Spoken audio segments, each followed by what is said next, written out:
Okay, so welcome officially everyone to the Art of Letting Go live session. Just first session of this Art of Letting Go course. So welcome, and looking forward to many more sessions like this.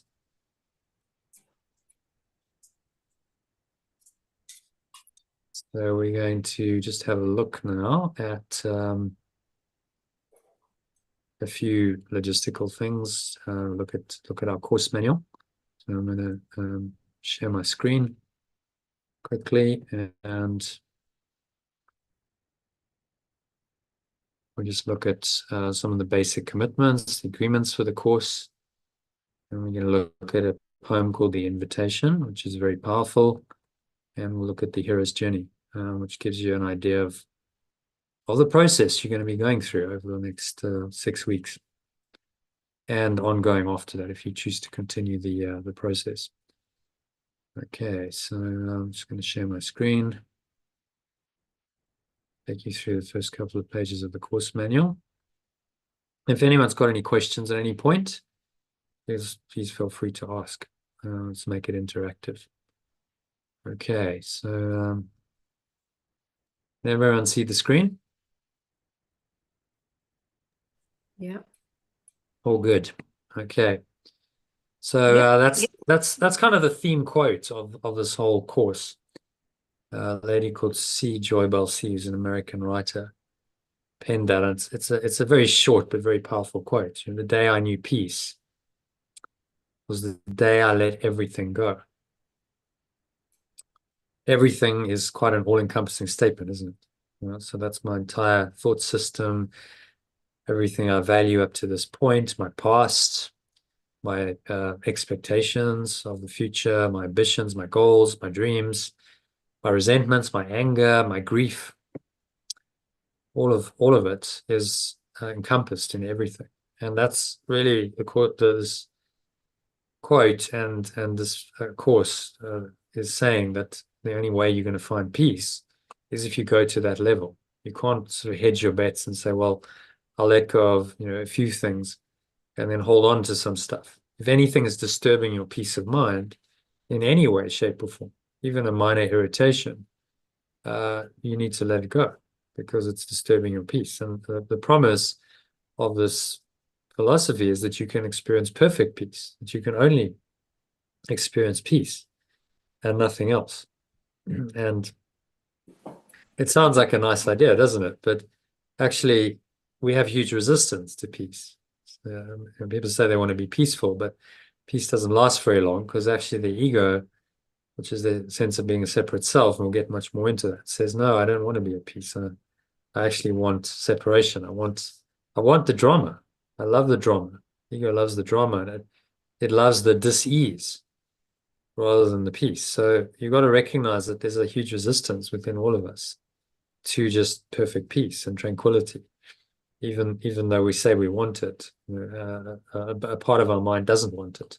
So the question becomes, well, what is the right part of your mind? What's the wrong part of your mind? Which voice do you listen to?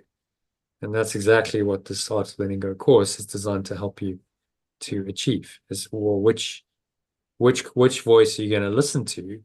You'll recognize that there are two different voices and two different choices always, and they're opposite. You can't reconcile them. You must choose which one you're going to listen to, because think of it, if you had a guide on a journey and you're at a crossroads, these two guides, and the one's telling you to go the one way and the other's telling you to go in the opposite direction. There's no way you can listen to both guides and have any kind of peace. So, they're going to be in conflict all the time. They're telling you opposite things. So you have to choose which guide, is going to be your guide. And that's really what this Art of Letting Go course is designed to do over the next 6 weeks, is help you to discern what those guides are, what the voices sound like, and which one you're going to choose and commit to that one. And then that means you've got to let go of the other one. So that's why it's called the Art of Letting Go, because if you let go of the one, you embrace the other. That's how it works.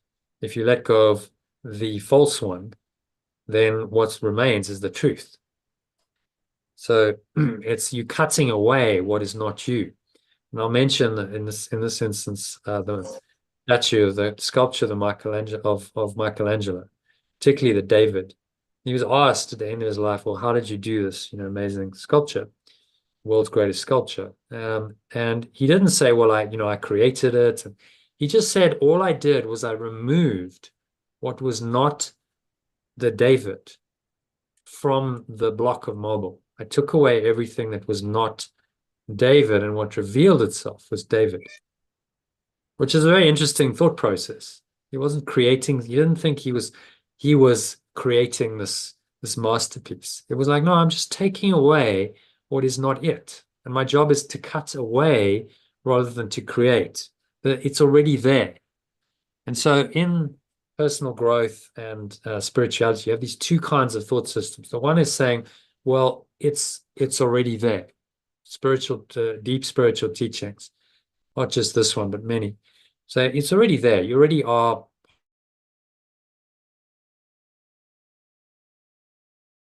whole, complete, perfect, your true self is all of those things. And what you need to do is accept it. To accept it, you need to let go of that which contradicts it, that which is false and covers it over. So that's the one teaching. The other one is saying, well, actually, you've got to grow into something. You've got to become something more than what you already are. So it's saying you're not quite enough as you are. You're somewhat dysfunctional, and now you've got to become better. And so that better looks like, well, I've got to become better at a skill. I've got to make more money. I've got to achieve something more. And so it's always more. You've got to do more and be more. And what you're really saying in that process is that I'm not okay as I am. And that's not a very good message to give yourself. If you're saying all the time, I'm not okay as I am because I keep telling myself, I've got to be better, you're actually undermining your own self-worth, which is not a smart thing to do. As Siddhartha Gautama, the Buddha, noted 2,500 years ago. He figured out that actually this desire mechanism, he called it dukkha. Sorry, he called it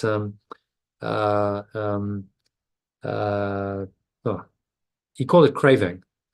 It's called tanha in Pali. Craving, thirst or craving.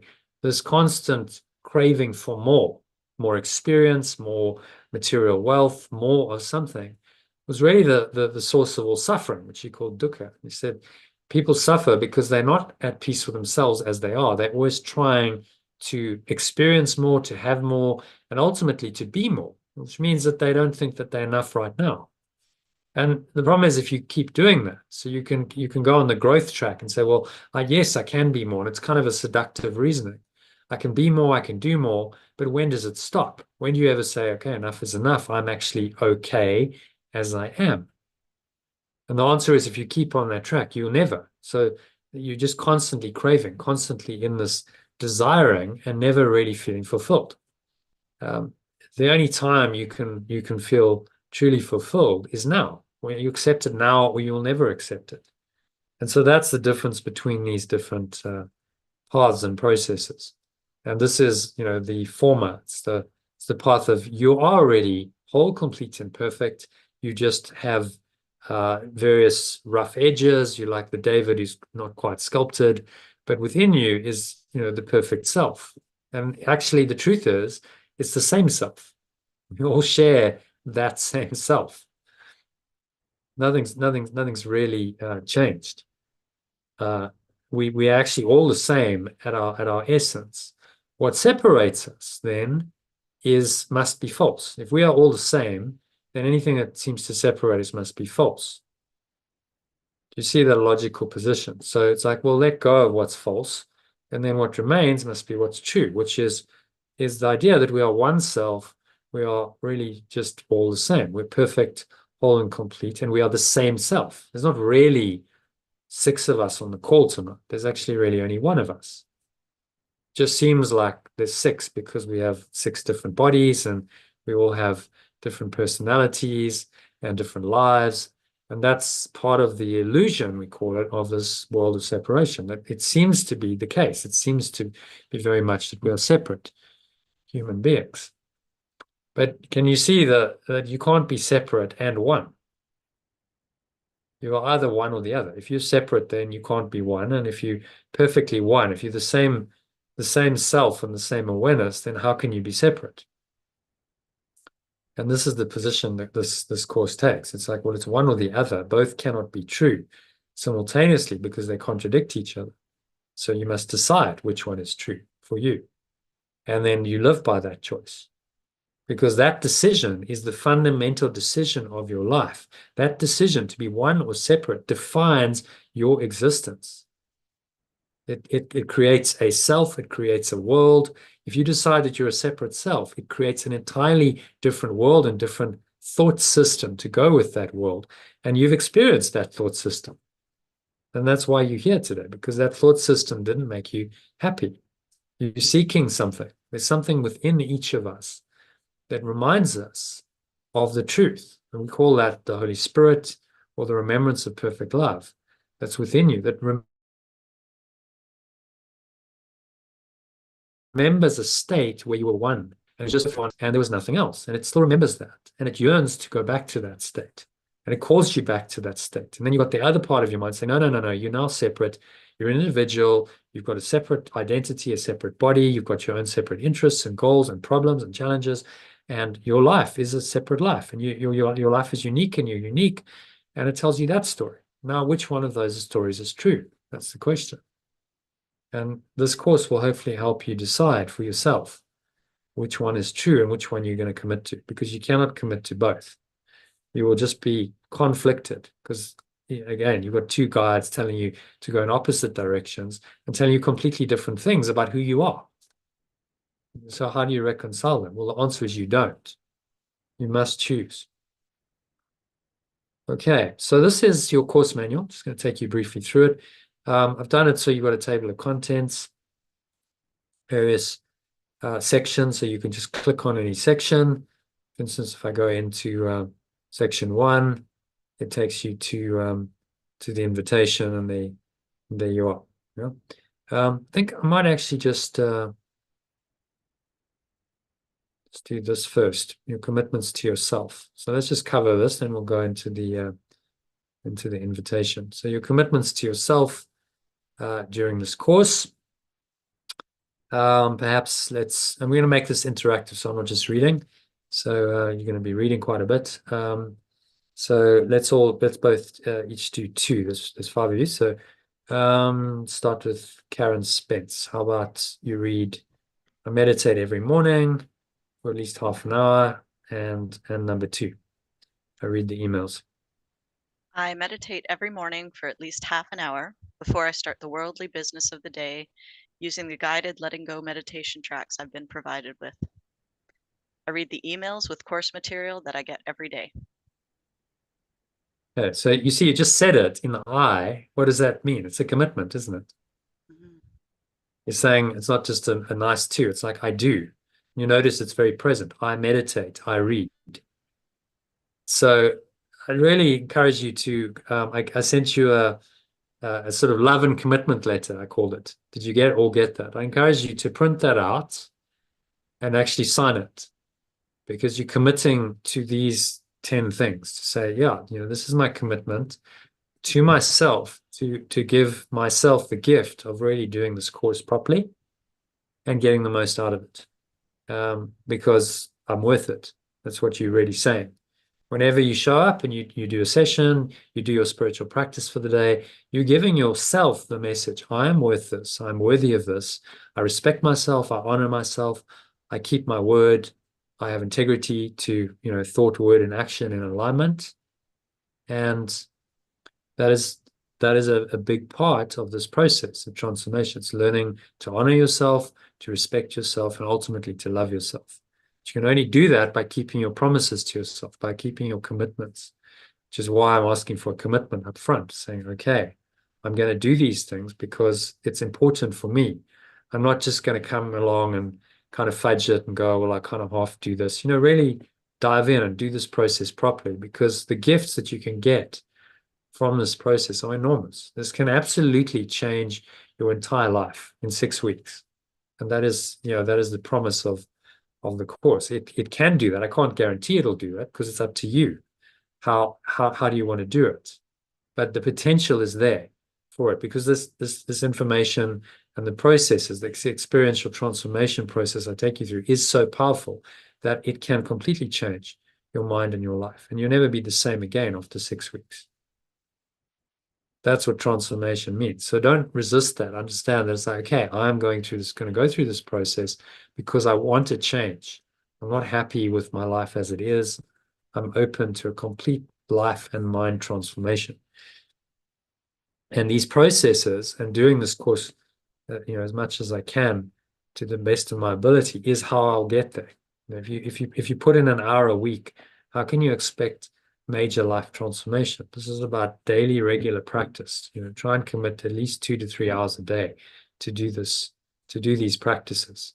And if you do 3 hours a day, 7 days a week, you're getting 15 to 20 hours. Now that's starting to become significant. That's like a half-day job of spiritual practice to transform your life. And that's the point. You're giving yourself that gift. Okay, so back to the list. I listened to the guided mini meditations and breath breaks. Bakung, if you can read that one.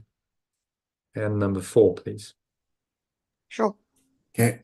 So, what is the most basic things? All right, it was Bakung's turn. Sorry, it was Bakung. Not, I don't know if you heard me correctly. It's Bakung? All right. Signals a bit dodgy. Didn't hear. Was Okay. No, it's Bakung. Yeah. Okay. If you can do number 3 and 4. Okay. Bakung? I I can. listen No. to the guided. I listen Yeah. to the guided mini meditations and breath breaks. I'll be sent via WhatsApp and as links in these emails every day, as many times as recommended. I attend the live online meditation and discussion sessions every Sunday, and I'm on time for and stay until the end of these sessions.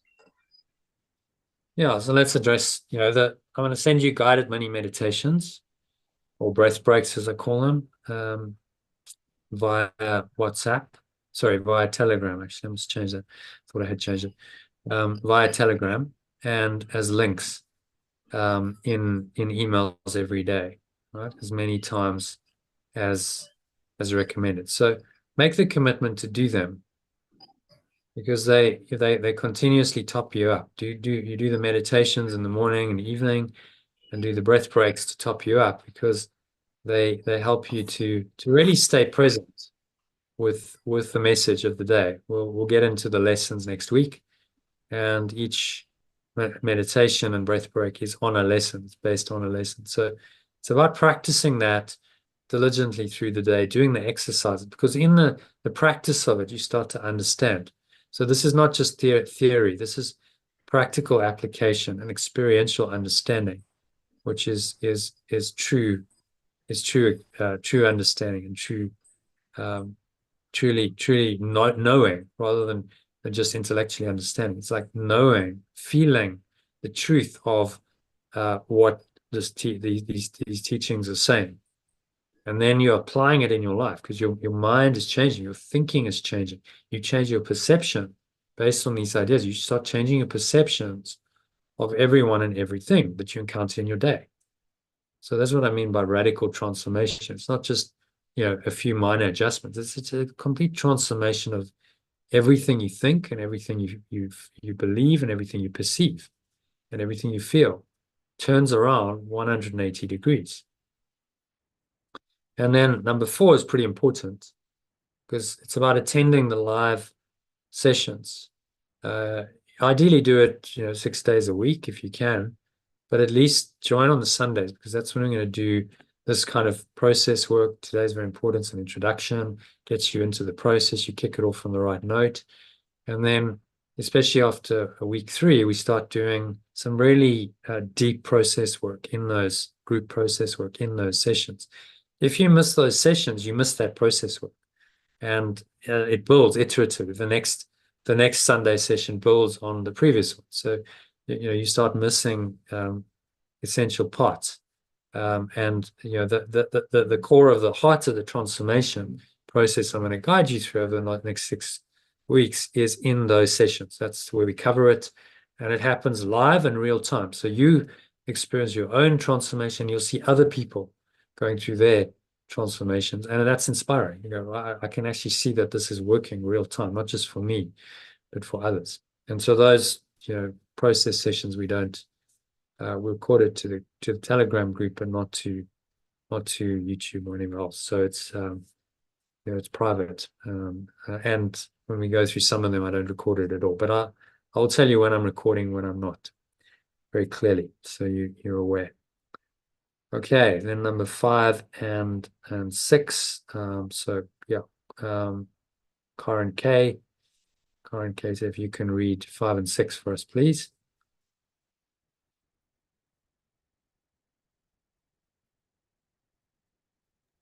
Okay. All right.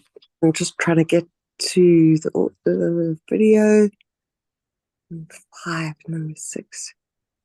Yeah, I read the daily work. Can you hear me? Yeah, fine, yeah. I read the daily workbook lesson and recommend Course in Miracles every day. And I reflect on the day before I go to sleep using the process I've been given. Yeah. Using the end of day, just read them again. So you skipped a couple of sections there. So I read the daily workbook lesson and the recommended section of the text from A Course in Miracles that I receive every day. So that's your core reading. There's a lesson and the section of the text. So the workbook lesson is the application of the theory. You actually practice it in the lesson.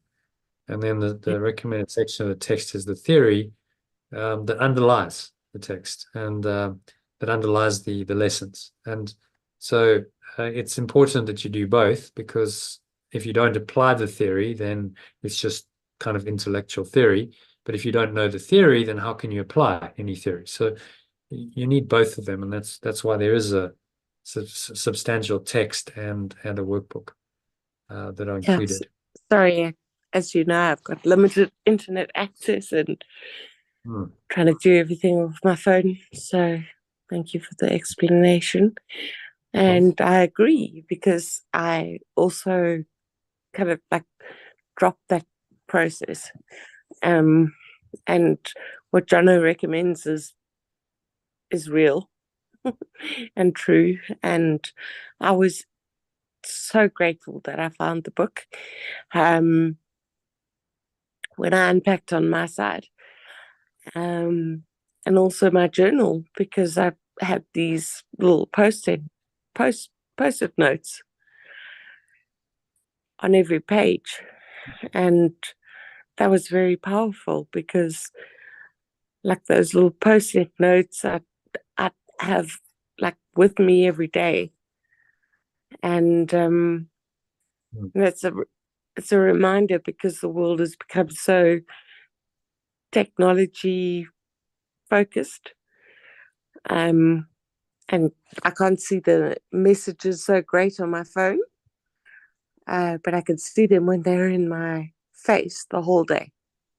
So that's a very good strategy to actually write it down on a piece of paper, post-it note, and just have it with you. So you can remind yourself frequently, and you've got the meditation and the breath breaks, which are just short few minutes to actually help you to practice it. So try to give you the tools to help. Okay, so it's a 3-4 minute recording. I can listen to this, and I can actually go through this lesson, and I can get an experience in 3 or 4 minutes. You can reset yourself. You can have quite a deep, profound experience.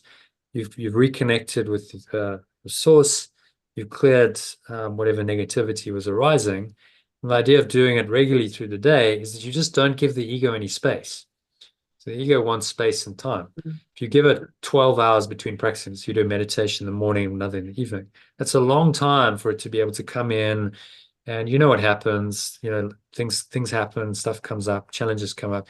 You start forgetting these teachings and not applying them. And then, you've gone out of the connection with your source during the day, and it becomes more difficult to get yourself back in. So the idea of the little breath breaks is every few hours, just top yourself up. it's a very recommended practice that you rest for maybe 5 minutes of each hour. So perfect. When you're doing that resting, even if you're at work, just listen to a breath break and use the rest to not just rest your body or give your mind a rest. Actually use it to do the mind training.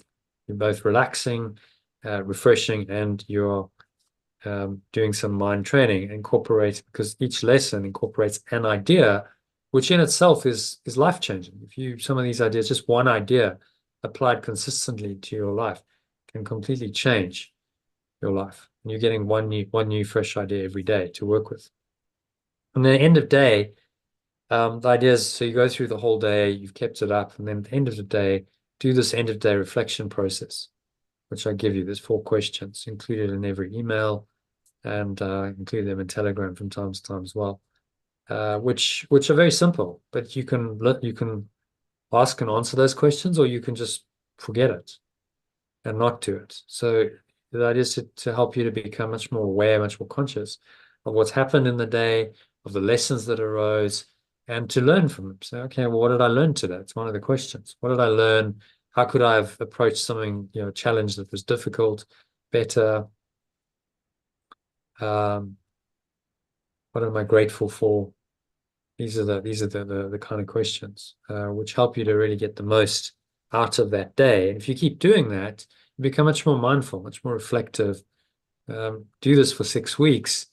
You'll go, well, why do I want to live any other way? This is a process that really helps. It benefits me. It serves me. Let me do this ongoing. So it's not just a 6-week course. This is, I choose to live my life. It's life-changing. Yeah, and that is almost a cliche in this personal growth industry. It's a life-changing workshop or life-changing this or life-changing that. I wanted to create something that really genuinely was. If someone did it properly and they did the work that I recommended, that was very likely to change their life. That's going to look different for everyone, but at the end of the course, the objective of it is that you will be able to say, yeah, my life did really change. I'm not the same person. I've got a different perspective. There's been a significant life change in 6 weeks. Well, if that's possible in 6 weeks, if I carry on with this process, what else is possible? Because that's just the beginning, the end of this course.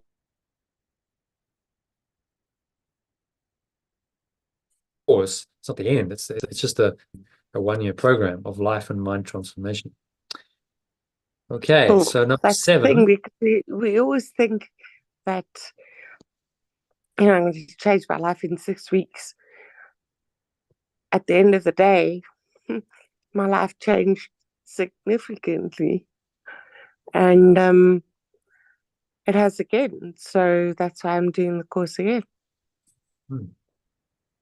Yeah. That's my little suggestion and input.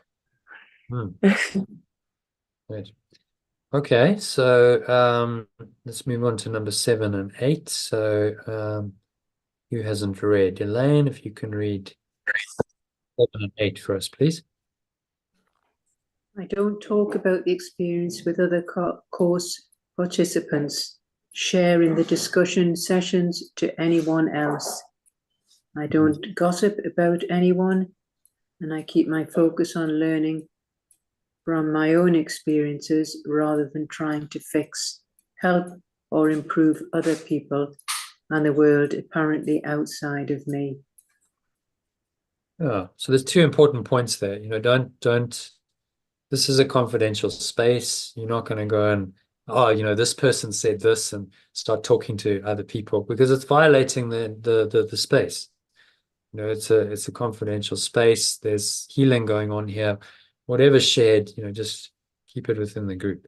That then there's much more trust, and people will be more open and vulnerable because of that. So that's the first point. Second one is related. Don't gossip. about anyone, and particularly don't focus on others. You say, well, this person isn't learning this, and she's not getting this, or he's not getting this. Or it's very easy to do that. But what you're really doing is diverting from your own learning. You're focusing on others as a defense against your own learning. So really, this is your own process. You can learn from others. You can relate to their experiences by all means. That's a valuable part of the process. But their journey is their journey. It's not your journey. And you're not there to fix them, to help them, to improve them. You focus on your own work. Right now, that may seem, to some of you, may seem very selfish. But then I'll say, in answer to that, what do they tell you when you get on an airplane? What's it when they give that whole, safety spiel at the beginning? Every airline says, when those masks come down, put the mask on yourself first. Because they're saying you can't help others if you haven't helped yourself first. If you're suffocating and panicking, you can't be helpful to others. So put your own house in order first. Make sure you've got your oxygen supply sorted, and then help other people in a calm way. So this course is like, okay, you're helping yourself first. You go within, you work on your own internal processes, your cleaning, and the rest will follow in time. You've got a buddy. Yes, I'm not saying don't be helpful to them, but your focus is on your own learning experience. Don't go, oh, well, now suddenly after a week of this, I'm trying to fix and help and other people. That for this 6 weeks, this is your process. It's a deep, profound process of transformation and change for you. So honor that. Give yourself the time and the space to do that, rather than distracting yourself by going, oh, well, now I know this. Now I've got to go outside of myself and try and help someone else and fix someone else. That can come later. This is just do the 6 weeks and really focus on your own learning, and you'll see that prepares you well for what will come. This is a journey, but a deep 6-week process will prepare you well for whatever is to come. Maybe you do start teaching healing. I've had people on this course who are teachers themselves, who are healers, and it has really benefited them in that practice and that process. But for this, just focus on your own. For this next 6 weeks, focus on your own learning and your own experiences. Okay, is that clear? Yeah. Thanks, Colin. Yeah. This analogy. All right, so number 8, number 9, and 10. So Lynn, if you can read that. Always abide by the golden rule. I always abide by the golden rule. I think, feel, and behave towards other people as I would like them to think, feel, and behave towards me in all my interactions. I watch my thoughts, emotions, words, and behaviour like a hawk, and I don't judge or condemn myself or anyone else when I notice that I've made a mistake. So 2, really critical points. So the golden rule, we all know it. Do unto others as you have them do unto you. So try and honor that. Be very mindful of that. Think, feel, and behave towards others as I would like them to think, feel, and behave towards me in all my interactions. So how would I like to be treated? Let me treat other people the same, not just on this course, but in your life. And that alone, if you can do that over 6 weeks, is transformational. And then watching your thoughts, your emotions, your words, your behavior, like a hawk. Use that for a reason. It's like, okay, hawks are very keen-eyed. They don't miss anything. It's like, watch, be vigilant. If thoughts and emotions come up that are unpleasant, notice them. Don't just go, oh, well, I don't like that, and I'll distract myself and I'll go do something else, which is how we often do it. Or I'll push them down and I'll just try to ignore them. No, you're aware of them. You watch them, but don't judge or condemn yourself or anyone else when you notice that they or you have made a mistake. So that's really key. Right? Judgment and condemnation is the opposite of this entire process. You start judging and condemning anyone, who you're really judging and condemning is yourself. You're just projecting it onto someone else and saying, well, you're the guilty one, when actually it's you. They're just the mirror and you're projecting onto them. And judgments and condemnation are the opposite of love and acceptance. So you have to make a choice. So we're letting go of all judgment and condemnation, and just noticing, okay, it's a mistake. Someone may not be absolutely correct. I know that, but it's not anything permanent, right? So the definition of sin is that it's an error that is permanent. It's punishable because it's permanent. You've really done it, and it's very serious, and now you're going to be punished for it. And therefore, it's real.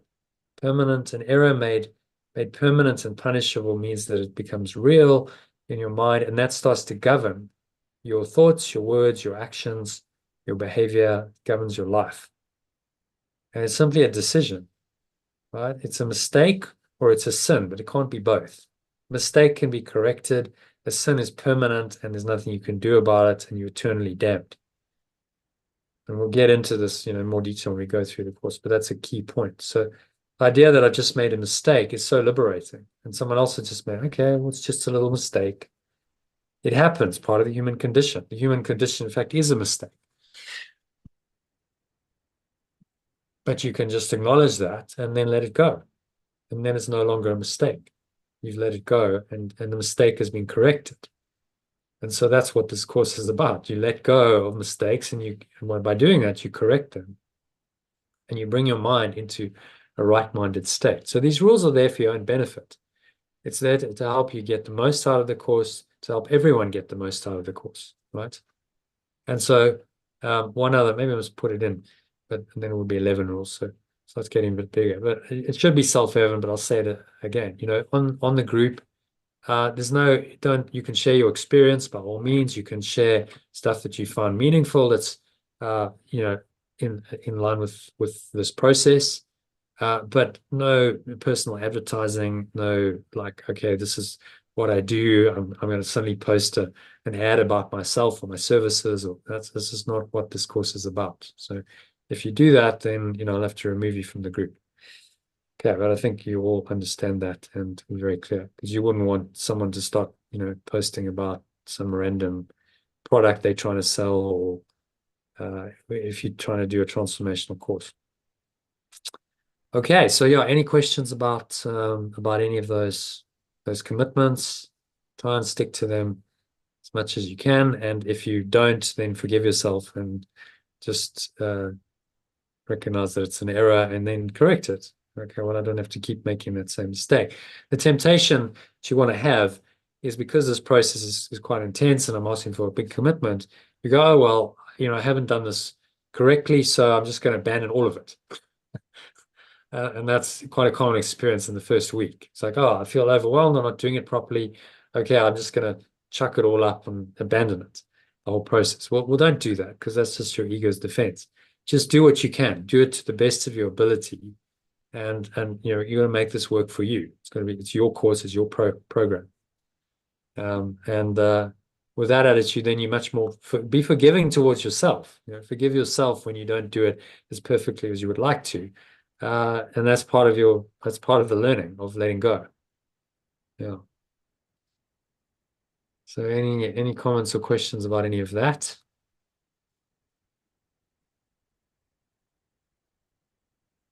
All right, so introductions out the way, let's some logistics, rules and regs out the way. Let's dive into this process now.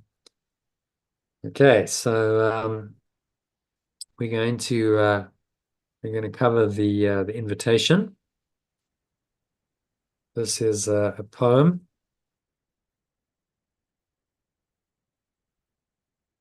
Just recording it on here as well, so it's in bite-sized chunks, and those recordings then can be. Some point, I'm gonna create a website which has all of this material archived, and you can go and access it, which will be a very valuable resource. At the moment, it's all on Telegram. The website is something that will happen in time. Okay, so this is a poem called "The Invitation." Some of you might be familiar with that, with the process. Yeah, it is a lovely poem, and it was written by a lady called Oriah Mountain Dreamer. That's not her real name; it's her Native American Indian name. 94, I think, 1994. So just when the internet was kind of getting going, still a very embryonic thing. And she came back one night from a dinner party, and it had been a sort of very shallow, mostly people talking about themselves and what they're doing, and their careers and how much money they're making, where they're going on holiday, and on and on it goes. Maybe you've been to those kinds of parties. It was all pretty shallow, and she was a bit kind of disillusioned with it all. So she came back, and she wrote this in the early hours of the morning, coming from her heart. It's an invitation to something deeper, something more profound. Because the internet was embryonic then, she sent it out as an email. And because it was probably the only email people got that day, they're like, wow, that's amazing. Let me forward it on. And it went viral and became kind of one of the internet's first sort of viral marketing stories. And as a result, she then wrote a book, and she's written a number of books, and she's become quite a well-known spiritual teacher. So that's her story. But in the end, just tap into what she's saying in the words, because there's a very heartfelt, profound message. And this is the invitation that I'm extending to you, to really open yourself up to a process of transformation over the next 6 weeks. Okay, so the way we're going to do this is just read it paragraph by paragraph. We'll reflect on each one. So it's 3 or 4 lines.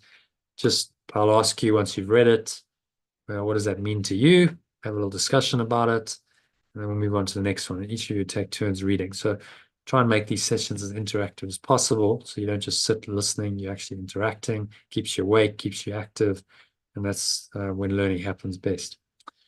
Okay, so who would like to start with paragraph 1, the first 3 lines of the invitation? Elaine, would you like to start? Yep. It doesn't interest me what you do for a living. I want to know what you ache for, and if you dare to dream of meeting your heart's longing. So thoughts on that? Very nice.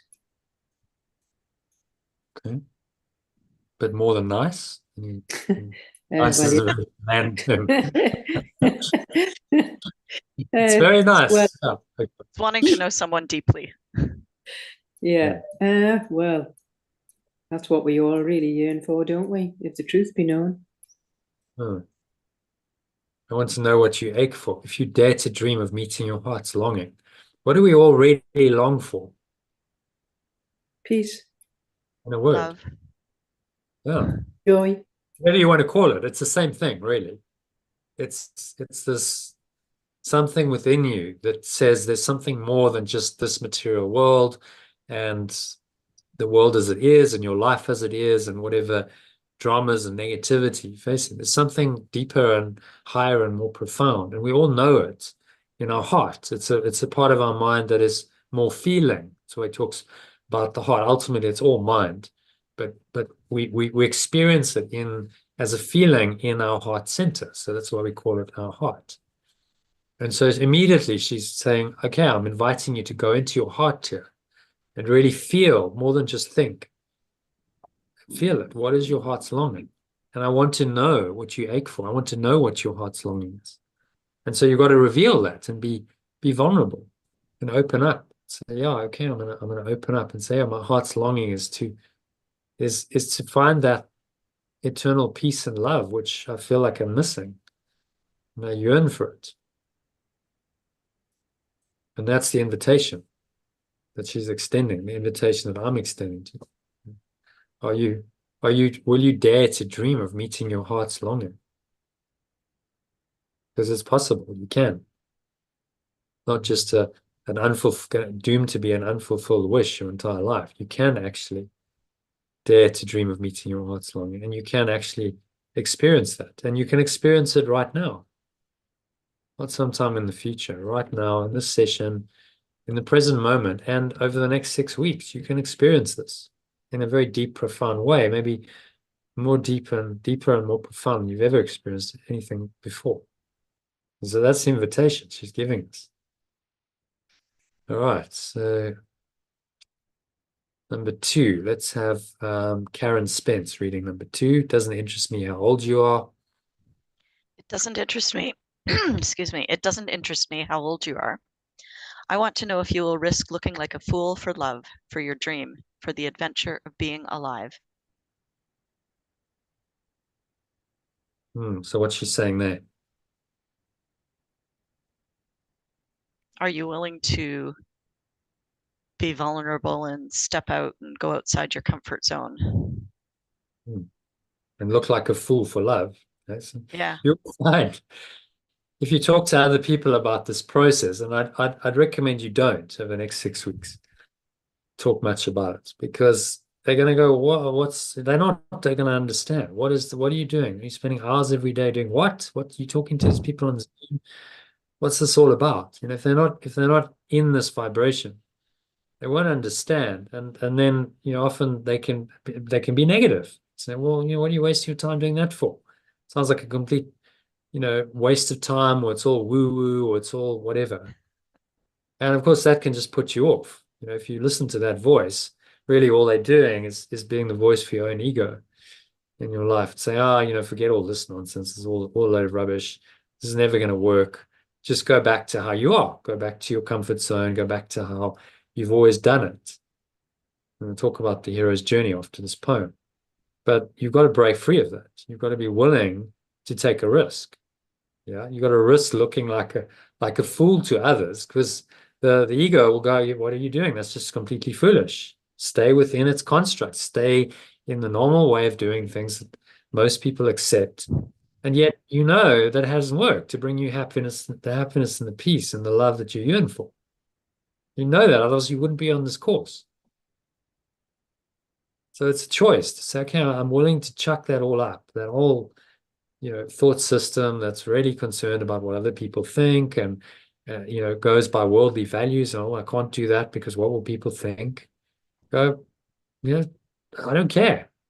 I'm doing this for me. I'm doing this to meet my heart's longing at last. Your dream of awakening to something deeper and higher about you and yourself, about the world, to find the truth about who you are. That's the dream, the ultimate dream. And the adventure of being alive, what's that adventure? It's to know yourself. The ultimate adventure is not to go anywhere else and discover landscapes outside of you. The ultimate adventure is to come to know yourself and to perceive everything with fresh eyes. That's the ultimate adventure. You don't have to go anywhere to do that. You carry on wherever you are. It doesn't matter, because you start to know yourself wherever you are, and you start to perceive everything differently. And that's the adventure that I'm inviting you into the next 6 weeks. All right. Happy with that? Any other thoughts or comments on that paragraph? Okay, so let's go to number 3 then. Doesn't interest me what planets are squaring your moon. Let's have Karen K reading that. Can you read that for us, Karen? I can't actually expand the screen at all. I can't actually expand the screen. Okay, so you can't see it? No. Right, okay. Enough to see it. All I know, what's coming up is like you have to do what you do to feed your children. And I don't have children, but it's like in terms of like what I know and who I heal is my children are not physical, but it's the world. And I was involved in a project to feed Malawian children that were dying at the end of last year. And I managed to actually meet the targets and feed like thousands of children. So this poem, which I have actually printed out in a frame, that's what I do. So unfortunately I can't actually read the text. But okay, totally. just listen. So number 3, let's try Bakang. How about you read that? It doesn't interest me how old you are. Oh, sorry, it doesn't interest me what planets are squaring your moon. That's where we are. Okay. It doesn't interest me what planets are squaring your moon. I want to know if you have touched the center of your own sorrow, if you have opened life's betrayals, or have become shriveled and closed from fear of further pain. So what does that mean for you? I think for me, it means that basically, it really doesn't matter what I might be going through on the physical, be it, any form of day-to-day suffering.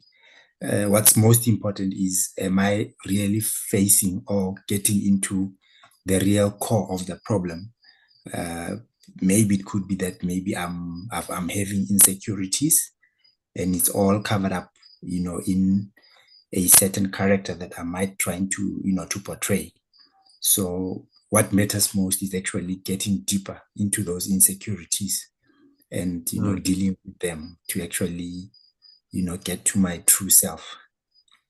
Yeah. I think it's a couple of really good points. We've all experienced pain, sorrow, suffering, betrayal in our lives. You wouldn't be here if you hadn't. So that pain, that sorrow, those betrayals, they're there to open you up. They're there to open you up to the truth. They're there to help you understand that truth of who you really are. And that's the only purpose. They weren't there to hurt you, to punish you. They're there to show you that you don't fully understand yet who you are. You don't understand the world. You don't understand life because you're still suffering. When you really understand, then pain goes. But the route to complete transcendence of pain is you've got to go through the pain.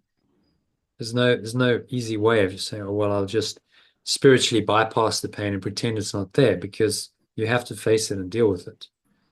That's what she's saying. Want to know if you've touched the center of your own sorrow. Have you gone to the very core of the problem? This is what radical forgiveness or letting go means. Go to the very core of it. Experience it. It's not going to be pleasant going to the center of your own sorrow. Most people avoid it their entire life. But if you're willing to go there, then maybe you'll see that the center of your own sorrow is not the end. It's a center of thought, of a thought system. And maybe that entire center is false. Maybe the center, the core of your life on which you've based your life and which has caused you all the sorrow and betrayal and hurt and pain, maybe it's not true. Maybe there's something beyond that. So you've got to be willing to go there to find that out. So you go through the pain and the sorrow to the other side, and on the other side, it looks very different. You transcend it, you overcome it. Pain and sorrow evaporate like clouds.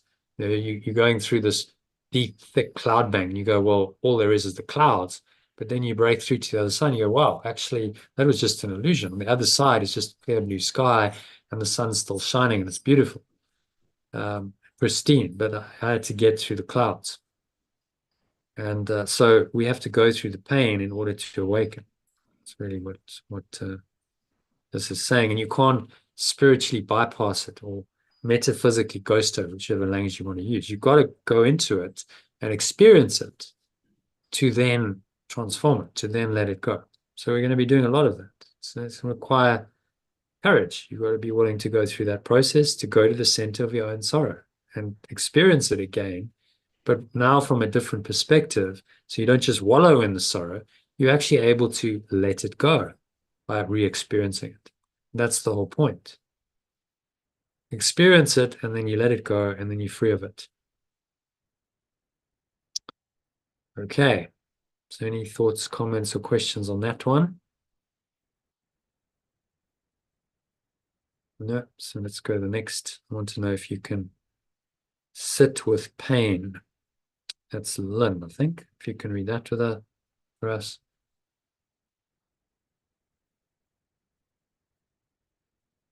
I want to know if you can sit with pain, mine or your own.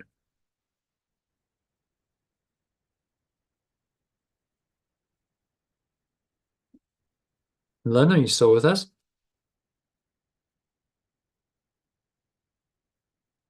Okay, don't know what's happened to Lynn. I So- am sorry. Yeah, I'm here. Couldn't get Yeah. unmuted. Right. So I want to know if you can sit with pain. Is that the wrong one? Yeah. I want to know if you can sit with pain, mine or your own, without moving to hide it or fade it or fix it. Hmm. What does that mean to you? It's made me realise I want to fix my current pain that I'm feeling. So I guess I'm thinking wrongly about that. It means you got to face it. You can't distract yourself. What do we normally do? Well, I hide it away. I distract myself. Okay, let me face it. Let me really go to the core of it and look at it. Because if I do and I have that courage, then inevitably the pain's going to dissipate. If you really look at it with your higher awareness, it can't sustain. It starts to dissolve, but you can't metaphysically ghost over it and go, oh, well, it's pain's all an illusion, so it's fine, I'm okay. But actually inside of you, you're not okay. The pain is still there. It's just suppressed. So if you don't really look at it, what happens is we suppress or repress. Suppression means you're actually just trying to forget it entirely. Repression is like, I'm just trying to distract myself and push it down because I don't want to face it. But sooner or later, you are going to have to face it. If you do that, suppression and repression just mean the pain is deeper in your subconscious, and it's going to keep coming up. It comes up in various ways. It comes up as dis-ease in the body. It comes up as addictions, as behavior patterns, habits that you don't really want to do, but the pain has to go somewhere. And so then it causes you to do these sometimes very, very hurtful things to yourself and others because it's so deeply entrenched pain. So we want to get it out. You got to have the courage to just sit with it. Might not be pleasant, but know that the pain will fade. It will disappear if you face it. I am doing some of that then. That I thought it meant, yeah. No, that is, to be fair, that is what I'm doing, but I need to do a lot more of it. But I do want to fix it. I don't want to push it away. I want it to dissipate. I want it to. You want to ultimately face it and let it go. Yeah. So you're not trying to distract or deny, or you okay, I'm willing to really look at it, but knowing that I can actually let go of any pain. It's not like you're just going to dwell on that pain and go round and around in it. Yeah. Which can happen. Some psychotherapy, that happens a lot. People just dwell on the pain and they go back to the therapist with the pain, and it's the same pain for 10 years. And is there any progress? That's why Jesus says at some point, well, nothing really happens in psychotherapy because that happens a lot. This is okay, we're going to go through it, we're going to face it, but you're going to let it go. And then that's gone. If you've genuinely let it go, the pain is no longer. Whatever caused you the pain, you've let it go, and it can no longer cause you pain.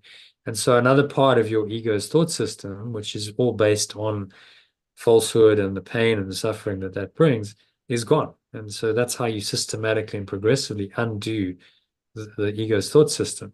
To go back to my analogy about the sculpture, you're just chipping away then at if it's a big pain center, you're chipping away then at a huge block that's covering over the truth of you. When that goes, another big part of the true self shines through, and you immediately, you'll feel when you've dropped something, you feel it. You go, yeah, I can feel the shift. I can feel a sense of relief. Okay, so we're just going to go into it, and we're going to face it, and then let it go, not spiritually bypass it. Okay, let's go back to the beginning then. I think it was Karen who started. So I want to know if you can be with joy. Karen Spence. I want to know if you can be with joy, mine or your own. If you can dance with wildness and let the ecstasy fill you to the tips of your fingers and toes without cautioning us to be careful, to be realistic, to remember the limitations of being human. So what does that mean for you? Are you open to the process of letting go of that pain and being able to have that deep peace and joy that in theory we should have all the time? Yeah, but for most people, it's just a theory. It's like, Yeah. well, yeah, I could have joy. I know, there's this thing called joy. But do I experience joy most of the time? No. A lot of the time, in fact, quite the opposite. I don't experience joy. I experience, life is just a grind. It's difficult. It's painful. It's suffering. That's what I experience. So we got to change that all. And it starts with your own intentions. Say, yeah, she's saying, I want to know, can you be with joy? Mine or your own? It's a shared joy. I love this. You can dance with wildness. Let the ecstasy fill you to the tips of your fingers and toes. We've all done, stuff in our lives where we just felt free.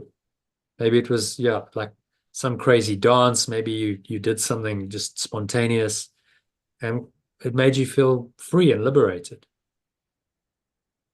Without cautioning us to be careful, to be realistic. I mean, that's the biggest. My dad always used to say, oh no, you got to be realistic. You got to keep your feet on the ground. I mean, that's just negative thinking. It's not realistic. It's a negative mindset and perception. But then, it becomes realistic if you believe it's realistic. That's how it works. It's those limitations are realistic because you believe in them. But for other people, they're not realistic. So what's reality then? Well, the truth is reality is what you make of it. It's all about your own thoughts and your own mindset that makes your reality. And she's asking us here to go beyond those limitations, self-imposed limitations. Forget the limitations of being human. That's what this course is all about. Forget those limitations and go in to a transcendent freedom that is possible. It's there, but it's been covered over by all of those limitations. Jesus calls them blocks to the awareness of love's presence. But who blocks you? Let me ask you all that. Who really blocks you? Who limits you? Myself. Exactly. Yeah. You're the greatest limitation on yourself, and that's true for every human being. You can't really blame anyone else. It's your own limitations that are the problem. You might go, well, but this person's done this to me, and this person's hurt me in this way, and this person taught me badly. Yeah, but who believed them? You did. You believed them. Yeah. You internalized that. You made it part of your own mindset and your own thought system. And then who's responsible for that? You are. Because no one can force you to believe anything. It's your choice. What do you want? What do you want to be true for you? No one can take that power away from you, even in extreme situations, which we'll talk about in the course of people in concentration camps. A guy like Viktor Frankl, Nazi concentration camp for 4 years. Whole family wiped out, killed. His new wife killed, parents, brother, sister, gone. Wow, that's extreme. And he's in this situation where he's in captivity. His choices on a human level are very limited. He just has to do what his captors say he must do. But they could not take away his power to choose. They couldn't tell him what he wanted to believe. No one can do that. So he chose to believe in something transcendent. So actually, there is a purpose to this process I'm going through, as horrible as it seems to be. This is about helping me to understand myself, understand the human condition on a deeper level. And I need to survive this experience so that I can bring this knowledge to the world, which is exactly what he did. He wrote a book called Man's Search for Meaning in 1946 and became an international bestseller, over 50 million copies sold. It's one of the most profound books you'll ever read. As a result of his journey of overcoming the limitations of being human in the most limiting circumstances that one can imagine, he overcame it. And so the message is, well, if he can do it, why can't you do it? Because none of us are in Nazi concentration camp. Our lives are relatively pleasant and peaceful, and we've got so many advantages compared with that. So from those extreme examples, you can learn and say, well, if he could do it in those in an extremely challenging situation, then why can't I in my relatively comfortable, cushy, westernized life where I'm middle class, I've got a roof over my head, I've got food, I've got internet, I've got a level of some disposable income, wow, like I'm just so fortunate. Why can't I forget the limitations of being human if he could? Yeah. Well, you can. That's that's what these examples are designed to inspire us to do. So like, yeah, you can also do it. In some ways, it's harder if you're in the sort of middle ground because nothing's so extreme. He had to. There's no way he could carry on in a victim mindset because he wouldn't have survived. He knew that. It's like, okay, I've got to transcend. I've got to go way deep into myself, and I've got to find my true self in this extreme situation, and only that's going to see me through. So the extremity of the challenge is what then brings out often the true self. So if you're experiencing some extreme stuff in your life, that's good. It means you're being forced to go deeper. That's the way you've got to see it. It's being the only way you're going to get through this is if you go deeper into yourself and you really discover who you are. And that's the whole point of your life. To discover that. Who are you really? Know thyself. The ancient Greek inscription at the Temple of Apollo in Delphi. Know thyself. That was it, 2 words. It was out. And it still is all about that. The ultimate journey is to know yourself. Who are you really? Beyond the story, beyond all the bullshit that she's talking about here, beyond all that, who are you really? And that's what this invitation is about. That's what this course is about. Who are you really? As she says, it doesn't interest me if the story you're telling me is true. I want to know if you can disappoint another to be true to yourself.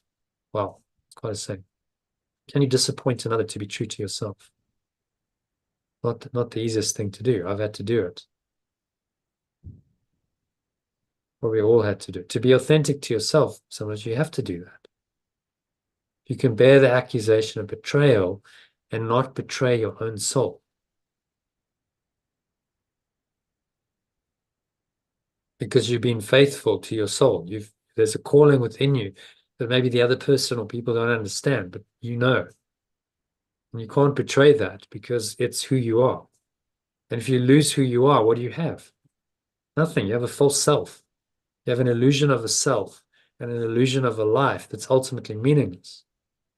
And then we wonder if we live in that illusion, why we struggle, why we don't have peace and love and joy. Well, how can you if you're believing in a false self? And if you can be faithless and therefore trustworthy, faithless to one thought system, that's what this means, and therefore trustworthy to another. Because it's a choice. You can't be faithful to 2 masters, as Jesus said 2,000 years ago. He said, you can't have 2 masters. You cannot serve 2 masters who are completely at odds with each other. You must choose. If you're trustworthy to the one master, then you'll be faithless to the other, and vice versa. And so as we go through the course, you'll see more and more, yes, I do have these 2 selves. I have 2 different voices. I have 2 masters. Which one am I going to listen to? The voice that speaks for the separate self that says, oh no, just don't forget your limitations. Be careful, protect yourself. Carry on doing what you're doing. That's going to work. And the other voice is, no, that's not going to work. You know that's not going to work. You've been down that road before. You remember the line in the Matrix movie, if you've all seen it. And we'll watch that as part of this course.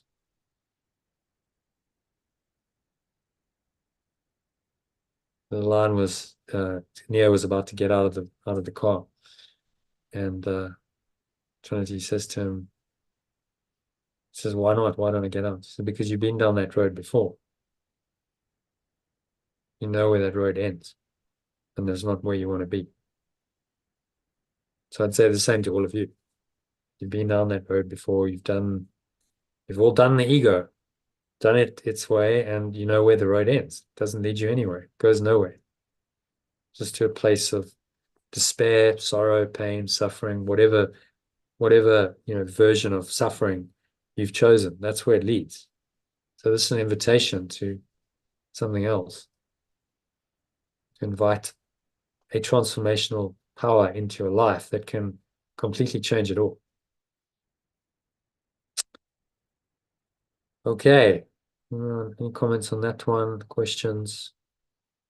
Let's go to the next one. I want to know if you can see beauty.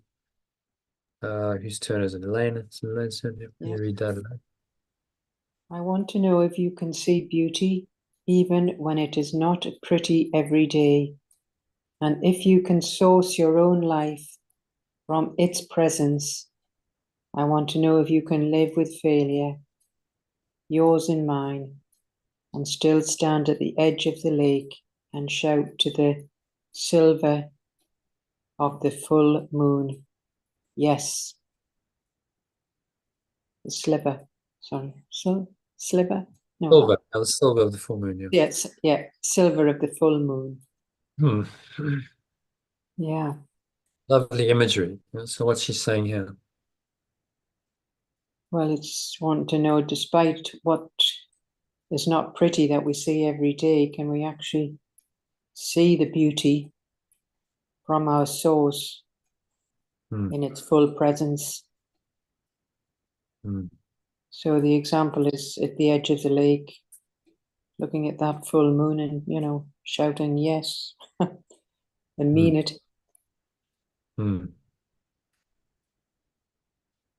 Yeah. Yeah. Say yes. What are you saying? You're saying yes to life. You're saying yes to this presence.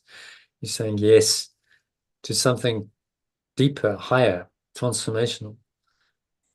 That's there. I mean, sometimes she's using an analogy of late nature here. You often connect with that more deeply when you're in a beautiful place. But she's saying even if it's not beautiful, even if it's not pretty every day, can you still find that? The beauty is within you. It's kind of interesting you read this, isn't it? Because you live in a beautiful place. You live in a paradise island, Tenerife. Wow, it's like, wow, wouldn't it be amazing to live in Tenerife? But it's not always amazing, is it?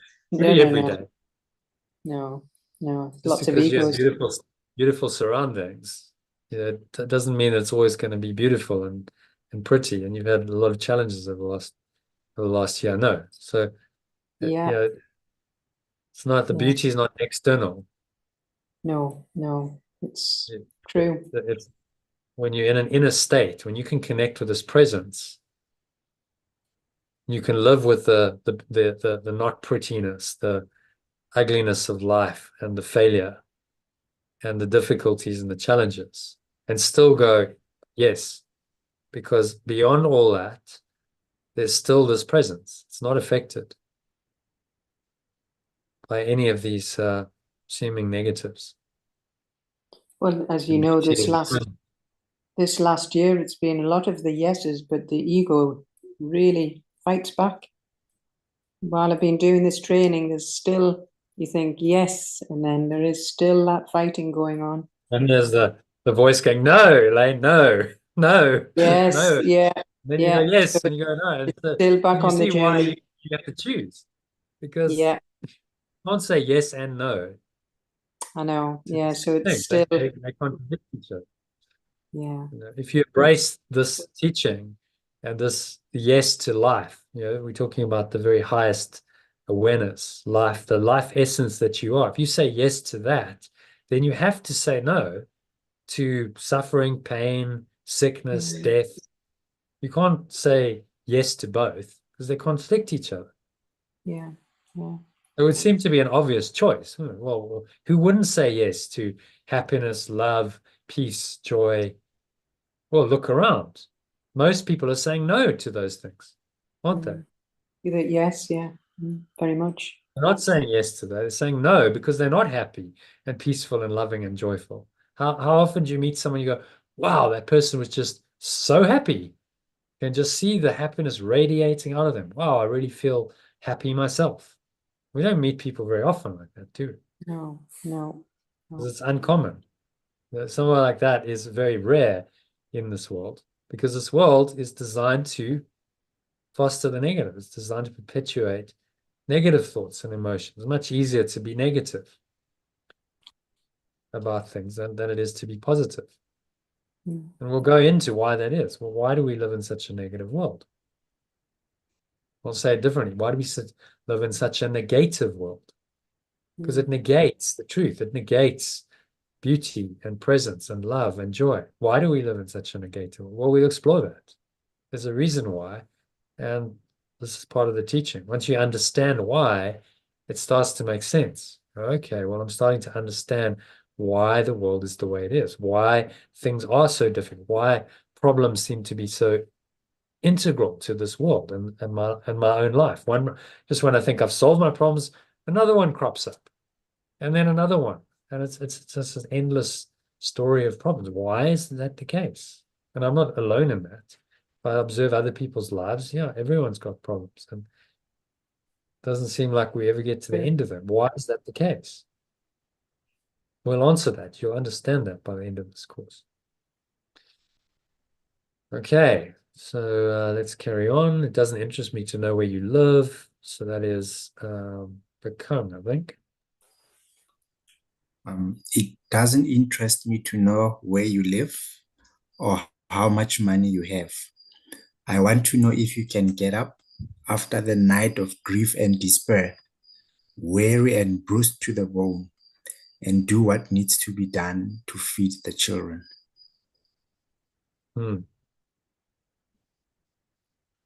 Yeah. Thoughts on that? Yeah, I think it really explains that it doesn't really, matter where we live in the world, or how much assets or money we've actually accumulated.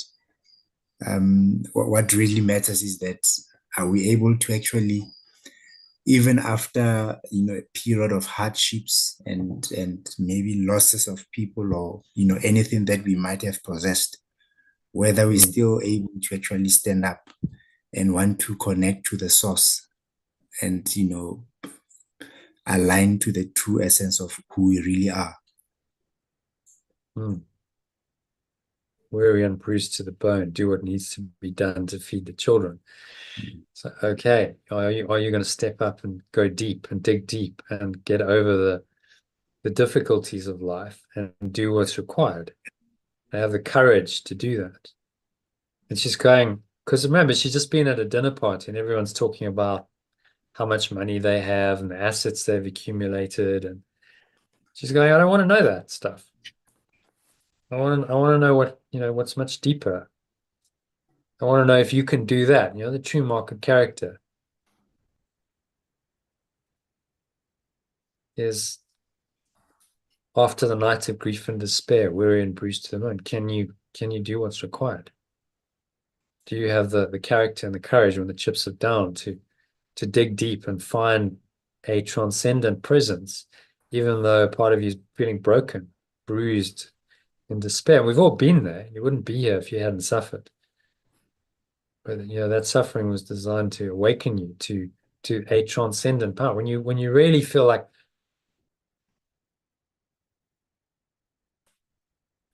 well, I just can't handle this anymore, you have to call on a deeper power, which is the whole point. That's what it's designed to do. This process is designed to awaken the true self in you. And it's not easy or comfortable, because that's buried deep in your psyche, underneath heavy defenses, underneath all kinds of blocks to the awareness of love's presence, as Yeshua calls them. So you've got to dig through all that stuff, go through it all to get to what the underlying essence is. And that's not easy work. If it were easy, everyone would do it. We'd all be enlightened. Life would be wonderful. But it's not easy. It's a difficult journey, and it requires a lot of courage. We'll talk about the hero's journey now. You have to have the courage to say, okay, take a deep breath. I'm up for this. I'm going to dive in, and I'm going to do this work, and I'm going to get through the grief and the despair and pain and suffering and sorrow in whatever form that comes, and we've all got our variations of it that we like to dwell in. I'm going to go through that, and I am going to transcend it. And I'm willing. I have the courage, and I'm willing to do this. This is that willingness that will see you through she's talking about the dark night of the soul here. The courage to go through that and come out the other side. Actually, I did what was required, and I've let go of that grief and despair. I don't have to do that anymore to myself, because grief and despair are just internal states of mind that can be transcended. Okay, next one. It doesn't interest me who you know or how you came to be here. I think that's Lynn, if you can read that.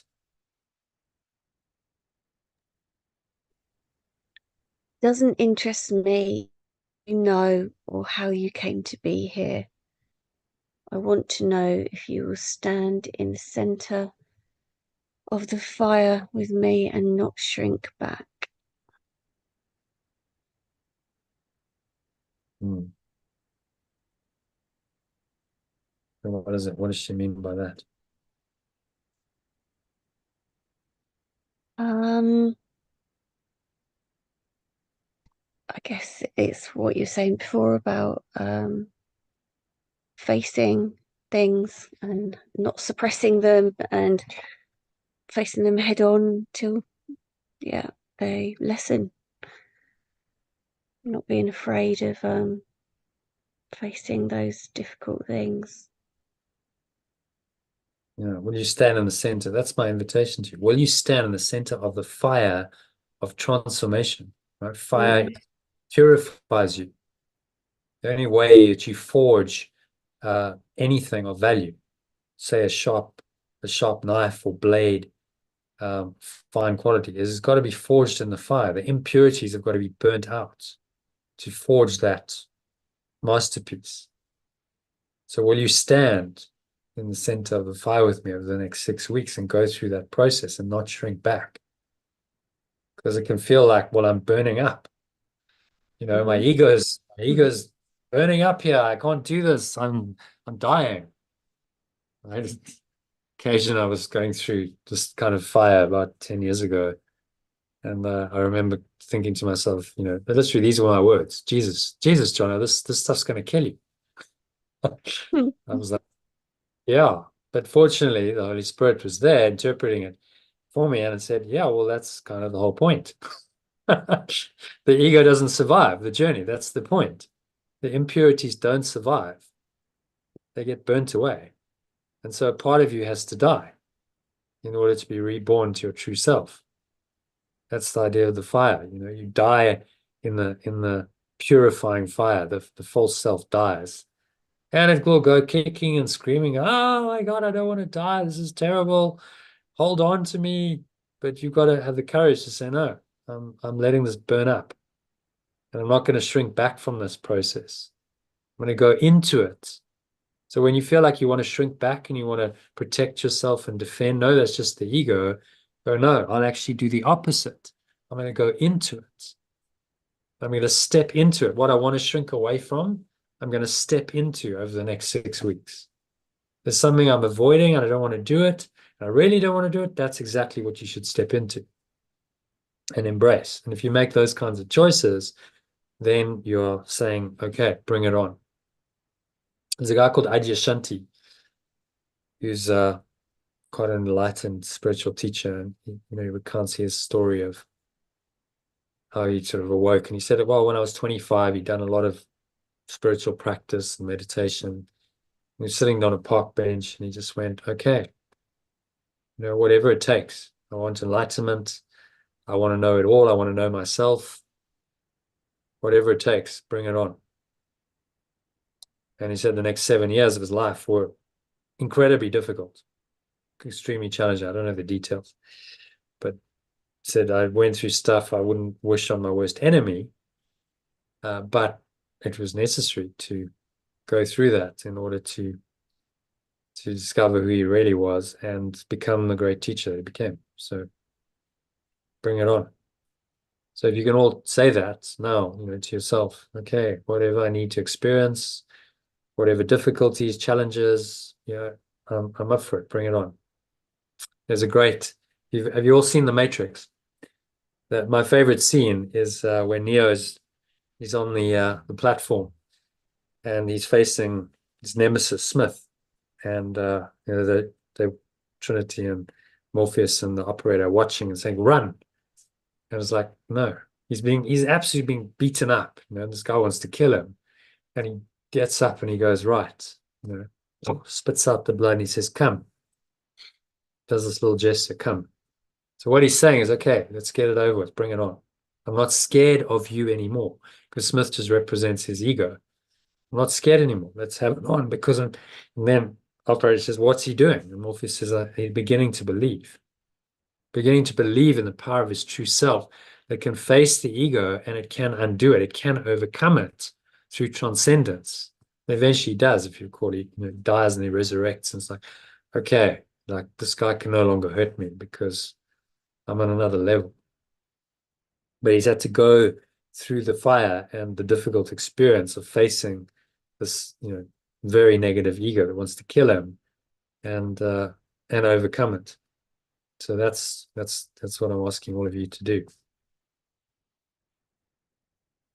Okay, then penultimate paragraph. It doesn't interest me where or what with whom you've studied. I want to know what sustains you from the inside when all else falls away.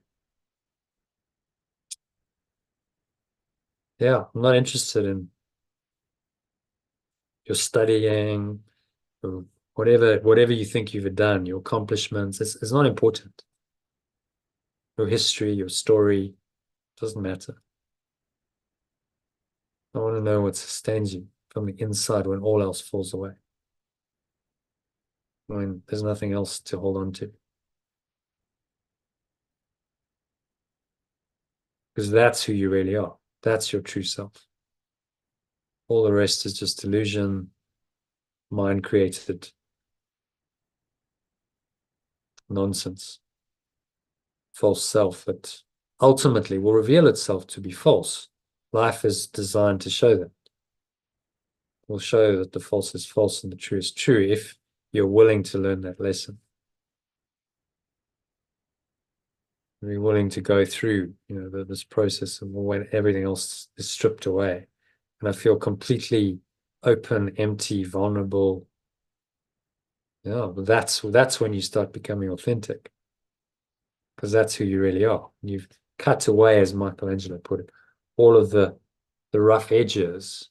And what reveals itself is the truth of who you are, which is beautiful, gorgeous. All of you are, in truth, absolutely pure, perfect, complete, whole, innocent. But you just don't know that yet. So this process will help you to learn that for yourself. It's no good me telling you that. I can tell you that all I like. Do you know it in yourself? Do you know it experientially? That's all that matters. Okay, and then last paragraph. I want to know if you can be alone.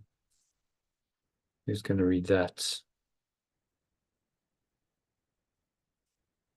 Lynn, do you want to read that for us? I want to know if you can be alone with yourself and if you truly like the company you keep in the empty moments.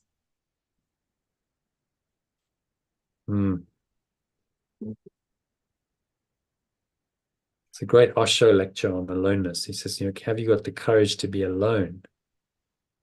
Because being alone and being lonely are different. Massively different. Yeah.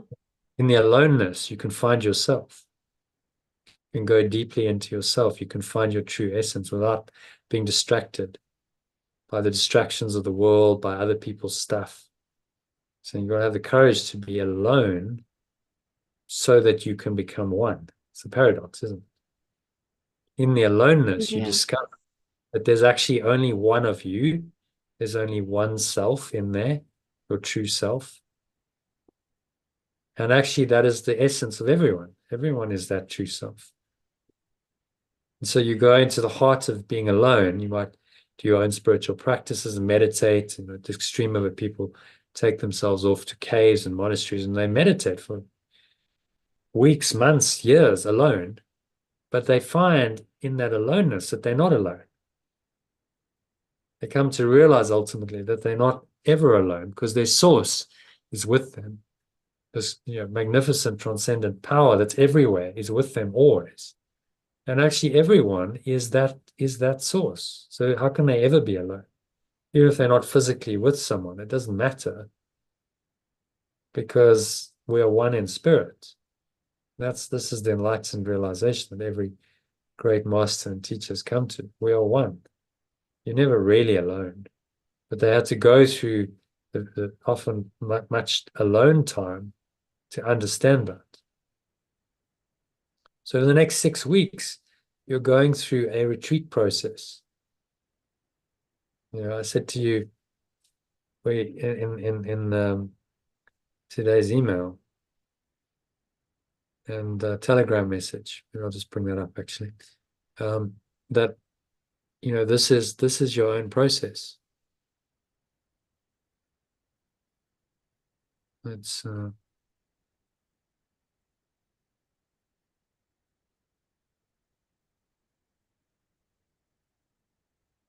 that's not the correct one. Day 19, never mind. We'll go back. So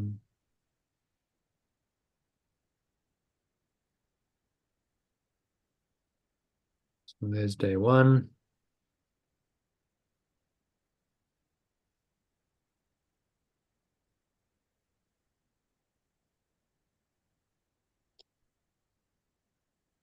So, as I said, C. Joy while C wrote this poem, she's stating very succinctly what the necessary condition is for peace, to be present in our lives. Observation is hardly mystical, esoteric, but really just common sense. Only one thing will ever work to bring you genuine peace of mind. And that's what you're dedicating the next 6 weeks of your life to learning. The art of letting go. All the metaphysical theory, the key spiritual practices you'll learn over the next 6 weeks, designed to help you to systematically and progressively let go of your false beliefs that bind you to this world. That's what the whole process is about. And so that starts with doing a guided letting go theta meditation. You all joined the Telegram group. Yes, you have. Okay, so that's done. So your daily program, start with the meditation. Do 1 hour for the first week. Get up an hour earlier, do it, because it sets a habit. It starts creating a regular habit of meditation. And it takes you through a powerful 10-step process of letting go as part of that meditation. So you're getting an experiential knowledge and understanding through the meditation every morning for an hour, and it'll set you up for the day in a different way. You'll see that you come out of that meditation and you're a different person compared with just jumping out of bed and going straight into your day. If you haven't downloaded your toolkit, then do that. Although some of them are attached, some are too big. Like there's the letting go pack. So I'd recommend you print this out. Print this out single-sided, so you've got space on the other side of the page to make notes, to write. So you can make notes on it. This is your course manual. So that if you want to have extra space, then create a journal and do that. Make sure you sign the love and commitment letter and actually print it out and sign it and put it up somewhere every day. So it reminds you, okay, this is my commitment to myself. Instrument for peace, we're going to cover that in the course, so download that. Instruction for breathwork techniques. So we're going to be doing quite a lot of breath work. We'll do a meditation on it today in the session, which is a key part of the course. So basically in the first 10 days, I take you through a breathwork breathwork course that's part of this, so that you have these techniques, done the foundation, and then the breathwork is included in all the meditations and the breath breaks. 2 particular breathwork techniques that you'll learn are incorporated. So you're going to do the actual techniques and break them down. You're going to get all your lessons. You don't need the book. You can, by all means, buy the book, A Course in Miracles, if you want to, but it's all online. I give it to you to read, the text as well. So you don't need the book. What I also recommend you do is get this Android. This is the Android app for ACIM alerts. So you can set the app to remind you every hour, every 2 hours. It's up to you. Do it on your phone. It won't work obviously if you click on a PC, because it's for so yeah, I've got this ACIM alerts.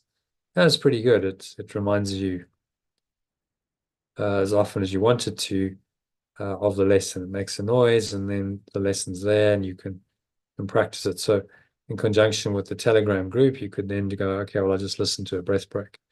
Where I'd like to go with this is actually develop my own app that has this functionality, and it has all the Art of Letting Go course material and resources available. But that's still a work in progress.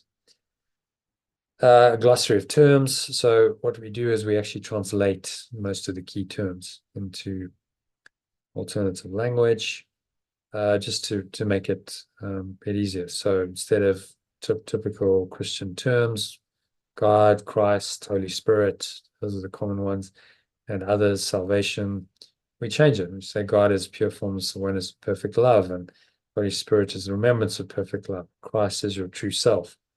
And suddenly, because you get beyond the language, it becomes more understandable. And you realize that these terms are just pointing you to aspects of your own mind. The point is to try and understand those and experientially understand those. So you'll see there's a lot of emphasis in this course on changing the language so that you can get a deeper meaning.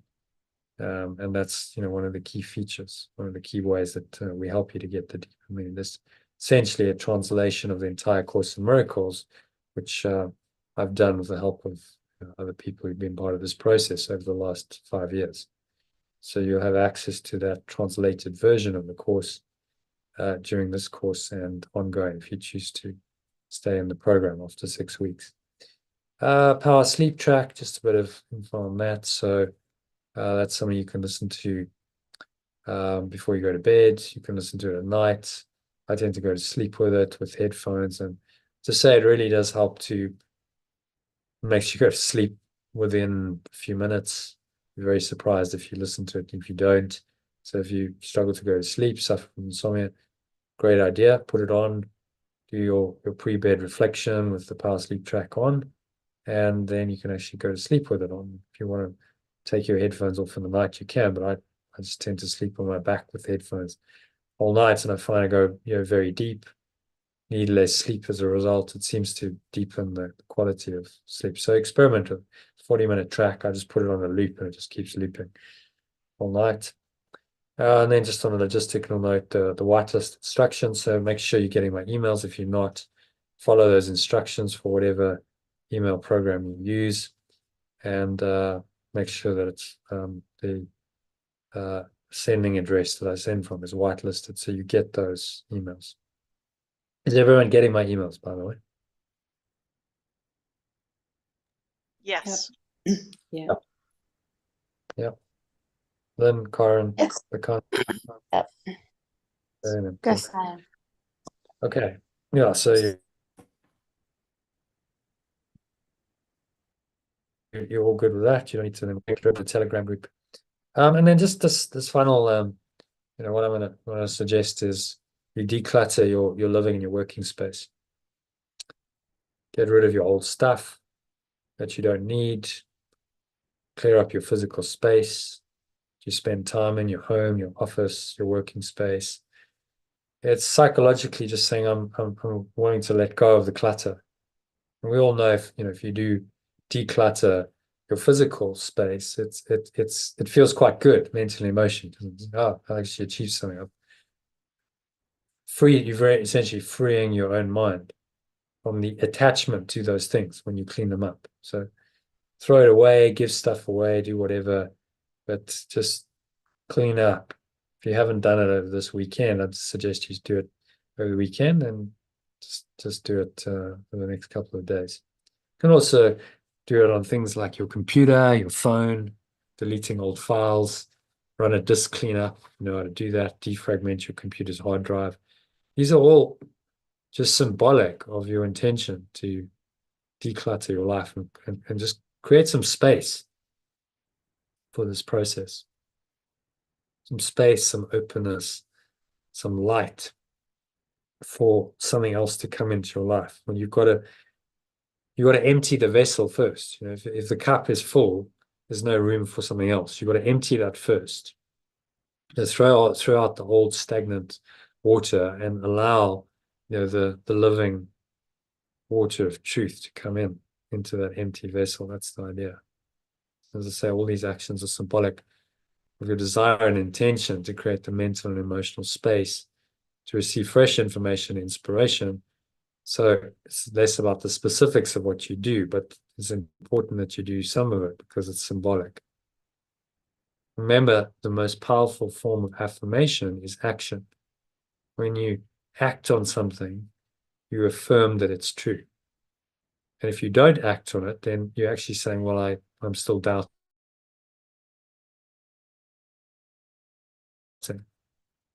And that's what equivocating, we don't take action. It doesn't feel like we're in a good space. Decisive action. Even if it proved to be wrong, seemingly, it wasn't wrong because it got you to move. If you're moving, you're learning lessons.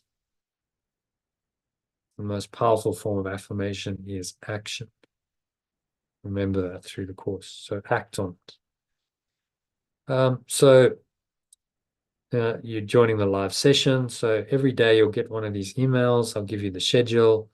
I'll say, look, this is what we're doing. Here's your live session. There's the time. There's the login. So you just click the button and it should open up in Zoom. It will open up in Zoom directly. And then I give you some reading to do. So we're going to do that in the session tonight, but you can always read it again.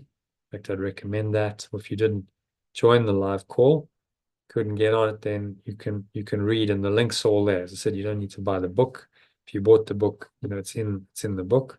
But I'm going to give you all the reading, and I give you translated versions of the reading, so that you can transcend the language, the Christian language, and you can start to understand maybe on a deeper level, which the feedback, you know, has been almost everyone who's done this course and the ongoing program that's helpful. Perhaps, Elaine, you'd like to share your experience of it, like, you know, when you came to the course, the changing of the language and how that helped you understand more deeply what this course is really about.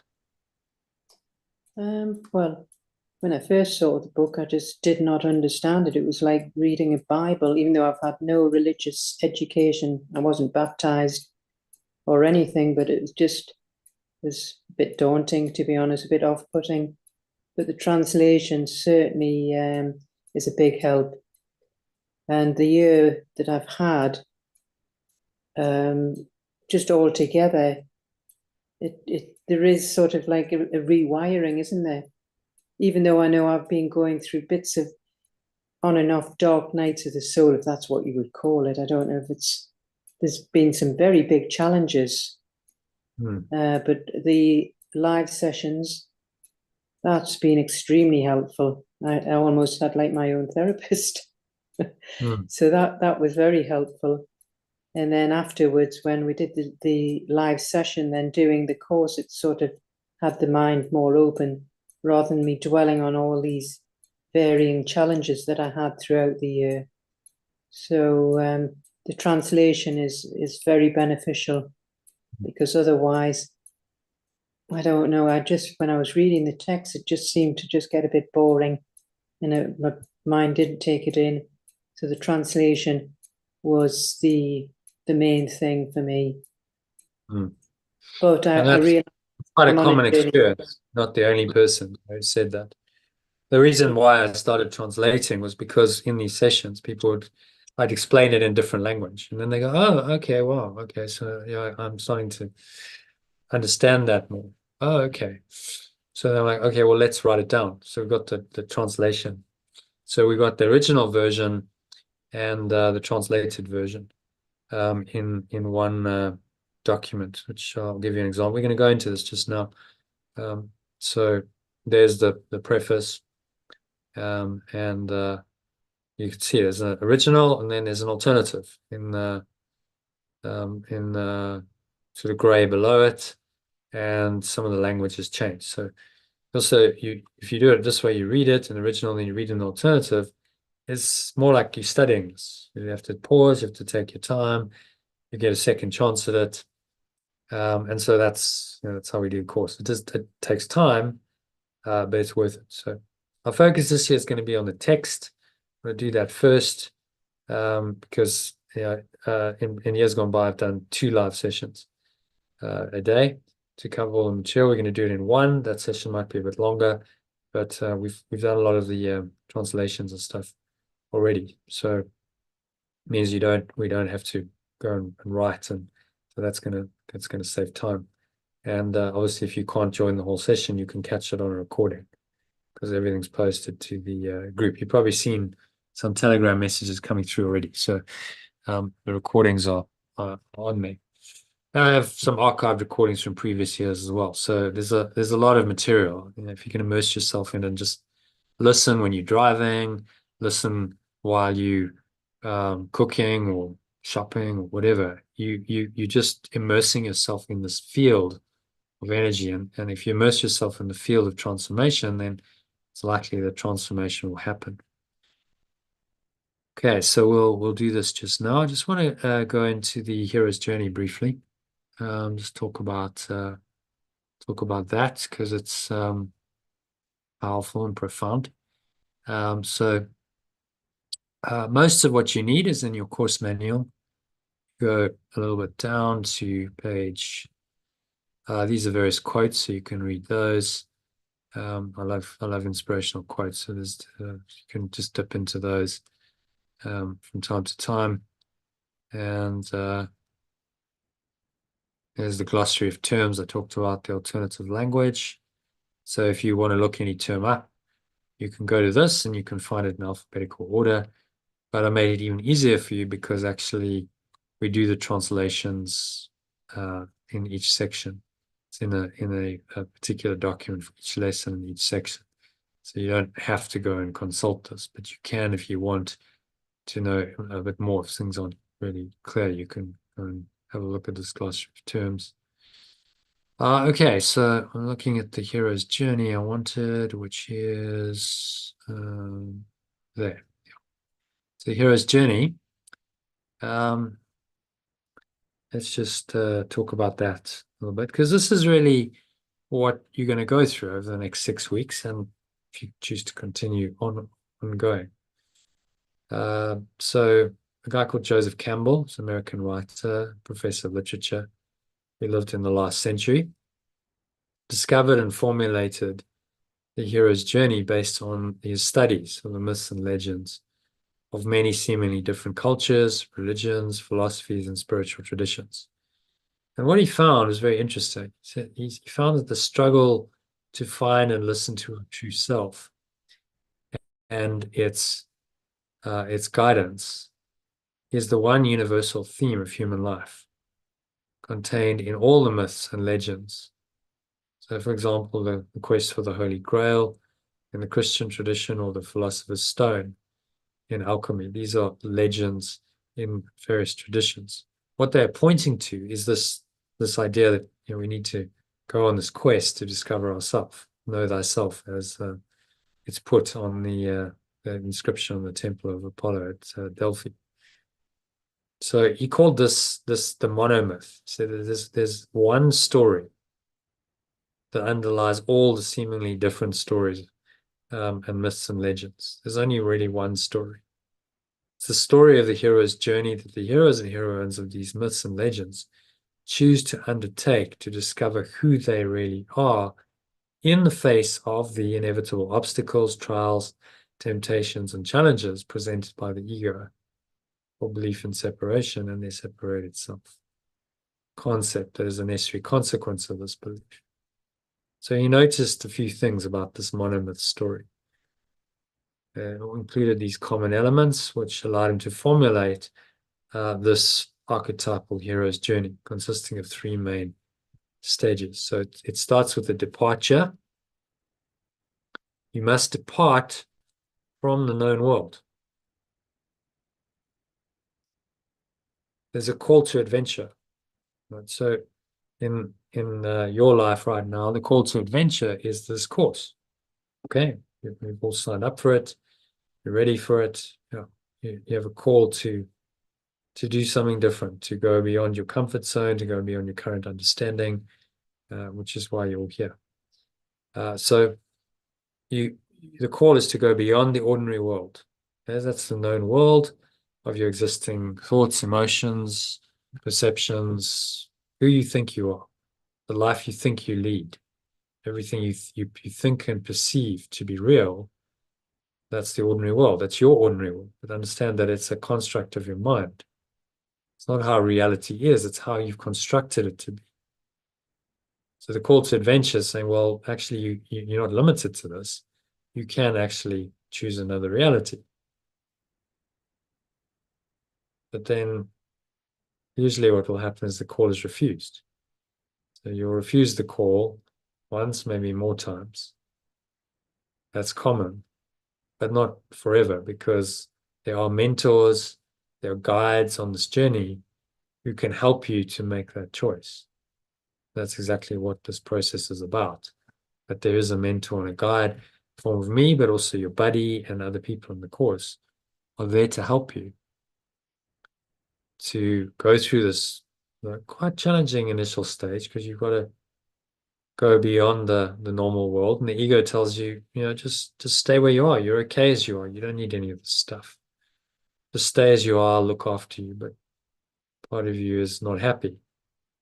So you've got to accept that movement is necessary. You've got to move out of your stuck inertia state into a higher state. And you've got to move first. So after refusal of the call, often a mentor is met who will guide you in the same way. I mean, this is classic. You see it in movies. So let's take The Matrix. Neo goes and he meets Morpheus, who's his mentor, who's helped him already on the journey. And he meets him, and then Morpheus gives him an ultimatum. He says, well, take the blue pill, you wake up in your bed, you believe whatever you want to believe. Take the red pill, I'll show you how deep the rabbit hole goes. So take the red pill, you're saying, yes, I want to go out of the normal world. And then he says, can't go back. So if you make the choice for the red pill, there's no turning back. You are crossing the threshold. That pill scene in Matrix is the classic crossing the threshold. And so Hollywood scriptwriters have got hold of this hero's journey in this expanded 12-phase form, and they know that if they can write a script according to this formula, it's going to be a powerful movie. It's going to be deeply meaningful and impactful to others. And on that basis, they make the movie. So they're likely to make money. So Hollywood started, cottoning on to this hero's journey about 50 years ago, 1960s. So Joseph Campbell wrote his seminal work called The Hero with 1,000 Faces in 1949. And then very soon afterwards, Hollywood came to the party and just realized that actually if they scripted their scripts according to this hero's journey, that they sold incredibly well. The movies were very popular because the hero's journey speaks to something deep within every human psyche. And we all yearn for that, and we want to know it and experience it and see it. And so the movie gives us that opportunity.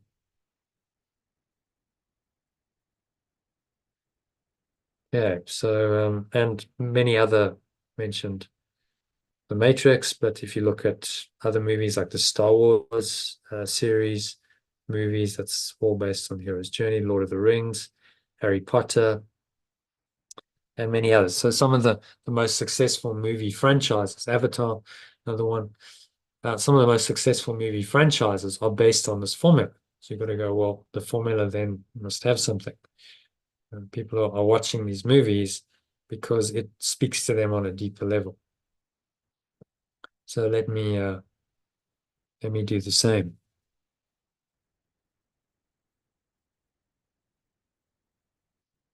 So crossing the threshold, going into the second act, which is the adventure. So you're called to adventure, you're from the known world, you then choose to go into the adventure, and inevitably you're going to get tests.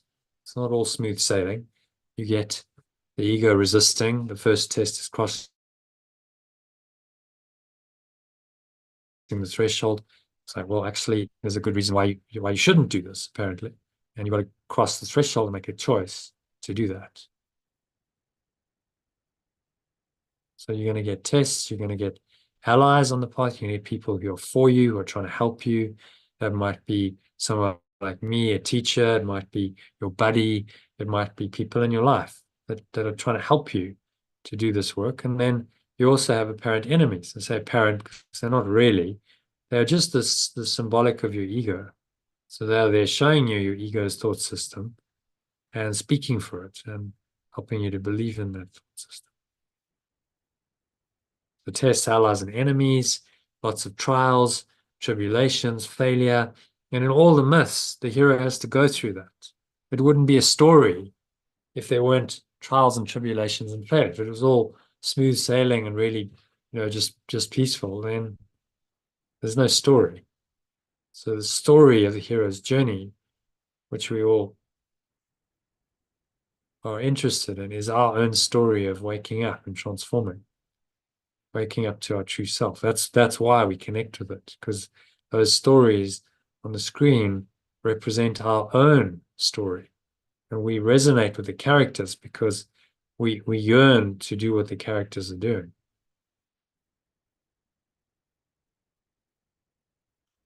Okay, and then as you go, you start approaching the inner cave, which is where the ordeal happens. So the ordeal is going through, really facing your stuff. Whatever your karma is, your ego's negativity, and it's not pleasant. Really, it isn't. No one can say, "Oh, wow, that was amazing," but you know that you can get through it. This process tells you that you can, and you will get through it. It's inevitable if you persist. So the question is, will you persist through the difficulties and the challenges and the trials, so that you can ultimately seize the reward?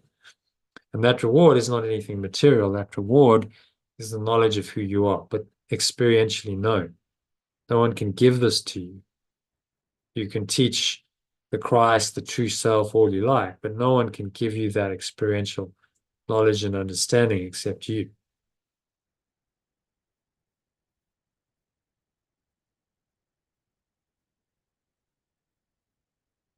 So we seize the reward. We go through what's called the abyss, a death and a rebirth experience. Now, that may happen in the next 6 weeks, fully and completely, in which case your work is done. Revelation comes after that. Revelation is just the experience of this transcendent state of love, peace, and joy. So you die and you're reborn and you move into these higher states of being, revelation.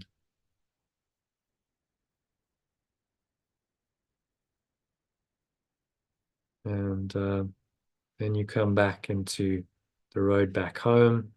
So the other side of the transformation, you understand who you are, you wake up to who you are. That's the at-one-ment process. Atonement, let's say, but we call it at-one-ment. So you become one with your true self, you know who you are, in other words, but on a quite a deep experiential level. You received great gifts of this at-one-ment that can look differently, but remember, the gifts are never material. The gifts are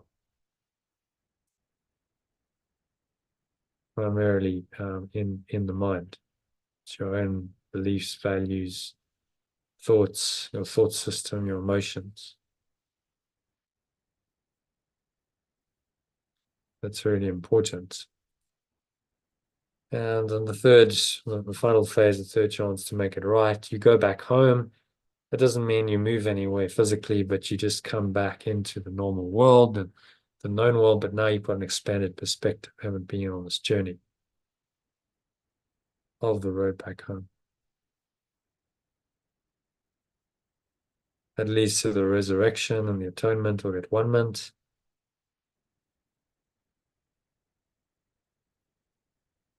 At-one-ment means that you become one with your true self and at one with everyone and everything. That's the journey.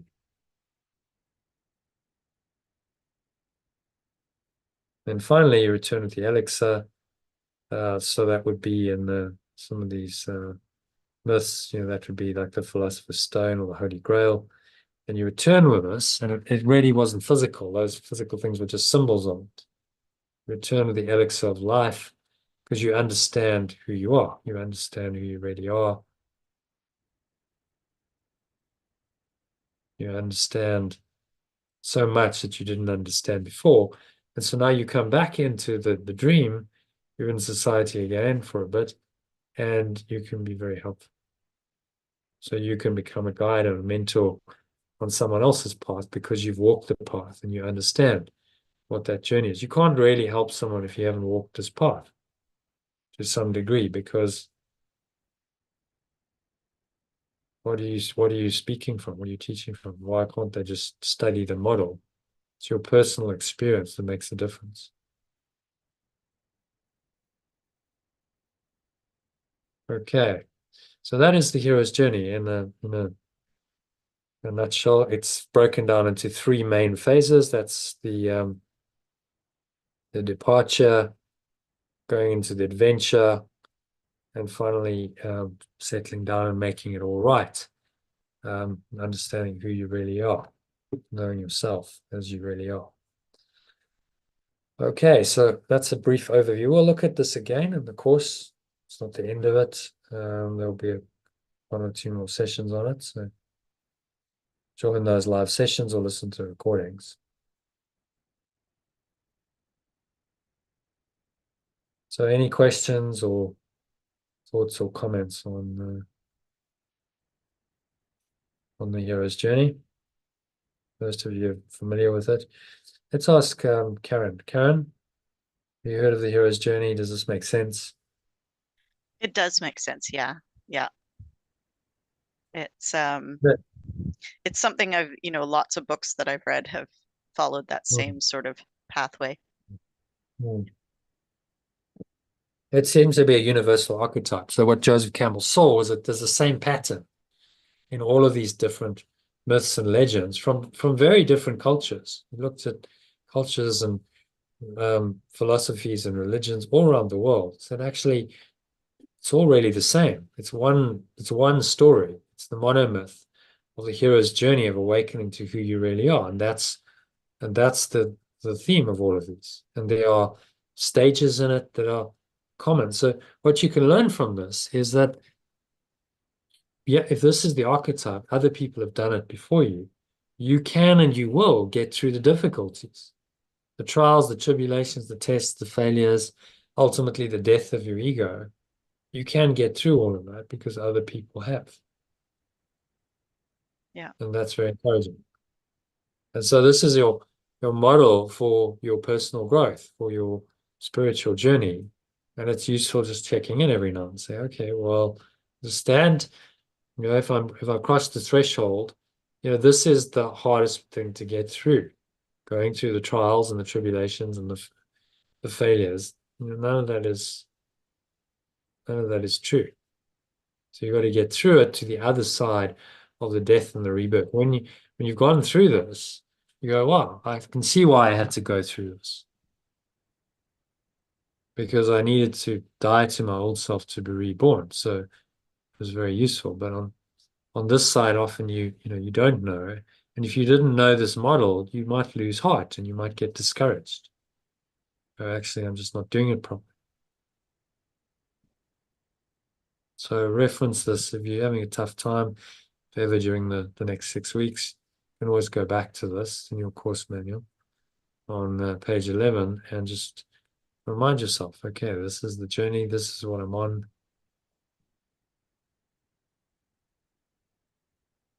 And that can be very helpful. Okay, so any thoughts, comments, or questions on the hero's journey?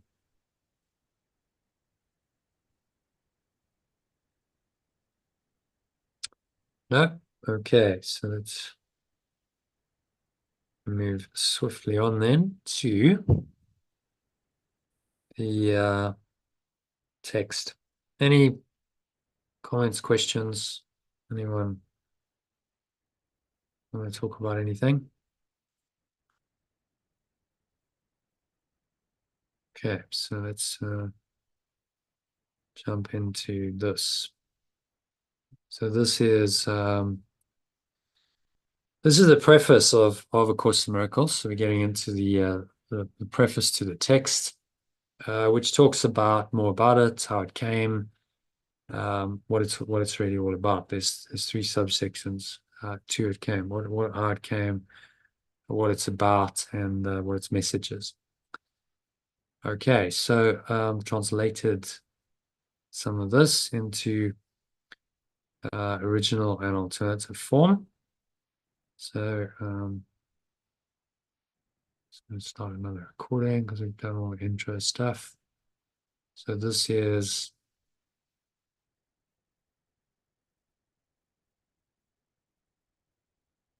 the preface to the Course in Miracles text, which sets the scene. It tells us what this course is really all about, where it came from, and so on. So we're just going to take turns reading it in the original and then the alternative. In fact, is there anything to change there? No, not really.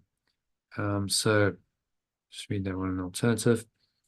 Who would like to start? Elaine, why don't you kick it off just to lead the way for people, because you've done a lot of this. Just read a preface in the original, in the alternative, kindly. This preface was written in 1977 in response to many requests for a brief introduction to A Course in Miracles. The first 2 parts, how it came, what it is, Helen Schuckman wrote herself. The final part, what it says, was written by the process of inner dictation described in the preface. Okay, so just saying these are the 3 parts. This is the introduction. This is what this is. And that it was written, interestingly, by this process of inner dictation. So Helen Schuckman didn't write it. It wasn't coming from her. She was what she called a scribe. She just wrote down what this voice, which identified himself clearly as Jesus or Yeshua, as his real name was, what he told her to write. So there's a transcription.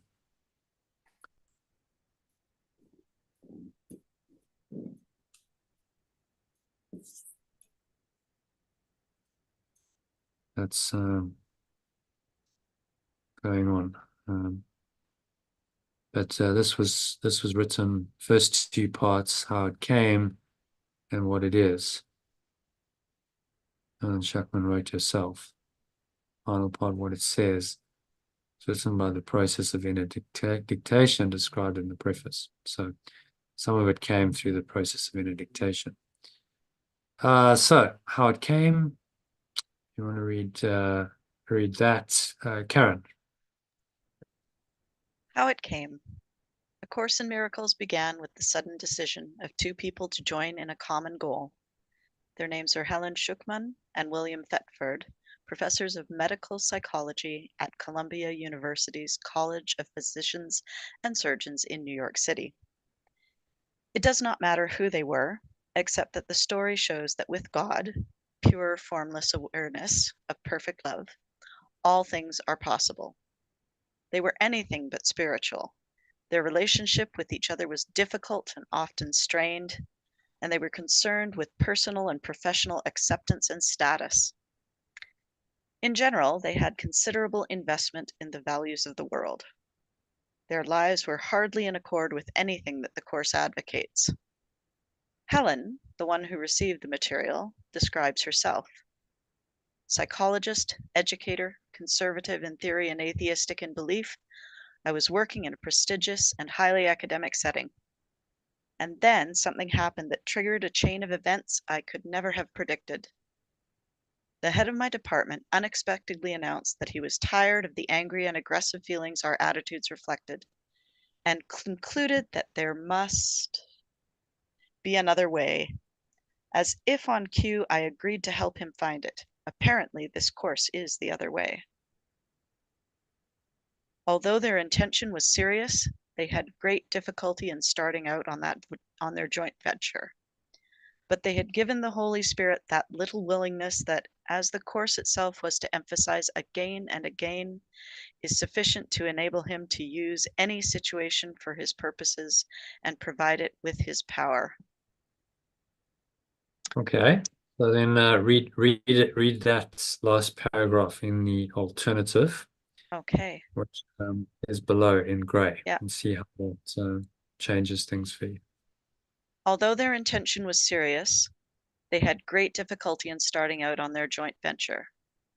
But they had been just a little bit willing to listen to the remembrance of perfect love that, as the Course itself was to emphasize again and again, is sufficient to enable it to use any situation for its purposes and infuse the situation with its power. So does that feel different when you read it in the alternative? Yes, it's good for me because I don't have any religious background. And so that other language may be it's just a little off-putting because it's so unfamiliar. Yeah. So I kind of like Which this. is common, Holy Spirit. And then also the his. Well, yeah, really a his or a her. It's an it. It transcends gender. It's no gender really. So it transcends the limitations of language, which have the duality built into it, of his or her. So whichever way you go, it's not correct, whether you say his or you say her. So what I've tried to do in the translation is strip that out and make it, because it really is a neutral it. It's no gender to it. This is your own true self. This is your own remembrance of perfect love that remembers that there is this absolutely perfect unconditional love within you, and that you can actually live through that love. Not easy in this world, but it is a choice. It's possible. And so it reminds you of that state of mind, which is your true nature, but which you've forgotten. Hence, it's the remembrance of it. And the more you remember it, the more you come to know experientially the perfect love that you are. And that's what all the Course is designed to do, to help you remember what you've forgotten and restore to your mind what's already there, but it's just been forgotten. And as he says, it's sufficient to enable it. This willingness, the key thing here is just be a little willing to listen. That's all he's asking you for. Just be a little willing. Just, okay, I'm willing to listen to this other part of my mind, which I know is there. It's what's called you here tonight. That speaks for a different reality. That says there is love. And you can listen to the voice actually only for love. It's possible. It takes a lot of mind training, it takes practice, vigilance, all of those things. That's true, but it's possible. Are you willing to go for that and to be willing to go through the process of this transformation to experience it? Because if you're not willing, there's no point. You're not going to get anything. You're not going to go anywhere if you're not willing. Okay, so any other thoughts on any of that? Thank you for reading that. Very well. And interesting, so you said you're an atheist. She was an atheist. Yeah, I like that. I was like, hey. You didn't believe. And yet Yeah. she's the scribe of this like Yeah. amazing teaching that has come into the world and has helped millions of people. Well, Yeah.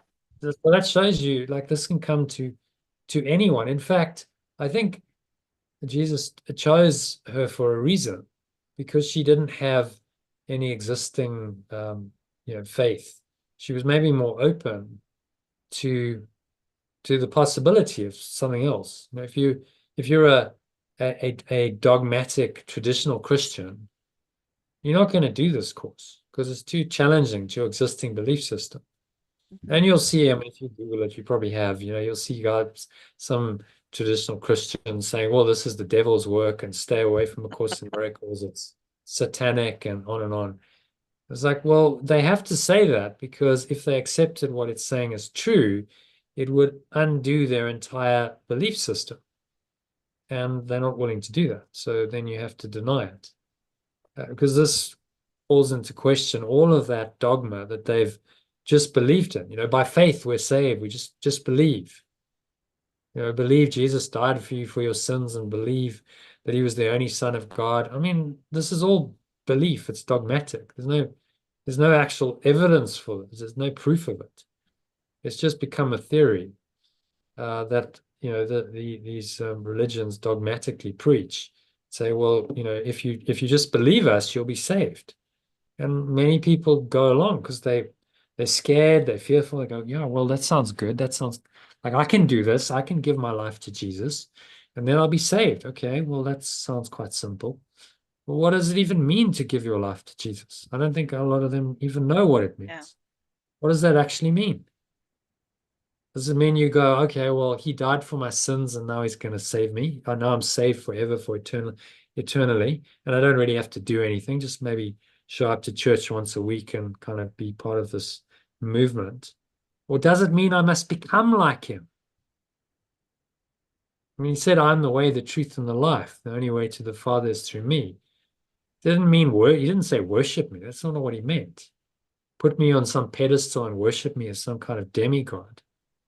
He meant you become like me. You follow my example and you live in the way that I have demonstrated.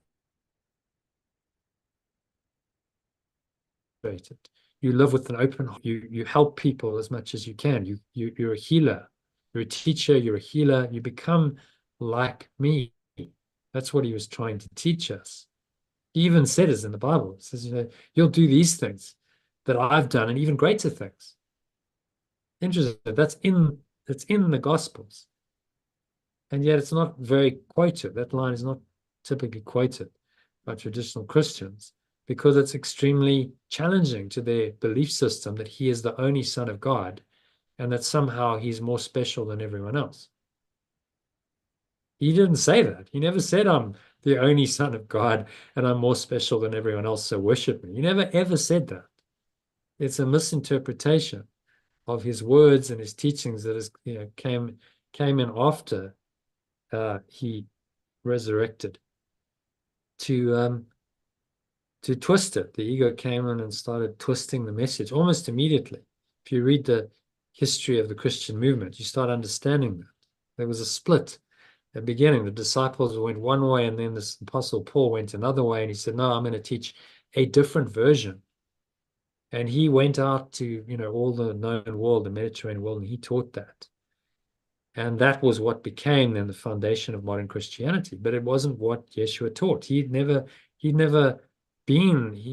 heard Yeshua teach. He only came on the scene after that. So you got to understand these dynamics and then understand that maybe what became traditional Christianity was not actually the authentic teaching. Maybe it was false from the start. And then, you have to challenge the whole traditional thought system, which if you attach to it, becomes very threatening to someone's ego. And then so you respond by attacking it and saying, no, this is false. This is all false, and we have the truth, and this is satanic, and on it goes. Anyway, I digress a bit, but you'll see a lot of that online, and you got to understand where it's coming from. And it comes from frightened people who don't want to really look at their belief system and question it to the core and say, well, maybe it's all been false. Maybe there's a higher truth that I've been missing. because that means that their own ego is threatened. Their own self-concept comes under attack, apparently, from this teaching, and people will defend their self-concept to the death. That's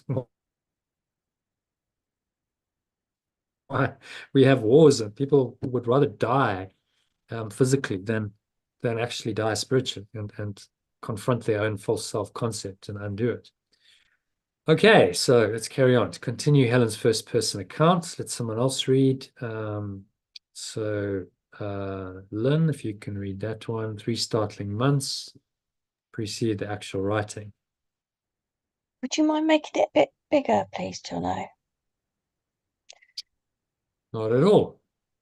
So let's zoom it in to 150, shall we say?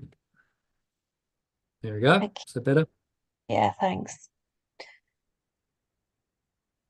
3 startling months preceded the actual writing, during which time Bill suggested that I write down the highly symbolic dreams and descriptions of the strange images that were coming to me. Although I had grown more accustomed to the unexpected by that time, I was still very surprised when I wrote, "This is a Course in Miracles." That was my introduction to the voice. It made no sound, but seemed to be giving me a kind of rapid inner dictation, which I took down in a shorthand notebook. The writing was never automatic. It could be interrupted at any time and later picked up again. It made me very uncomfortable, but it never seriously occurred to me to stop. It seemed to be a special assignment I had somehow, somewhere agreed to complete. It represented a truly collaborative venture between Bill and myself, and much of its significance, I am sure, lies in that. I would take down what the voice said and read it to him the next day. He typed it from my dictation. I expect he had his special assignment too. Without his encouragement and support, I would never have been able to fulfill mine. The whole process took about 7 years. The text came first, then the workbook for students, and finally the manual for teachers. Only a few minor changes have been made. Chapter titles and subheadings have been inserted in the text, and some of the more personal references that occurred at the beginning have been omitted. Otherwise, the material is substantially unchanged. The names of the collaborators. Oh, where's it gone? Yeah, just pause it there. Yeah. So, any comments or questions on that process? I think it's important to understand how this came. That it was a collaborative venture. It was a joining of minds in a common purpose. So her and Bill had a lot of conflict themselves. He was the head of this department of psychology at the Royal College of Physicians and Surgeons in New York City. Very prestigious academic environment. These were all highly intelligent on the sort of intellectual level. But there was a lot of infighting, a lot of backstabbing, and they happened to be going to another disciplinary hearing. I think they were in the car at the time, and Bill just turned to him and said, I'm just tired of this. What are we doing? It's got to be a better way. And to his surprise and hers, she actually agreed. She said, yes, I agree. There must be a better way, and I will help you. I don't know what it is, but I will help you find it. And so there was a meeting of minds in that moment. They joined in a common purpose, which was to find a better way for both of them, for the whole department, for everyone, that transcended their seemingly separate personal interests. And so that's what the Course would call a holy instant, a moment of joy with your companion in a common purpose that transcends your separate self. And out of that moment, that holy instant, or holy moment as he calls it in the Course, was born this absolutely profound process that has described this entire Course and has birthed a movement. There are millions of people who've studied, read the book, and have found a lot of help and comfort and support in its writings. And it came from two very ordinary people who were not spiritual at all. But so that just shows you don't need to be so-called, spiritual to do this. If you think you're not particularly spiritual, you're probably in the best position to do it, because you'll be more humble. If you think you already know, well, I'm so spiritual, I'm so, holy in a religious sense, then usually you've got your own beliefs that are going to actually block your understanding, acceptance of this teaching. Okay, so yeah, Lynn, if you can just finish that one, the names of the collaborators, and then we'll go to the next section, which is what it is. The names of the collaborators in the recording of the course do not appear on the cover because the course can and should stand on its own. It is not intended to become the basis for another cult. Its only purpose is to provide a way in which some people will be able to find their own internal teacher. Yeah, so that's quite important. I mean, there have been people who've taken this and created little kind of cult movements and live together in communities and so on. And you might, if you search online, find some references to those. But this is not really what the Course is advocating. He never says go and live in, a community with a leader and just dedicate your life to this. In fact, he says live in the world, but just don't be of the world. Just use all of your experiences in the world, whatever they are, however challenging they may seem to be, as part of your letting go process. Another forgiveness opportunity put in Course in Miracles language. And that is the purpose of it. So don't separate yourself off and go somewhere else. You don't need to. Just, live your life, but live it from a viewpoint of that this is just all lessons that are there to help you to transcend your ego and to find your own internal teacher. And so some people might say, well, Elaine, you were talking about this the other day. Oh, well, you should just find your own internal teacher, and you don't have to rely on a channel teacher. Okay, but there's a process to finding your internal teacher.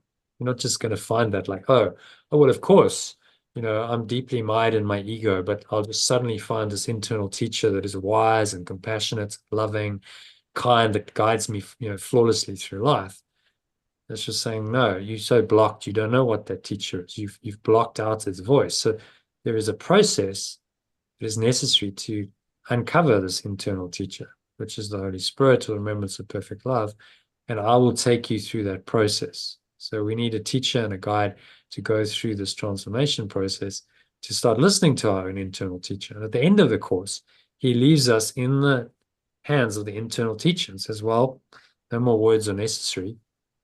Just let it all go and trust that, you'll be given the guidance you need. If you need a word, you'll be given a word. If you need thoughts, you'll be given thoughts. And if you just need a tranquil, open mind, then these also will be your gifts. But there's a whole process, a 1-year mind training course to go through to get to this point of being able to consistently listen to your internal teacher.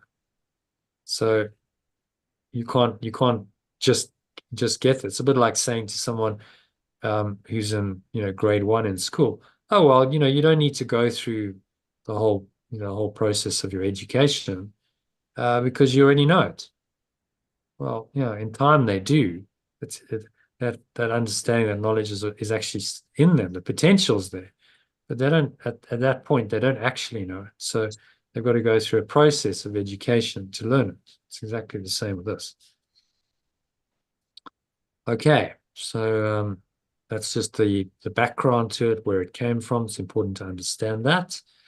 So now let's talk about what it is. So, Bakan, maybe you can read that. What it is, paragraph 1 and 2 for us of this section, please. What it is. As its title implies, the course is arranged throughout as a teaching device. It consists of 3 books, a 669-page text, a 488-page workbook for students, and a 92-page manual for teachers. The order in which students choose to use the books and the ways in which they study them depend on their particular needs and preferences. The curriculum the course proposes is carefully conceived and is explained step by step at both the theoretical and practical levels. It emphasizes application rather than theory and experience rather than theology. It specifically states that a universal theology is impossible, but a universal experience is not only possible, but necessary.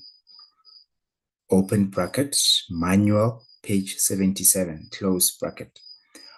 Although Christian in statement, the course deals with universal spiritual themes. It emphasizes it is but one version of the universal curriculum.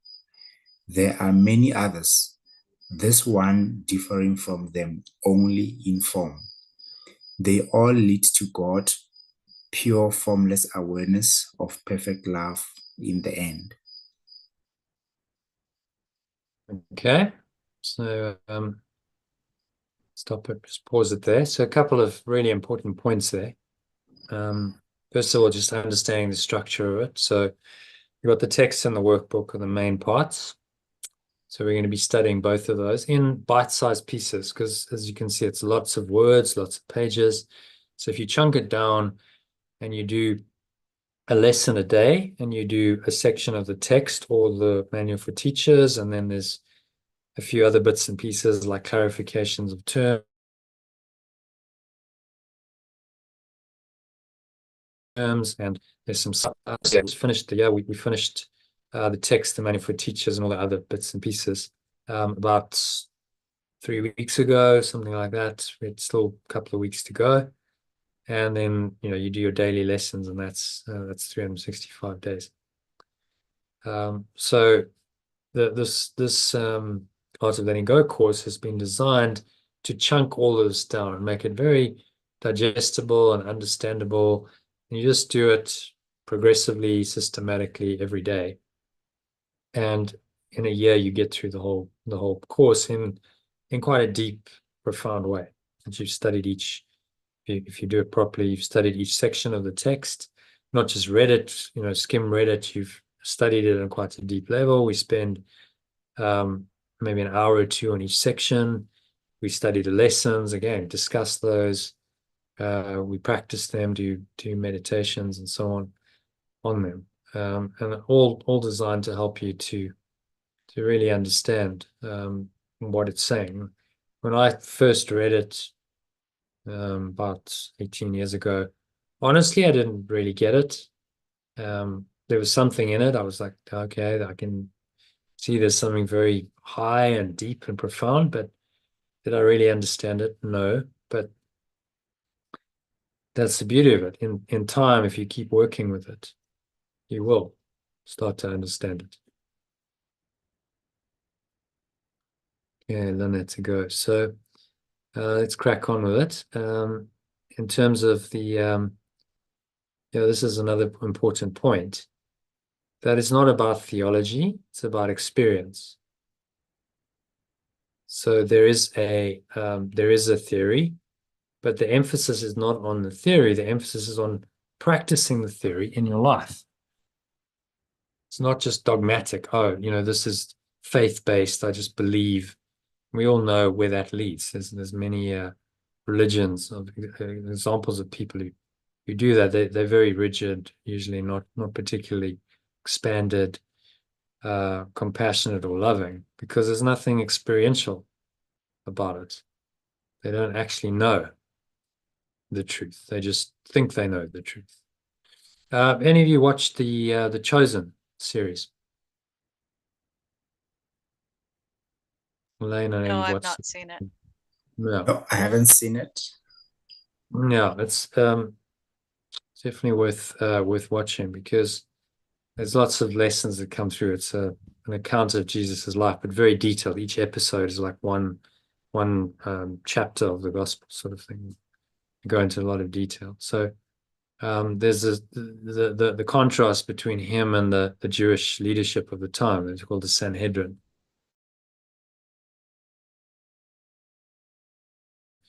You know, they had theology, they used Torah, they had all these rules, 670 or 80 rules or something in the Torah, and yet they were missing something. They didn't have the experiential understanding and knowledge that he had. So there's a scene where he meets the head, a guy called Nicodemus, who's much older, you know, more experienced. He's at the top of his game. He's like the chief rabbi of Israel, and yet he knows that he doesn't know. He knows that he's missing something. He knows that he doesn't know God. He's got an intellectual understanding. He can talk about the Torah and the principles, but then he sees what Yeshua can do. He heals Mary Magdalene of her demon, and he sees these other miracles. He's like, you're on another level, and he talks to him. And he humbles himself and said, I want to know what you know experientially. I want to have the same experience as you, because that's what it comes down to. In the end, it's a universal experience, and they all lead to God. I think another key point is these themes are universal. Yeah, the themes span across time, across different spiritual traditions, different religions. These ideas are universal. So there are many other paths. This is not the only path to God. This one just differs from them in form. Right? They all lead to God in the end. Why would you choose this path as opposed to another one? Because it's a quicker way. It's just saying to us, I'll show you the quick way. And why can I show you the quick way? Because I took the quick way myself. I did it myself. This is my thought system. This is how I really thought. This is what I really taught, from in my own words, not translated someone else's account, writing it down. He doesn't necessarily have an understanding I had. This is directly from him, just transmitted word for word in his own words, very little editing. So you can trust it. And he's giving us the shortcut, the way that he really did it. This is like the hack, you know, that's modern kind of cultural saying, where you say, well, you hack this and you hack that, and you kind of get the essence of it. Well, this is the hack of Christianity. Like, okay, so what's the very foundation of, what's the essence of it? Let's cut to the chase and cut out all the nonsense and just get to the very core of it. And that's what he's giving us. Okay, so then the text is largely theoretical. Let's go back to Karen, if you can read that. And then about the workbook, read the next couple of paragraphs. I'm starting at the text is largely theoretical. Correct, yeah. Okay. The text is largely theoretical and sets forth the concepts on which the course's thought system is based. Its ideas contain the foundation for the workbook's lessons.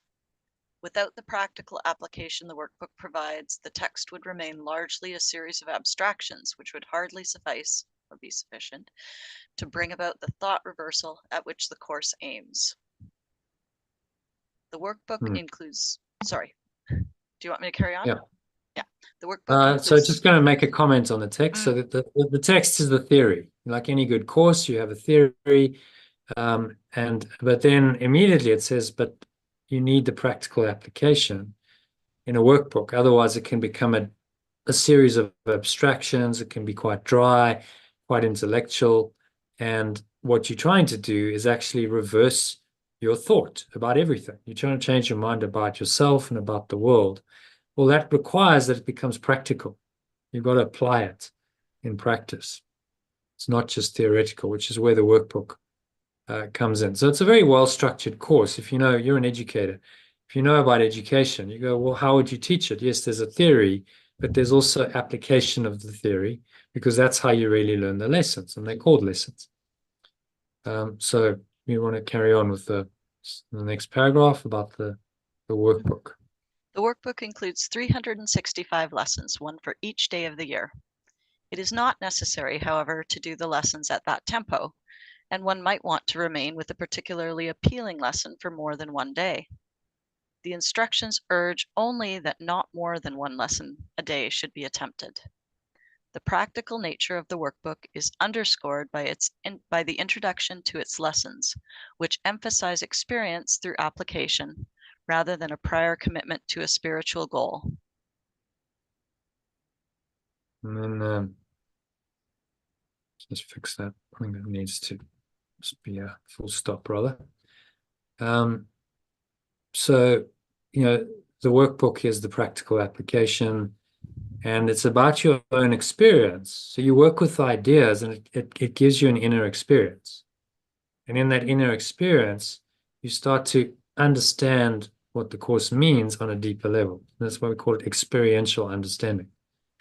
So the workbook's essential, because otherwise you don't practice and you don't get the personal experience.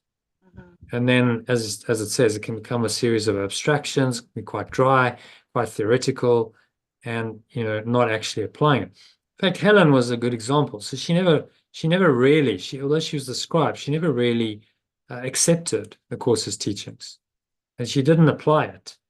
So she understood the theory, but did she really embrace it? Did she feel it in her heart? No, she was very resistant to the message. Her co-scribe, Bill Thetford, was probably the first person who really embraced it and said, okay, I must apply this and practice it. And he became, by the end of his life, a very calm, peaceful presence. Nothing really fazed him. He wasn't sexual anymore. He became kind of asexual. And he largely transcended a lot of his ego. So he was the first sort of example of what a proper course student can be and how it can transform your mind and your life. Okay, next one, some of the ideas the workbook presents. Let's go to Elaine, if you can read that. And the next paragraph after that. Some of the ideas the workbook presents you will find hard to believe, and others may seem to be quite startling. This does not matter. You are merely asked to apply the ideas as you are directed to do. You are not asked to judge them at all. You are asked only to use them. It is their use that will give them meaning to you and will show you that they are true. Did you say 2 paragraphs? Yeah, well, let's just pause there. So, yeah. What's on that? What's he saying in that one? Well, it's just so unlike what we're used to. And as it says, could be quite startling. But that doesn't matter. You just merely does as it asks, it directs you. Don't judge them at all. Yeah. It's like, those connecting the dots exercises where you draw a picture by connecting the dots. Yeah. So just go through the process. It's not difficult. You just connect one dot and then another. And even though you can't see the bigger picture yet and you don't really understand what you're doing, it's okay. Because if you keep doing that, connecting the dots, eventually the picture will reveal itself. It's the same idea in this. You don't necessarily, you don't understand the big picture, because if you understood it, you wouldn't need to do the course in the first place. The course is there to help you to understand this. So you've got to go through the process of it. So you don't even need to, he's saying, you don't even need to believe the ideas. You need not accept them. You need not even welcome them. So, okay, there might be resistance. Some of them you may actively resist. None of this will matter or decrease their efficacy. But do not allow yourself to make exceptions in applying the ideas the workbook contains. Whatever your reactions to the ideas may be, you use them. Nothing more than that is required. So it's actually quite simple. He's not asking us for a lot here, is it? Saying, okay, well, just do it. The Nike saying is beautiful, just do it. You don't have to accept the ideas, you don't have to believe in them. Just do the practice, do what I'm telling you to do, and you will see that what happens. You'll see the benefits that start arising for you. So he's trying to make it as as easy for us to do as possible, as attainable for us as it possibly is. Just say, look, just do the lessons, practice, and you'll see by your own experience what happens. Okay, and then sorry, I read that one alone, so I don't think we need to read that one again. So read finally the manual for teachers. Finally, the manual for teachers, which is written in question and answer form, provides answers to some of the more likely questions the student might ask. It also includes a clarification of a number of the terms the course uses, explaining them within the theoretical framework of the text. Yeah, so it's like the FAQs. It's clarification. There's a lot of, like you had a question about, well, what about psychic powers? Remember? Oh, yes, yes. Not directly addressed in the text, but it's in the manual for teachers. Okay, so let's talk about, because that might be a question that people have, what about, okay, so let's address it. So that's the FAQ. So it's a very well-constructed course. You would have a theory in any good course. You'd have the practical side of it in the workbook, and then the manual for teachers is your FAQs. He's also got a clarification of terms, and all of that is designed to make it into, as exactly what he calls it, a course, a very good, well thought through course that is incredibly well designed to help you to make the kind of shift in your thinking, and absolutely in the end reverse your thinking completely from what it currently is. Okay, so Kang, if you can read the next two. The course makes no claim to finality. The course makes no claim to finality, nor are the workbook lessons intended to bring the student's learning to completion.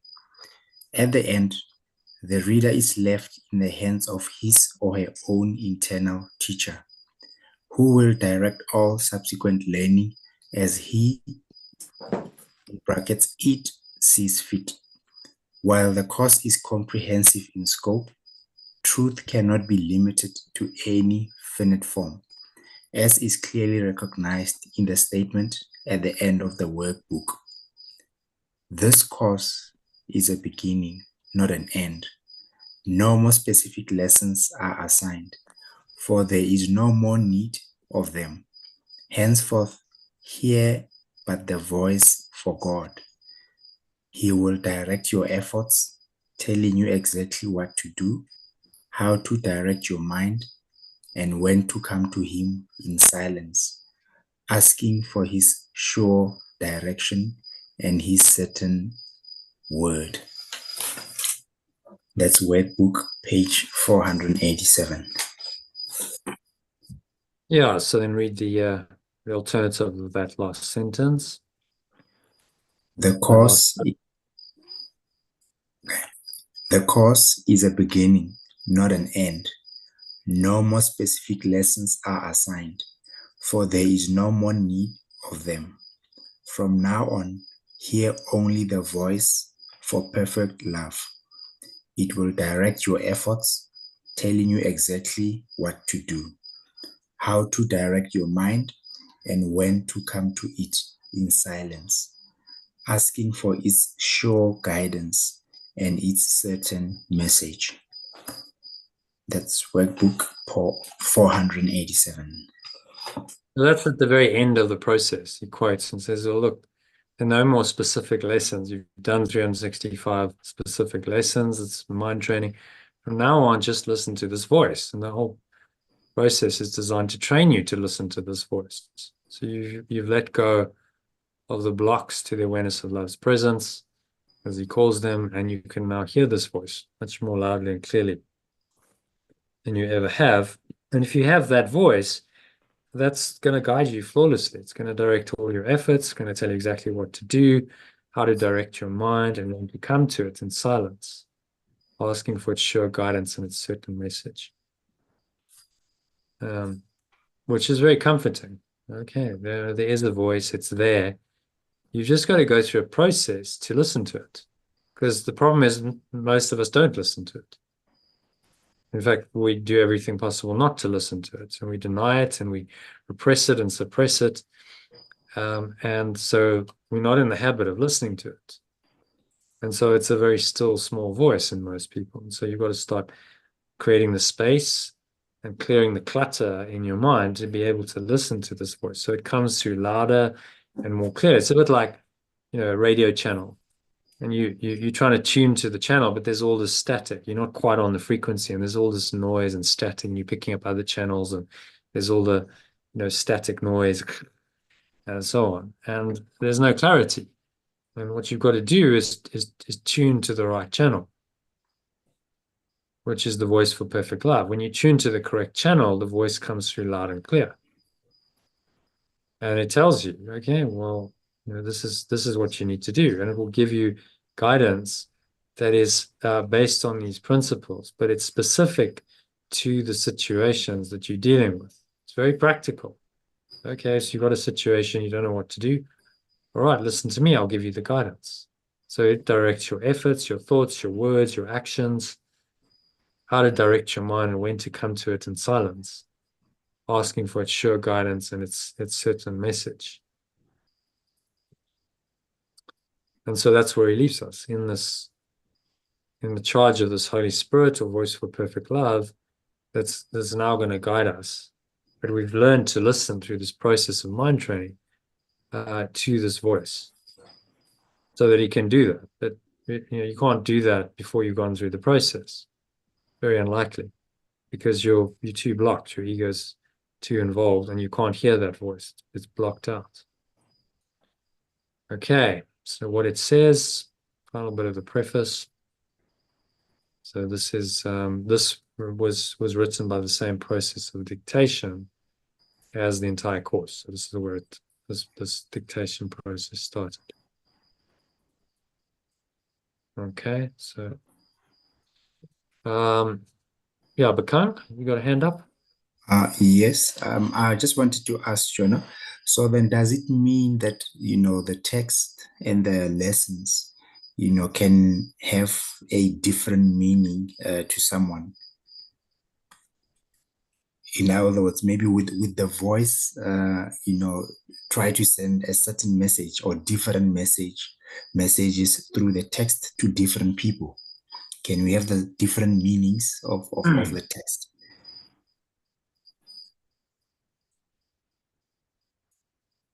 Well, there's ultimately only one mind, there's only one meaning, but people will interpret it differently, no doubt. So someone can read this text and they can go, this is satanic, I don't want anything to do with it, this is the devil's work.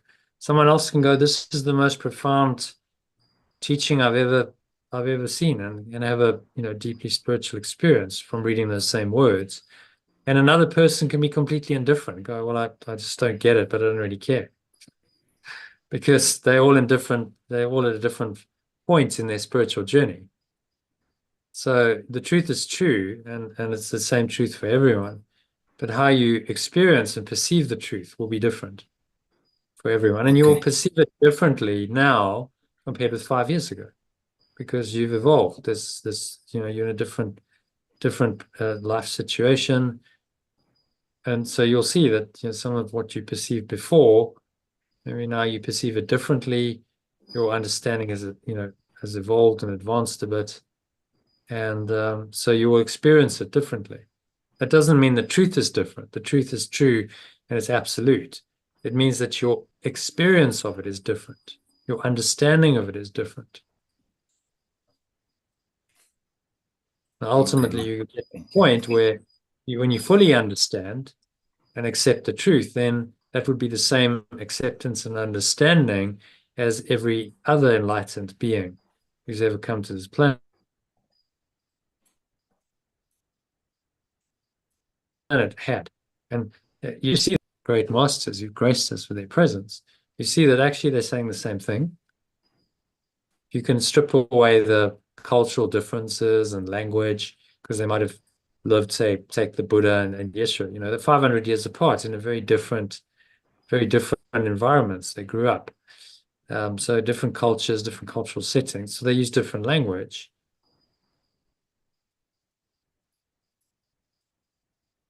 But the ideas were the language and the culture and the dogma around that teaching. You start to see that actually it's all the same. So there is only one voice for God. If there's only one voice, then its message is actually the same, ultimately. Does that make sense? Thank you. Yes, it does. Thank you. Yes, you can have different perceptions, but ultimately they will converge into one ultimate truth. One, we call it pure formless awareness of perfect love. You converge, everything converges in that awareness, and everything becomes one in that awareness, because in that awareness there's a realization that there's no other awareness. There's only that awareness. Okay, so what it says, happy? Let's go to what it says, back to Karen. Nothing real can be threatened. Okay, so now we're diving in the deep end. This starts to get very interesting, because this is the summary. This is like the executive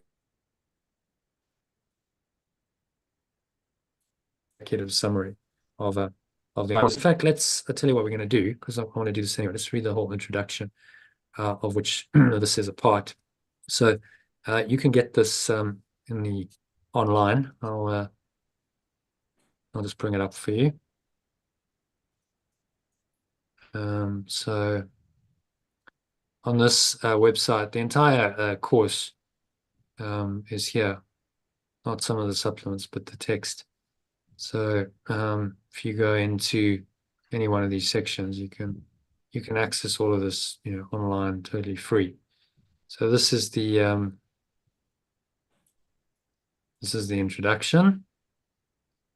So yeah, Karen, if you can read that, and maybe just read it to about number 6, and then we'll pause. Okay. In fact, I'll tell you when to pause, because there's some very profound stuff in this. Okay. This is a Course in Miracles. It is a required course. Only the time you take it is voluntary. Free will does not mean that you can establish the curriculum. It means only that you can elect what you want to take at a given time. Okay, so just pause it. Mm-hmm. So what do you understand by those words?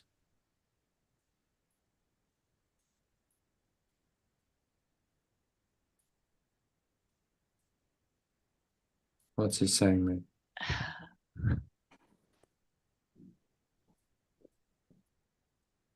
It starts off with a bang, doesn't it? It's a Course in Miracles. Yeah. Wow. Yeah. So what does it actually mean? I'm sort of struggling over it is a required course. I don't understand that. Yeah. I mean, yeah. What he's saying is, yeah. Is he saying you will take this course in whatever form that may be? It may not be in the form of a Course in Miracles, but you will take the course of learning who you are, because that's not voluntary. You have to eventually discover who you are. Yeah, that makes sense. That's why it's a required course. Yeah. If this course has come across your path, and then this is maybe the form in which you will take the course. We all take the course in a different way. A Course in Miracles, as he said, is one form of a universal course, a universal curriculum. So that's why it's required. We all, as human beings, ultimately, we're here to learn to know ourselves. Who are we, really? Mm-hmm. You can't avoid that forever. We try. I mean, many people are oblivious of who they are, have no idea. We live in a culture that denies who we really are. But you can't avoid it forever. It's not possible, because at some point you must awaken, because you know why? Because it becomes too painful to not awaken. The pain gets too much. You know, Yeshua says at some point, your tolerance for pain may be high, but it's not without limit. At some point, everyone goes, wow, I just can't handle this, and it's too much. So then you either go, well, I'm checking out.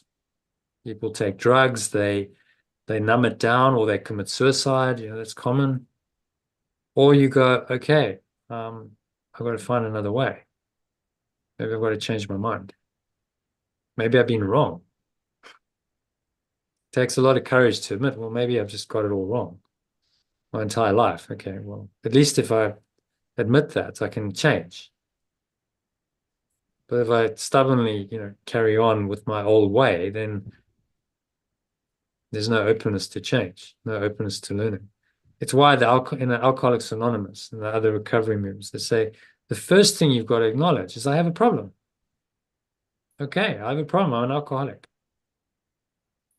If I don't admit that, there's no way I can go. No, I'm not an alcoholic. I don't have a problem. Okay, well, no healing can happen. There can't be any transformation process because you've denied that you have any problems. So then there's no need to do any work on it. There's no need to go through a process of healing if you think you don't have problems. So that's why they start. Okay, I'm an alcoholic. Yeah, I have a problem with alcohol. I have a problem with drugs or whatever it is. Okay. So the truth is we're all addicts, whether you're addicted to alcohol or drugs, or we're addicts of a world. We're addicts to a thought system that hurts us, that doesn't serve us. And it's very difficult to free ourselves from that addiction. As you know, that's why you're on the course. So it's just like, I can't let it go. It's sticky. It stays there. It's just these thoughts and these emotions don't want to go away. But eventually you reach a point like you have where it's like, okay, I've got to do something about it. Yeah. That's why it's a required course. I like that. Only the time that you take it, only the time that you take for it is voluntary. I'd add in a for there. Only the time that you take for it is voluntary. Okay, so you can take as much time as you want. You don't just have this lifetime, you have many lifetimes. You can do this as many times as you want. And we do, frequently. People delay and procrastinate and they don't get it, and then they come back. But eventually you will be required to learn this course. So you may as well get down to it and go, okay, maybe I just better learn it because I don't want to suffer anymore. And he says free will does not mean that you can establish the curriculum.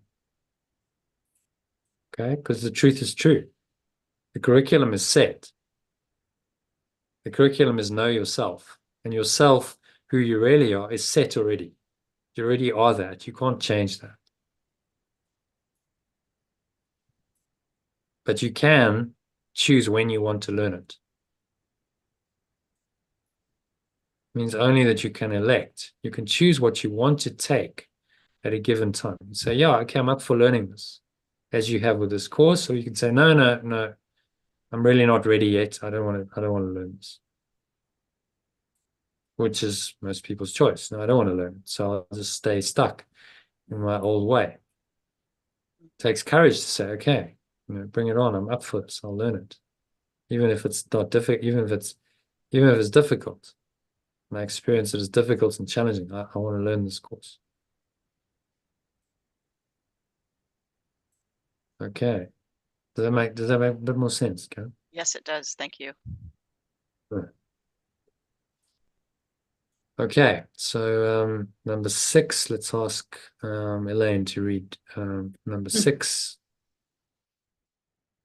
and up to end of number 8, please.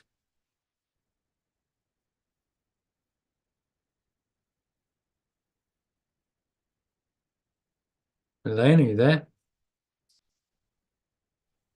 Sorry, I'm talking with the mute on. The course does not aim at teaching the meaning of love, for that is beyond what can be taught.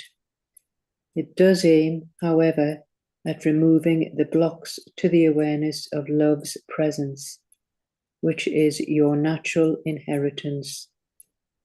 The opposite of love is fear, but but what is all-encompassing can have no opposite.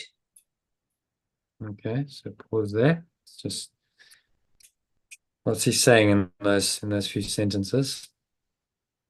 Well, it's saying it obviously can't teach us the meaning of love, because that's what we are innately. That's our inheritance. But it's just... He's framing the scope of this, isn't he? I mean, you'll appreciate this, Karen, as an educator. What do? You define the curriculum. Okay, what's the scope of this? What am I aiming to teach you, and what can't I teach you? Okay, I can't teach you the meaning of love because it can't be taught. But what I can teach you is to remove the blocks to the awareness of love's presence,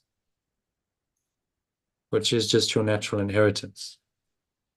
So you've blocked it out, you've covered it over, and now you've got to remove those blocks in order to become aware of it again.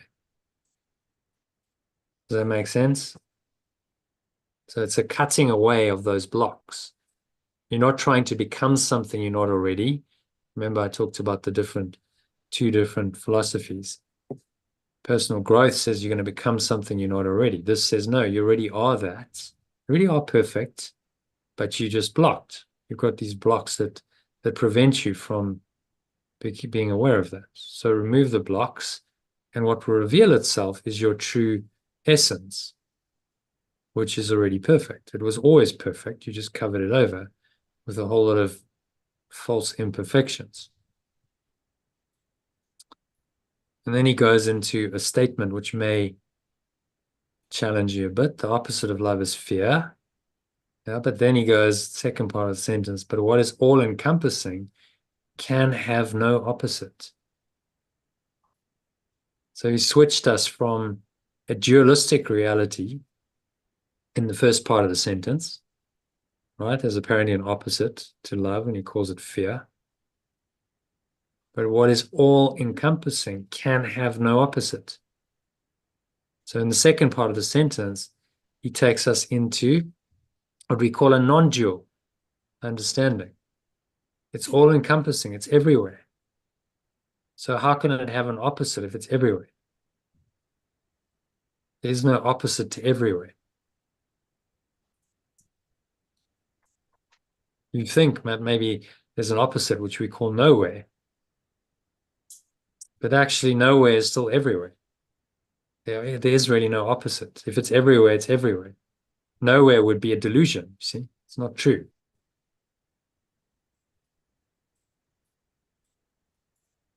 So what is all-encompassing? If it's everywhere all the time, how can that really have an opposite? So the opposite of love appears to be fear, but actually there's no opposite.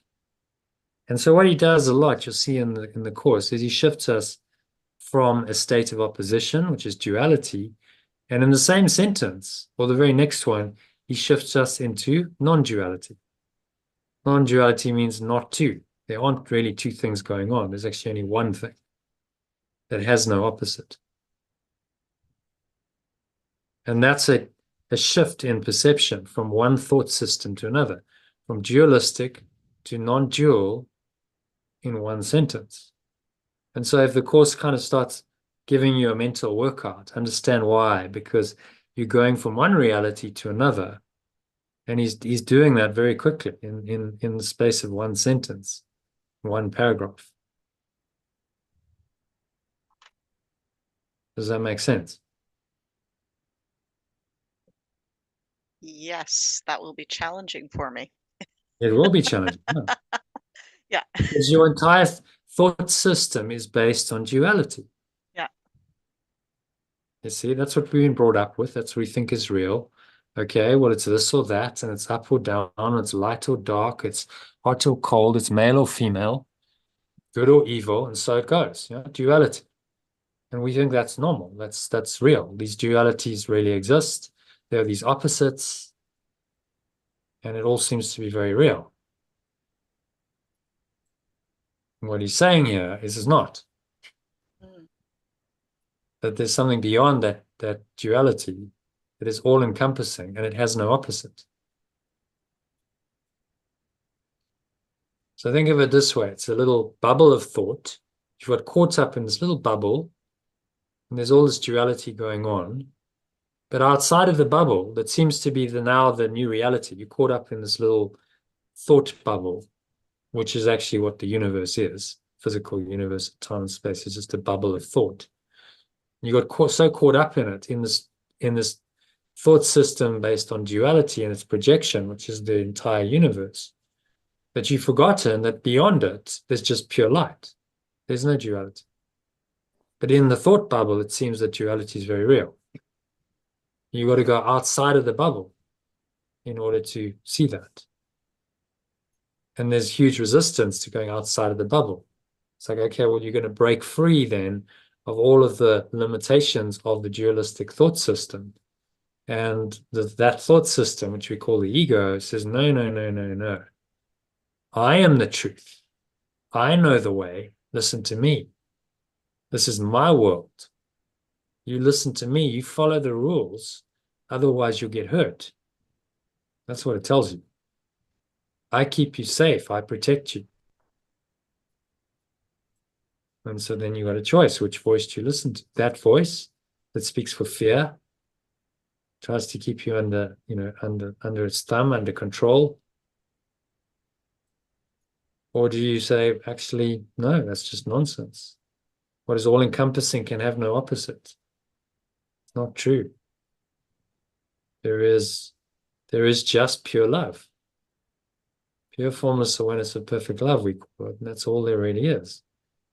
And this other voice just is completely false, designed to enslave me into a thought system that is very limiting, very contracted, and ultimately hurts. So if we go to the end of this, is there no fear? Yeah. Okay. That's Yeah. the point. He's saying, you really understand this, there's nothing to fear. If you're in the all-encompassing absolute everywhere and everything, and you're in that awareness, what's there to fear? You are everything. You are everywhere. There can be no threat. Fear is just the perception of some kind of external threat, isn't it? Yeah. All stress is the perception of an external threat. So stress and fear are the same. But it's perceived. Where do most fears exist? They exist in your mind. In fact, all fears. Let's be categorical. All fears. Even if your life is being threatened, someone's threatening to shoot you or kill you, it's your reaction to that that's the problem. If you were like, well, I'm not really bothered about my body, and so whatever, there would be no fear. If you understood who you really are, that you're not a body, then why would you fear the loss of your body, which isn't even real? So that seems like a big stretch at the moment, doesn't it? It's like, whoa, like, how do I understand that? Well, one thought at a time, one step at a time, to start understanding that you're not a body. You never were a body. You're not a personal identity. All of that is not true. You are simply the awareness that transcends it, or pure formless awareness of perfect love. That's what we call it. So this course can therefore be summed up very simply in this way. Nothing real can be threatened. Nothing unreal exists. Herein lies the peace of God, the peace of perfect love. Translation. Just ponder those words. Nothing real can be threatened. And nothing unreal exists. And then he gives us the benefit of understanding those two lines. Herein lies the peace of God. The Bible is called the peace of God that surpasses all understanding, because it surpasses intellectual understanding. It goes beyond that. It's a felt experience. So those two lines, if you fully understood them, you wouldn't need to do the course. Yeah. But we don't fully, you read them and you kind of go, okay, what does he really mean? You're getting that feeling like nothing real can be threatened. Like, Okay, what does that mean? Nothing real can be threatened. So whatever's real can't be threatened. The idea of threat, which implies fear, it can't really happen. If it's real, it can't really be threatened, because that's what defines its reality. It's real because it can't be threatened, because it's beyond threat. It's invulnerable. Nothing can threaten it. That's what defines it as reality. Does that make sense? If it can be threatened, then really it doesn't exist, because now its seeming reality or existence is threatened. Well, that's only possible if it's actually an illusion. It doesn't really exist. But that which is true, which is real, can't be threatened because it exists permanently, eternally. So how can the eternal be threatened in any way? It can't really be. Which is what he's pointing out here. Nothing real can be threatened. So there is no cause. There's no legitimate cause of fear. Do you see how liberating that can be? Nothing real can be threatened. There is something permanent and eternal in you and in everyone that cannot be threatened. If you can find that eternal awareness, then you're beyond fear. You realize that you can never be threatened. Even if your body is threatened, who cares? You're not a body. You're just the eternal awareness beyond the body.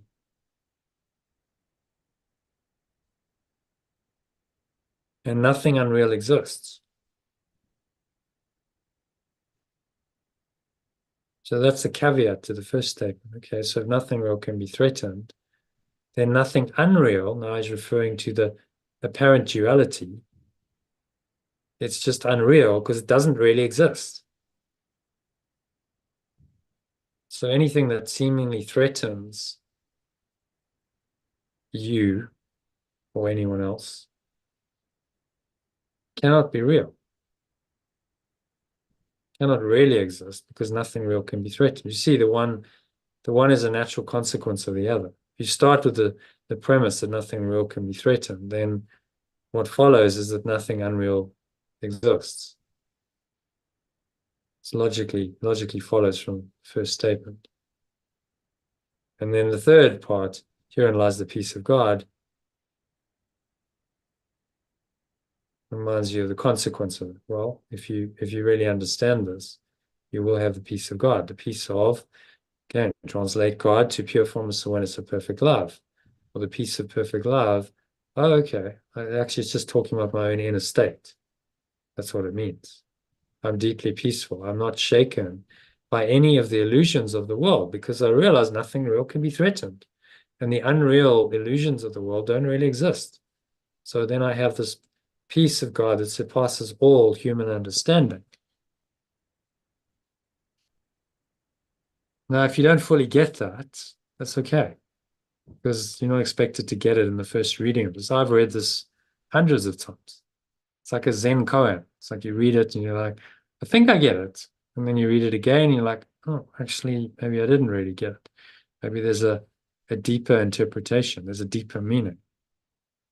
And like now I'm reading and I'm going, yeah, I've just got something deeper than I've ever got from it. Because I'm really just teaching myself.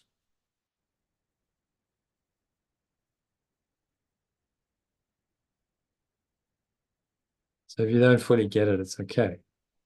You're gonna when you do the course and if you go through this whole 1-year program and you read it in a year's time, you go, okay, maybe now I get it more fully.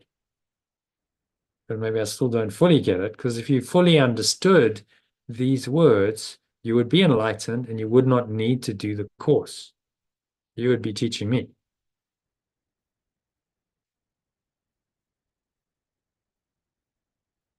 So it's a process. It's a journey to understand these words. Is the journey. And it's an experiential understanding. It's like, I don't just intellectually understand these.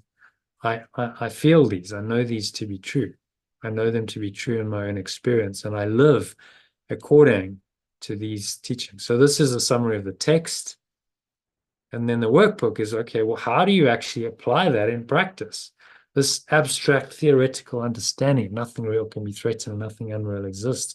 How do you apply that in your life in a practical way that helps you solve your problems and actually live much more functionally and peacefully in the world, so that you can experience the peace of God while you seemingly here in this world? That's where the workbook comes in. It says, okay, we will just make this practical. We're going to teach you step by step how to live this theory. So you don't fully get it. You're not supposed to fully get it. It's a high-level summary of the whole course in three lines, which if you fully understood, you wouldn't need the whole course. But the course is necessary so that you can understand ultimately these things, and not just intellectually, but experientially understand them. Okay, so let's go back to translation. So that was the end, the tail end of the summary. What it says: nothing real can be threatened, nothing unreal exists. Herein lies the peace of God, or herein lies the peace of perfect love. Now say those words again: peace of God, peace of perfect love. Well, which sounds better? Which speaks to you more?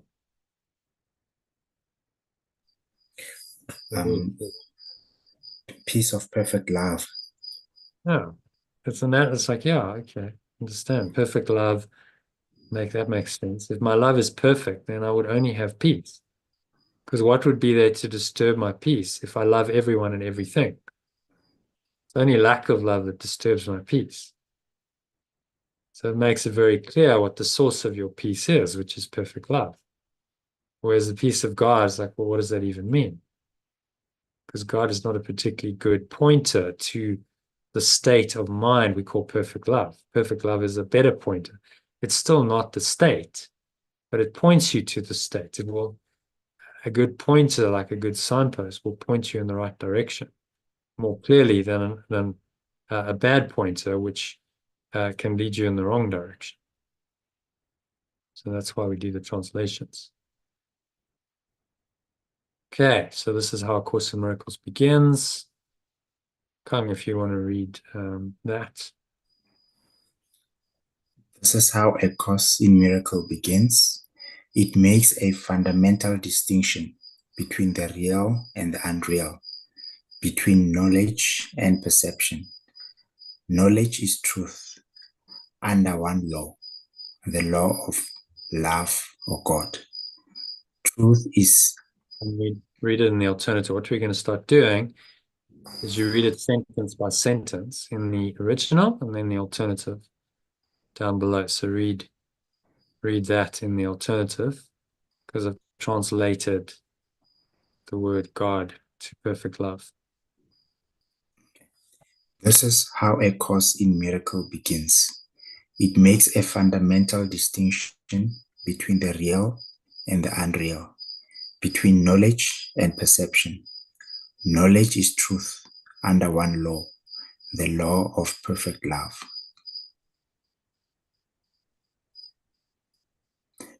Truth is unchangeable, eternal, unambiguous. It can be unrecognized, but it cannot be altered. It applies to everything that pure, formless awareness of perfect love extends, and only what it extends is real. It is beyond... And then read the original, we're just doing the verse. So it applies to everything that God created. It applies to everything that God created, and only what He created is real. And then read the alternative. It applies to everything that... It applies to everything that pure, formless awareness of perfect love extends, and only what it extends is real. It is beyond learning because it is beyond time and process. It has no opposite, no beginning, and no end. It merely is. Oh, so what's he saying in this one?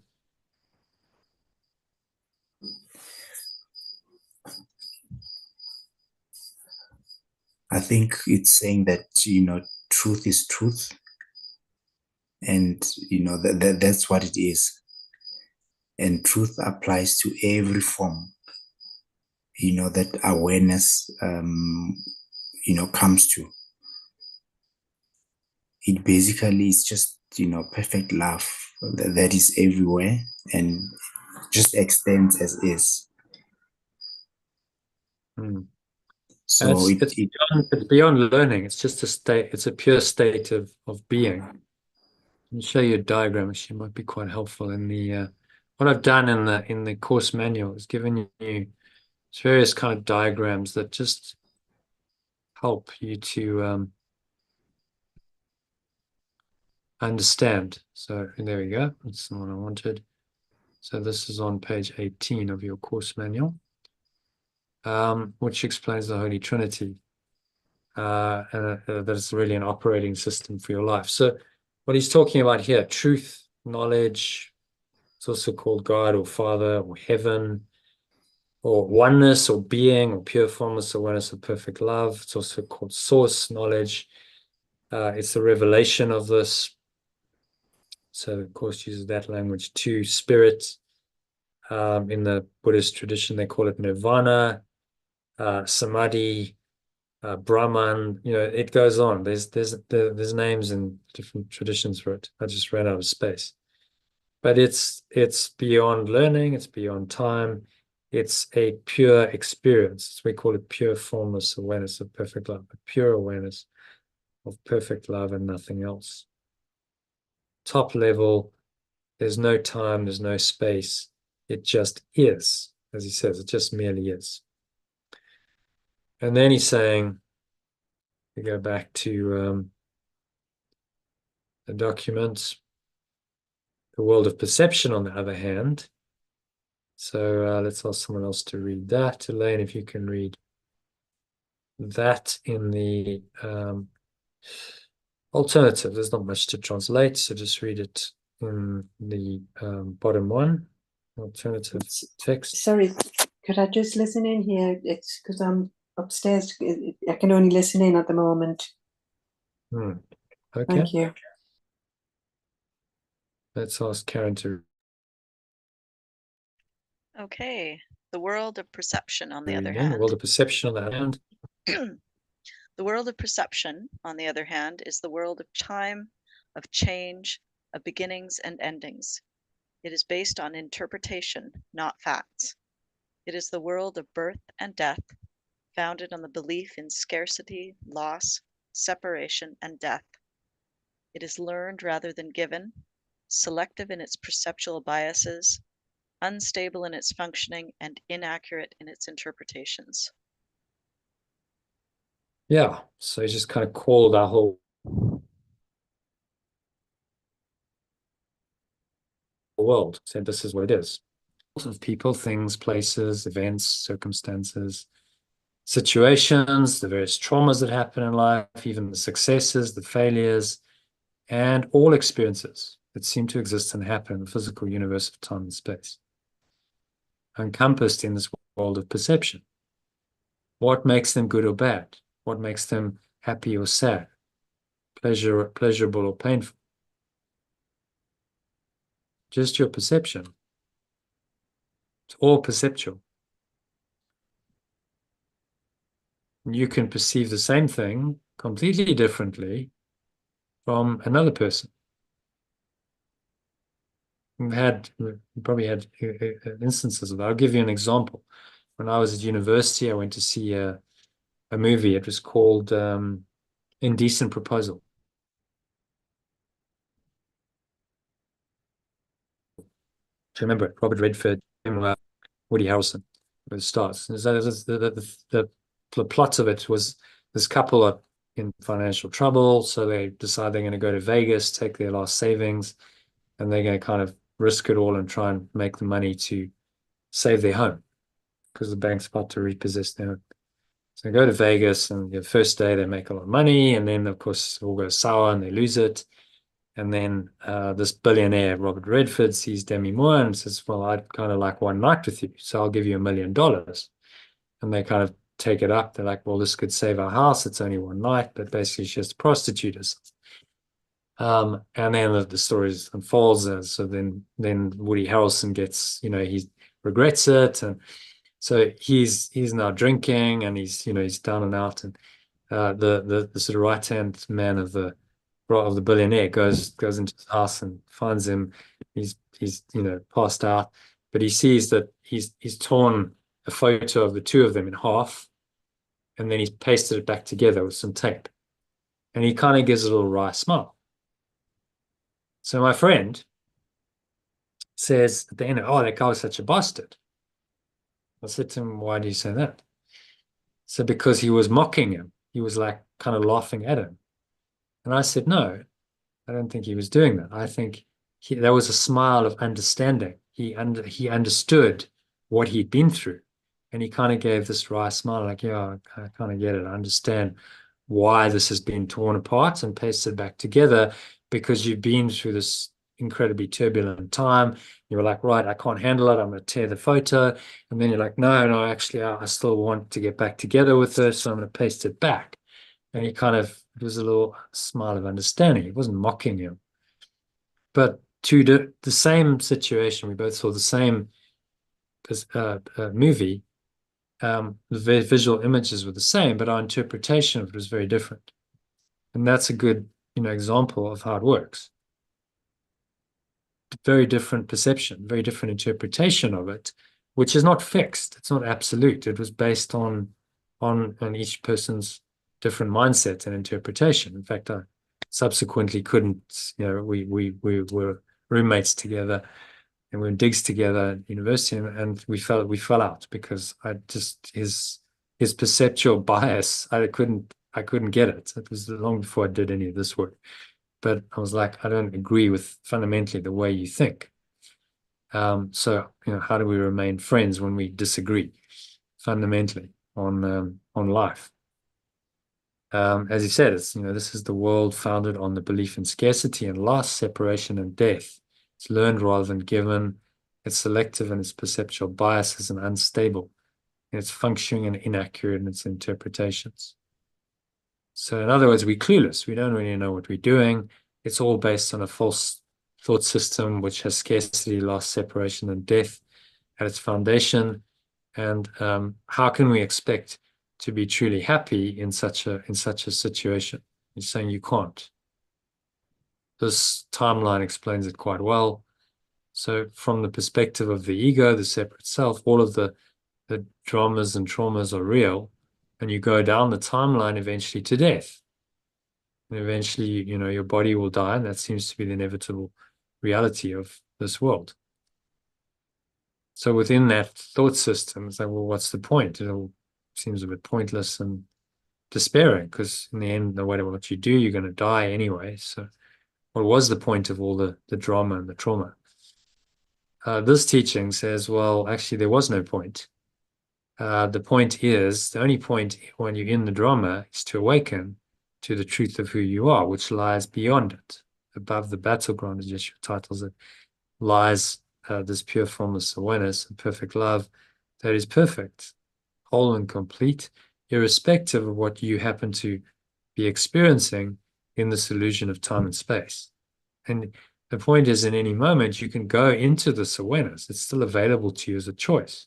You don't have to stay rooted in this false awareness, believing that you really are the separate self going through all these dramas, which seem to be very frightening. They seem to threaten your very existence, because in the end, they're going to lead you to death.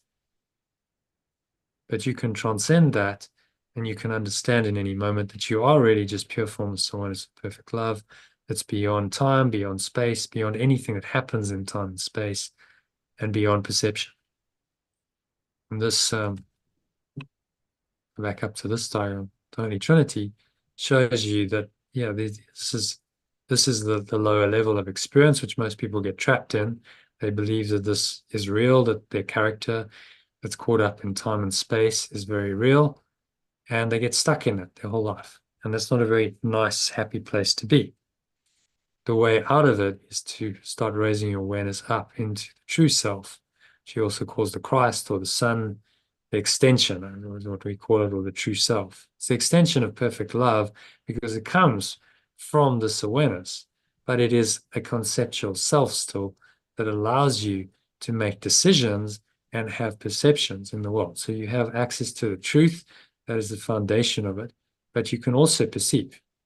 And that perception then becomes true perceptions, or Christ vision, as he calls it in the Course.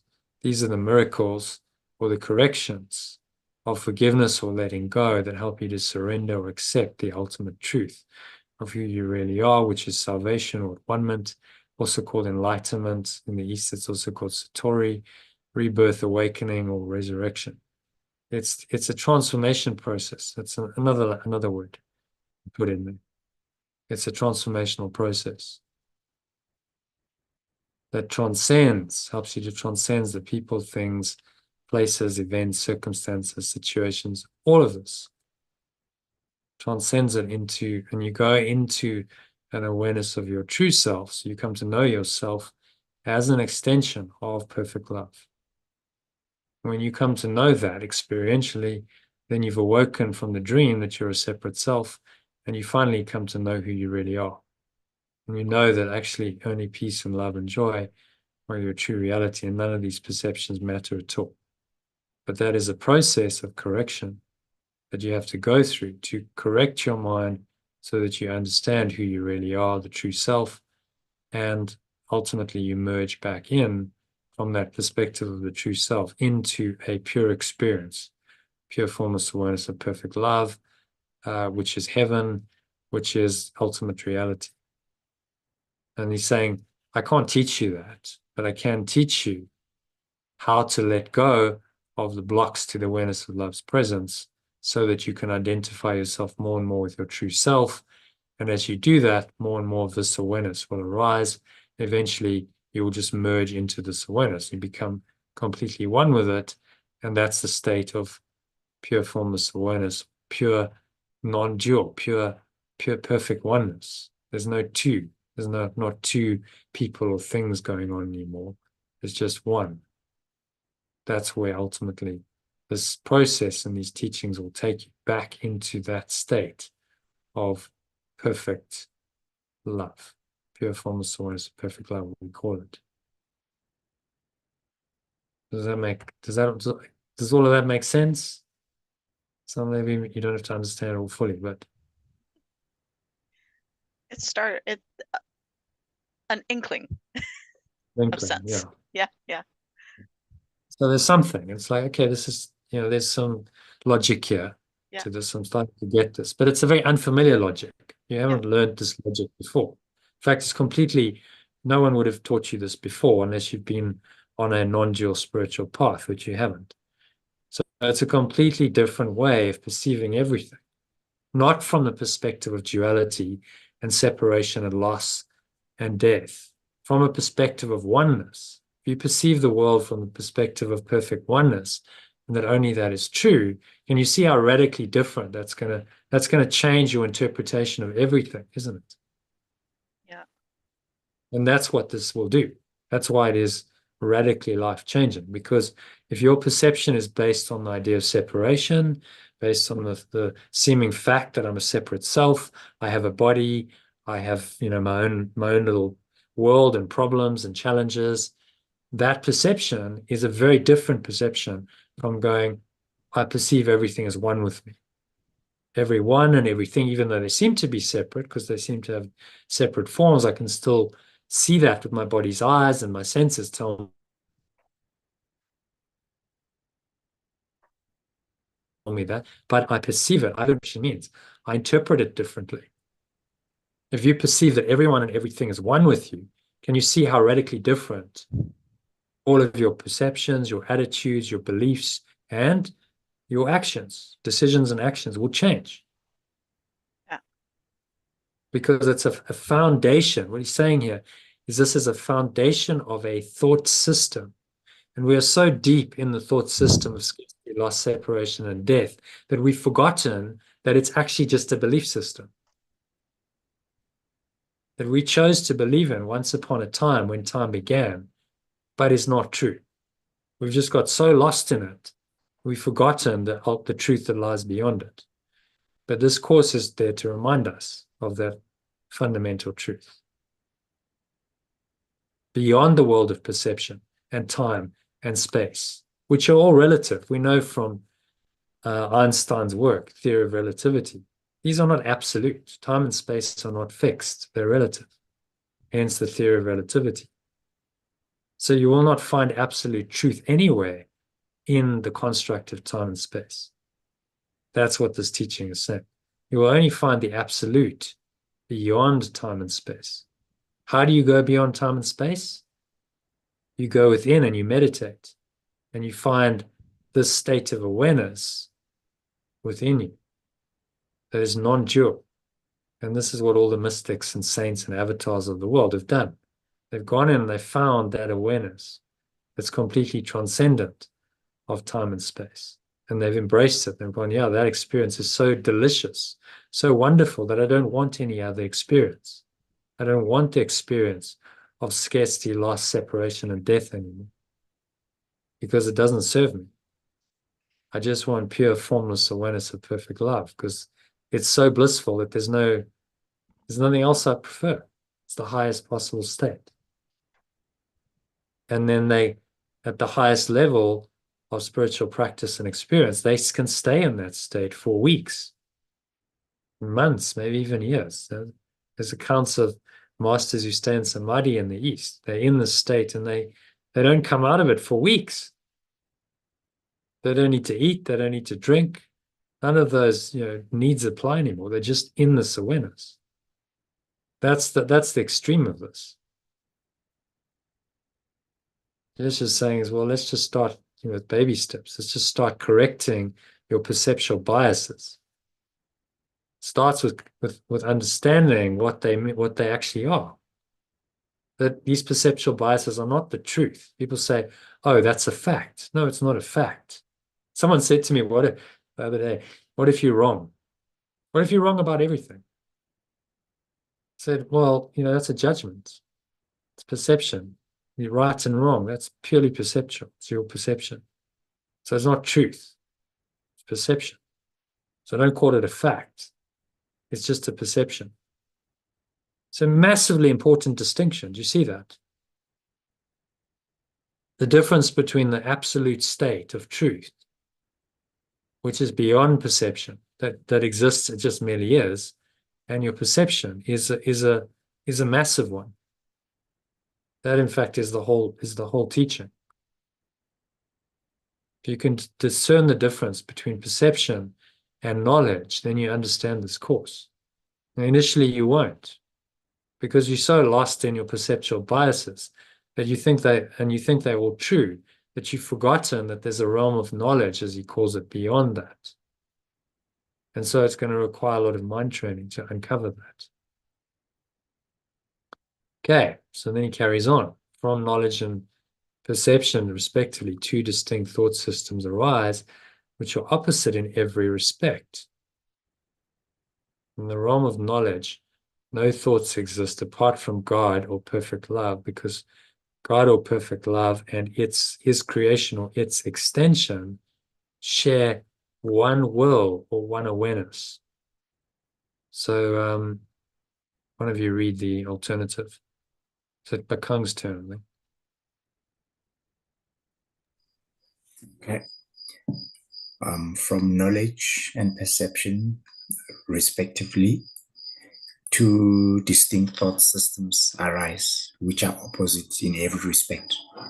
In the realm of knowledge, no thoughts exist apart from pure formless awareness of perfect love, because pure formless awareness of perfect love and its extension share one awareness.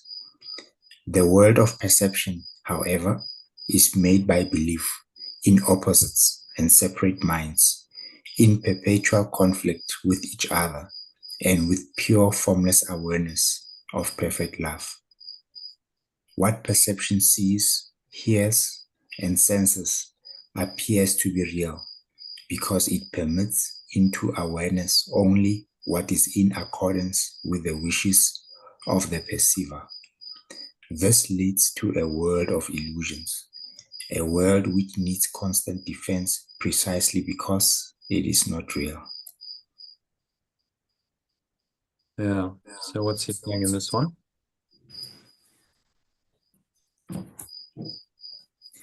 I think in this one, it goes to show that everything else, besides perfect love, will need constant, justifications, because it's not real. And whatever that perception is, it basically just depends on, the person who's seeing the situation. Their interpretation will be, in accordance to what they see and hear. But that doesn't necessarily mean that's, it's pure, perfect love. Whatever that they actually perceive is based on, the false or the world of illusions. And that world, like they say, more often than not, needs to be justified. It will need to be substantiated with facts only because it's not real. So that's why we need to constantly defend it, because it's not ultimately real, but we try and make it real. So this is the whole problem. So we wish to be a false self. We make up a false world that seems to be the extension and projection of that wish. And now we have a world of illusions. A false self gives birth to a false world, a world of illusions in which none of it's true, because the underlying idea behind this world is not true. You see, it's a false self that's created it all, miscreated it all. And now you need to constantly defend it because it's not real. So you constantly got to try and confirm that this world is real, and the ego does that in many ingenious ways. Precisely because it isn't real. So it needs the defenses to try and convince you that it's real.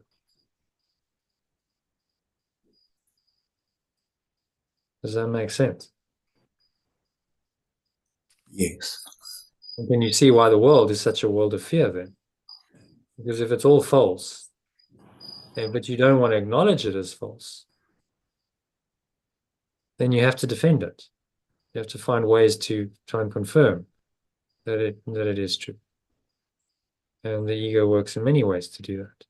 All pain, suffering of any kind is its defense against the truth. Sickness, massive defense against the truth. Aging, death, these things are all defenses against the ultimate truth that nothing has ever changed. You are pure formless awareness of perfect love and nothing else.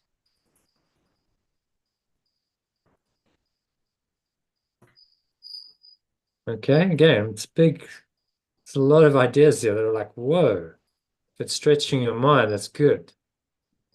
You don't have to understand it all immediately, but that's why we've studied the course. Go through this process to start understanding these ideas. Okay, any questions on that paragraph? You okay, Karen? Yep. Definitely having mine stretched. And that's good, because if you came on my course and you didn't learn anything new, then what's the point? Yeah, exactly. Hey, what's the point? It's like, okay, well, I'm just confirming your existing belief system, but you said I'm tired of my existing belief system. I want to change.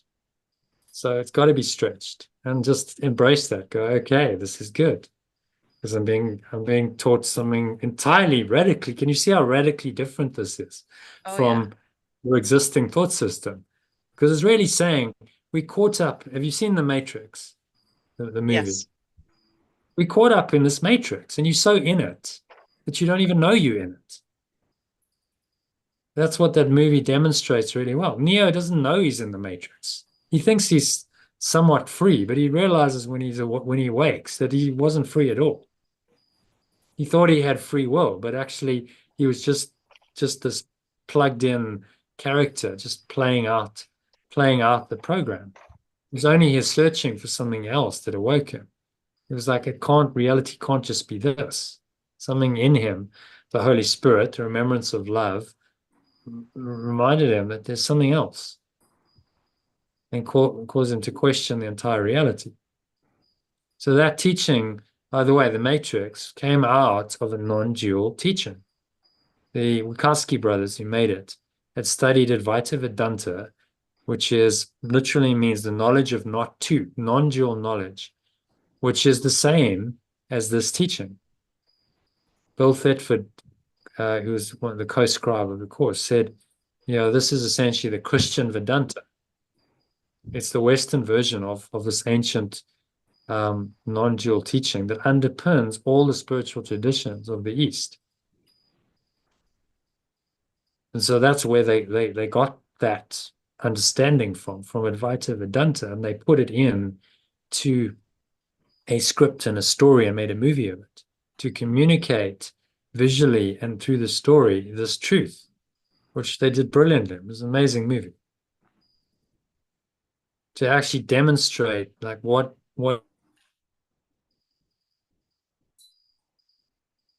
it is to be caught up in the illusion.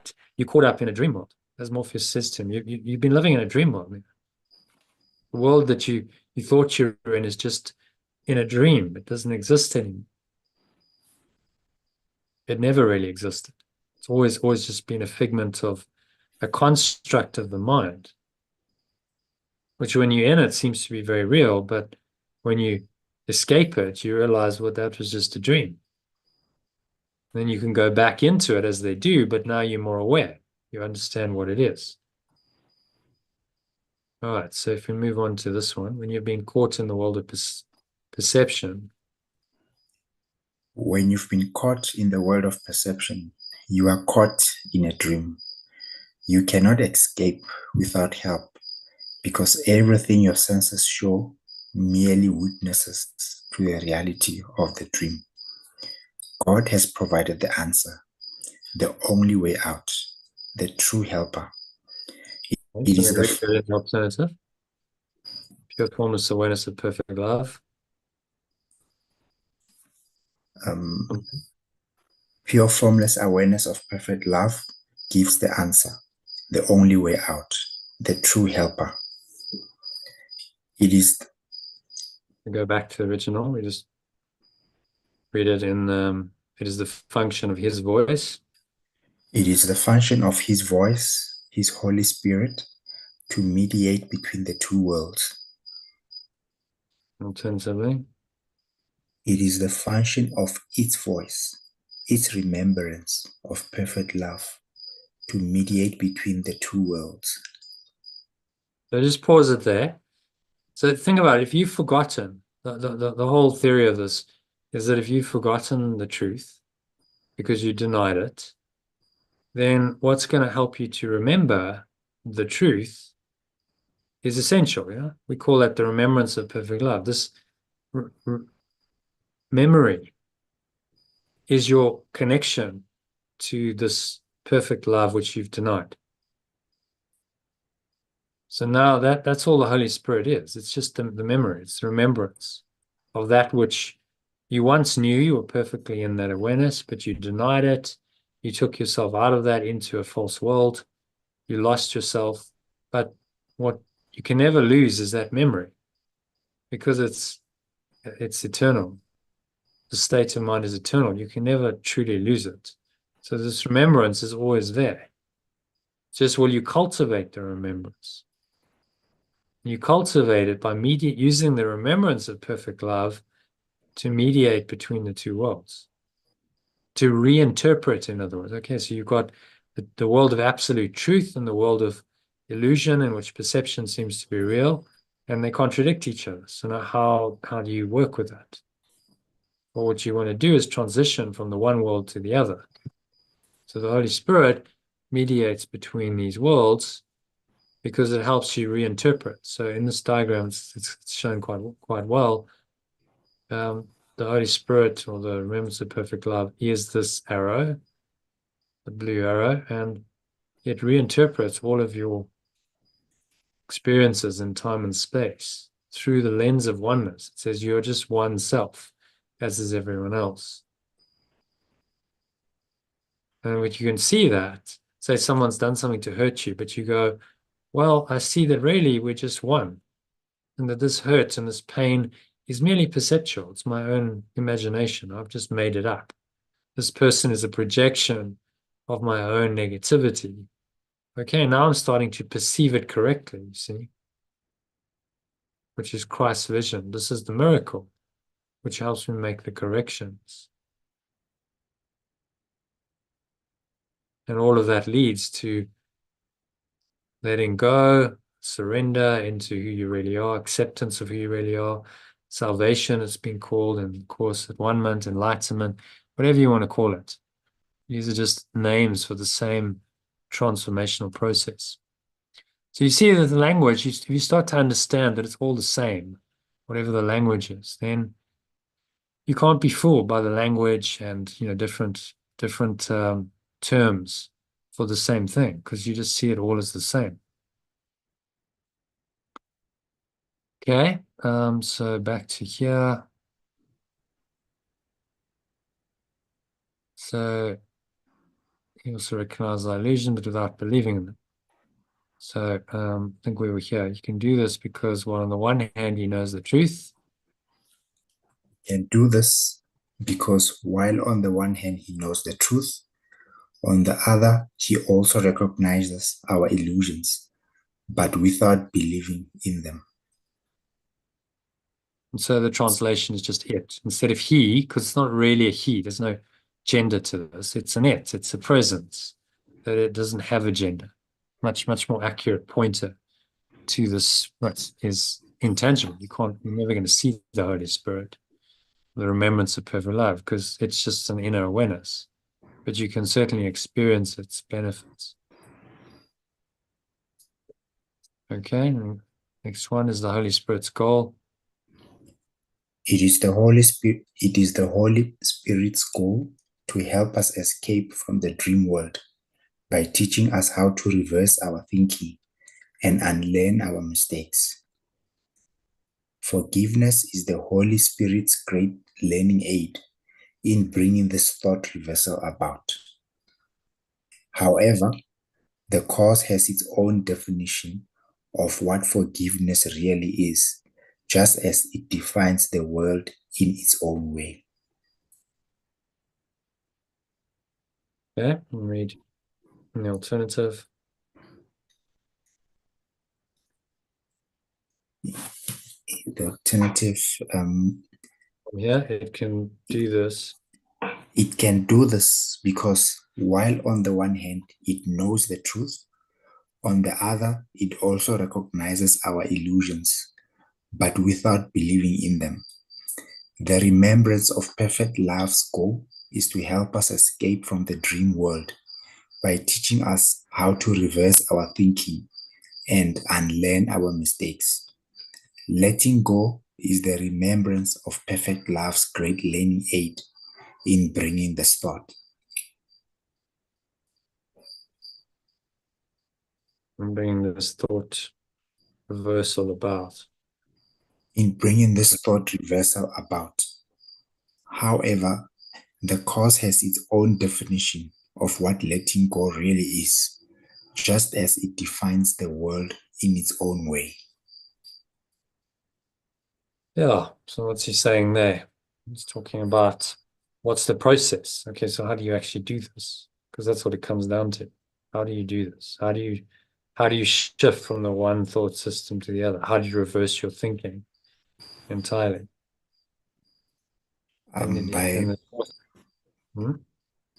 By letting go and forgiving yourself from the thought process of the two worlds. So what does that actually mean? When you say you forgive yourself, what does that actually mean? Because it's, again, what does forgiveness mean? And most people don't understand. Yeah, it's actually... What does it mean to forgive yourself? I would think that it's to firstly acknowledge or be aware, that one was actually operating in the two worlds.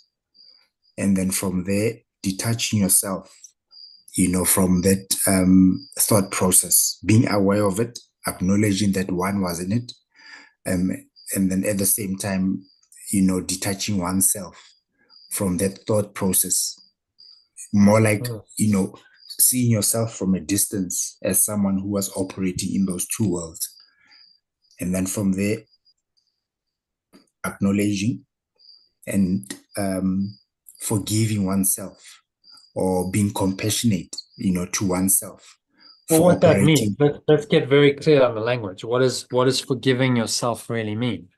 And I'll help you here, because it means that you are letting go of your own negative thoughts and emotions towards or about someone or something. That's what forgiving yourself really means. But you see, the different language makes a big difference. Well, I need to forgive myself. Okay, I don't even know what that means. How do I forgive myself? What's the process of it? Let's be very practical. Let go. Okay, it means I let go of the negative, because they negate my understanding of the truth. Negative thoughts and emotions in my mind that are triggered by that person or situation. That's what it means. So now you're starting to get very clear. You see, we want to be very crystal clear. What does this actually mean? How are you going to go about this? What does this process actually entail? Okay. So now I'm letting go of any negative or negative, as I said, because it negates the truth. Any negative thought and or emotion that arises. And that's all I have to do. That's so simple, isn't it? It takes the whole thing down to a very, very simple practice. I must let go of my thoughts and emotions about this person, situation that are not serving me. If it's causing me distress, if I'm feeling not peaceful, if I'm feeling fearful, and there's many ways of tapping into that, those feelings. So yes, you've got to be aware, okay, I'm out of alignment here. This is not something that serves me. It's not what I want. And in the end, I've got to let go of the thoughts and the feelings. There's no other way. If I ever want to find the awareness and peace and the happiness, I have to do this. And so now that's why I've called it the art of letting go, not the art of forgiveness, because it becomes letting go is very clear. Okay, I've got to let go of those thoughts and emotions. That means I'm not thinking them anymore. How do you do that? Well, you have to reframe them. You can't keep thinking about them in the same way. If you understand that nothing unreal exists, they don't really exist. They're just a false projection of an illusory mind that you called yourself, then on that basis, you can let them go. But if you believe they're all real, then there's no way you can let them go. So nothing unreal exists, and nothing real can be threatened, can liberate you.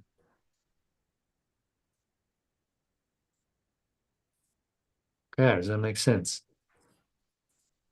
Yes, it does. So that's what this course, it's about being very specific in your language. You just need to let go of your own negative thoughts and emotions. And if you can do that, then you have the key to freedom and happiness. Because only those negative thoughts and emotions block you from that experience.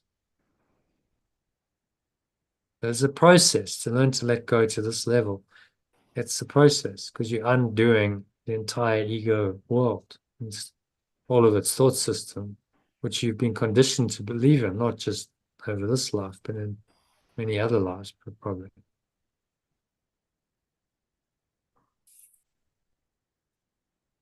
Okay, so let's move on to the world we perceive merely reflects our own internal frame of reference. Karen, if you can read that. In the alternative, because there's actually not much to translate. Okay. The world we perceive merely reflects our own internal frame of reference, the dominant ideas, desires, and emotions in our minds. projection makes perception. We look inside first, decide the kind of world we want to see, and then project that world outside, making it the truth as we perceive it. We make it true by our interpretations of what we are perceiving. If we are using perception to justify our own mistakes, our anger, our impulses to attack, our lack of love in whatever form it may take, we will perceive a world of evil, destruction, malice, envy, and despair. All this we must learn to let go, not because we are being good and charitable, but because we are seeing what we are seeing is not true. We have distorted the world by our twisted defenses, and are therefore perceiving what is not there. As we learn to recognize our perceptual errors, we also learn to look past them or forgive. At the same time, we are letting go of our false self-concept, looking past our distorted self-concepts to the self, that pure formless awareness of perfect love in us and as us. Does that make sense? Self that God created in us and as us. Pure formless awareness of perfect love. There's a verb there. Extends. So we'll use the original language if you want to read that. At the same time, just the last sentence. At the same time, we are forgiving ourselves, looking past our distorted self-concepts to the self that God created in us and as us. Yeah, so instead of God, we talk about a state of mind, which is pure formless awareness of perfect love. So suddenly, that as a pointer, pure formless awareness of perfect love speaks more directly to what the experience is actually like, which is the point. God doesn't tell you anything about that experience. It's a very short word, which is not a good pointer for most people into the state that it actually describes. In fact, it's a very poor pointer because there's nothing in the word God that tells you about this transcendent awareness and the possibility of perfect love, is it? No. Just a God. It's a very short Anglo-Saxon word, which was chosen for a reason. They chose it because it's easy to say.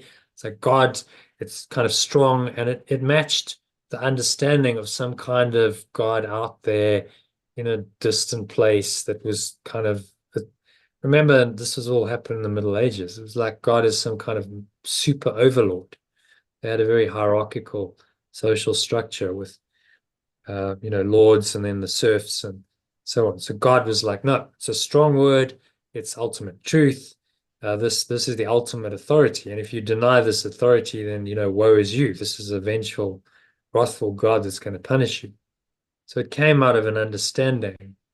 It was not a mystical understanding. It was a very flawed understanding of what God is. And that's why, in modern times, most people become atheists because they question it. They go, well, that's just nonsense. These beliefs can't be true.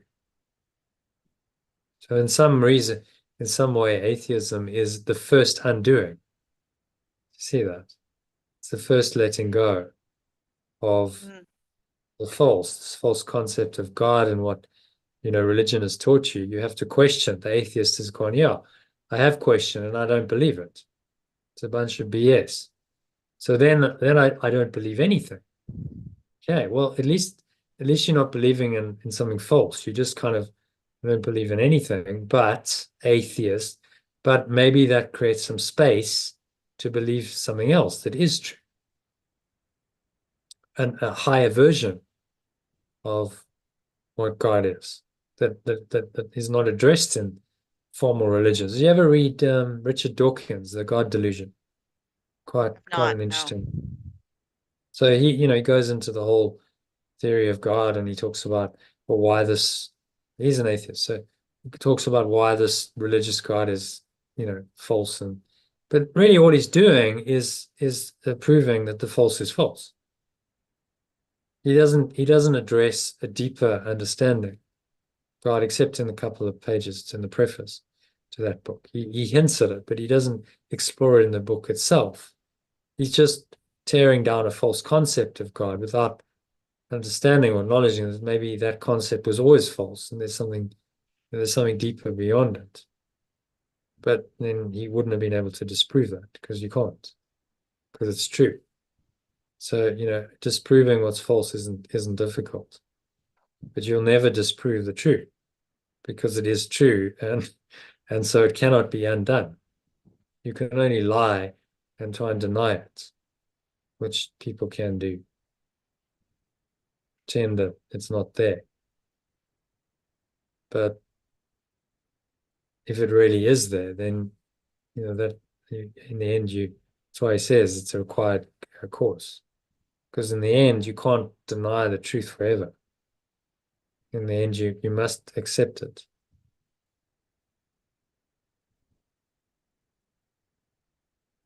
That makes sense. Mm-hmm.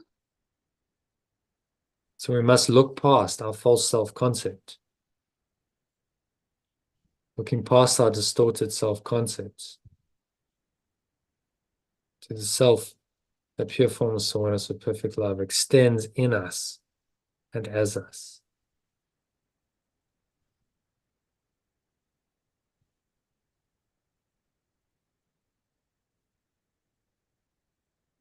Okay, happy to move on. Let's go to the idea of sin. Sin is defined as lack of love. So Bakang, if you can read this one. Sin is defined as lack of love. Since love is all there is, sin is a mistake to be corrected in the remembrance of perfect love's perception, rather than an evil to be punished. The only translation there is the remembrance of perfect love is. Do you remember what it is? Remembrance of perfect love. What's the original term? Spirit. Holy Spirit, yeah. Yeah. The Holy Spirit perception. Rather than evil to be punished. So it's just a mistake. This is such a light teaching. It's like, okay, well, this is all just a crazy idea. It's just a crazy mistake and nothing else. Do you see how liberating that is? Whereas the traditional idea is that, you've really done this, you've really hurt someone, or ultimately it's saying you've really denied God. You've really destroyed this perfect loving awareness. So now you must be punished for it because you've done this terrible thing. And then the mind believes that. It says, okay, yes, I've really done this, and now I must believe it.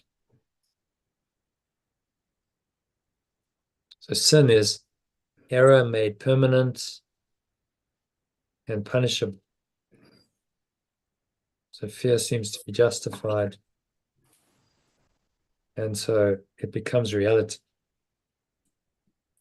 Not in absolute sense, because it's not real, but in your mind, in your belief system.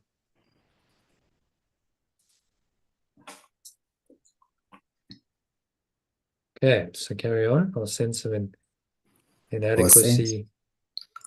Our sense of inadequacy, weakness, and incompletion comes from the strong investment in the scarcity principle that governs the whole world of illusions. From that point of view, we seek in others what we feeling is lacking in ourselves. We love one another in order to get something ourselves. That, in fact, is what passes for love in the dream world. There can be no greater mistake than that, for love is incapable of asking for anything.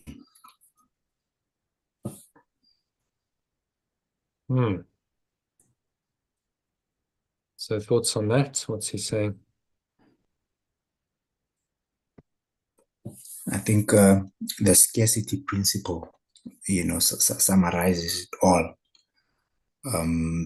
to say the world of the two worlds is basically operating from the scarcity principle, which, it makes people, inadequate. It makes them incomplete because there's always that element of lack, within everything that people do. And from there, true love is not even experienced, because then love in that world is just used more to actually, fill up the void, more than anything else. So it's not perfect love. Love another in order to True. get some themselves. So I Yes. love you, provided you do what I want, provided I get what I want from you. But if I don't get what I want from you, then I don't love you. Well, that love was never unconditional. And that's what passes for love in the dream world. So that's what he calls special love. We'll go into that, especially in the program, because it's the ego's substitute for true love, divine love, that most people buy into. Our world is obsessed with a special love, which is exclusive. It's saying, I love you, but I don't love someone else. You're my special person or partner. You're my special child. You're my special dog, and so on. And so it goes. And so I love you more than anyone else because you're very special to me. But can you see the problem with that? They become very special to you. And then inevitably they go away. Everyone and everything dies. So now you have especially attached to this form, and then it leaves, and then you suffer.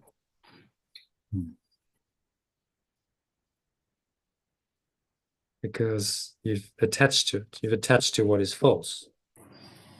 You made it seemingly real in your mind, but it's not real. So inevitably it will fall apart. And then when it does, you suffer because you thought it was real. And you valued it. If you'd never valued it, if you'd seen its unreality from the start, then you couldn't have been sucked in. You couldn't suffer. That makes sense.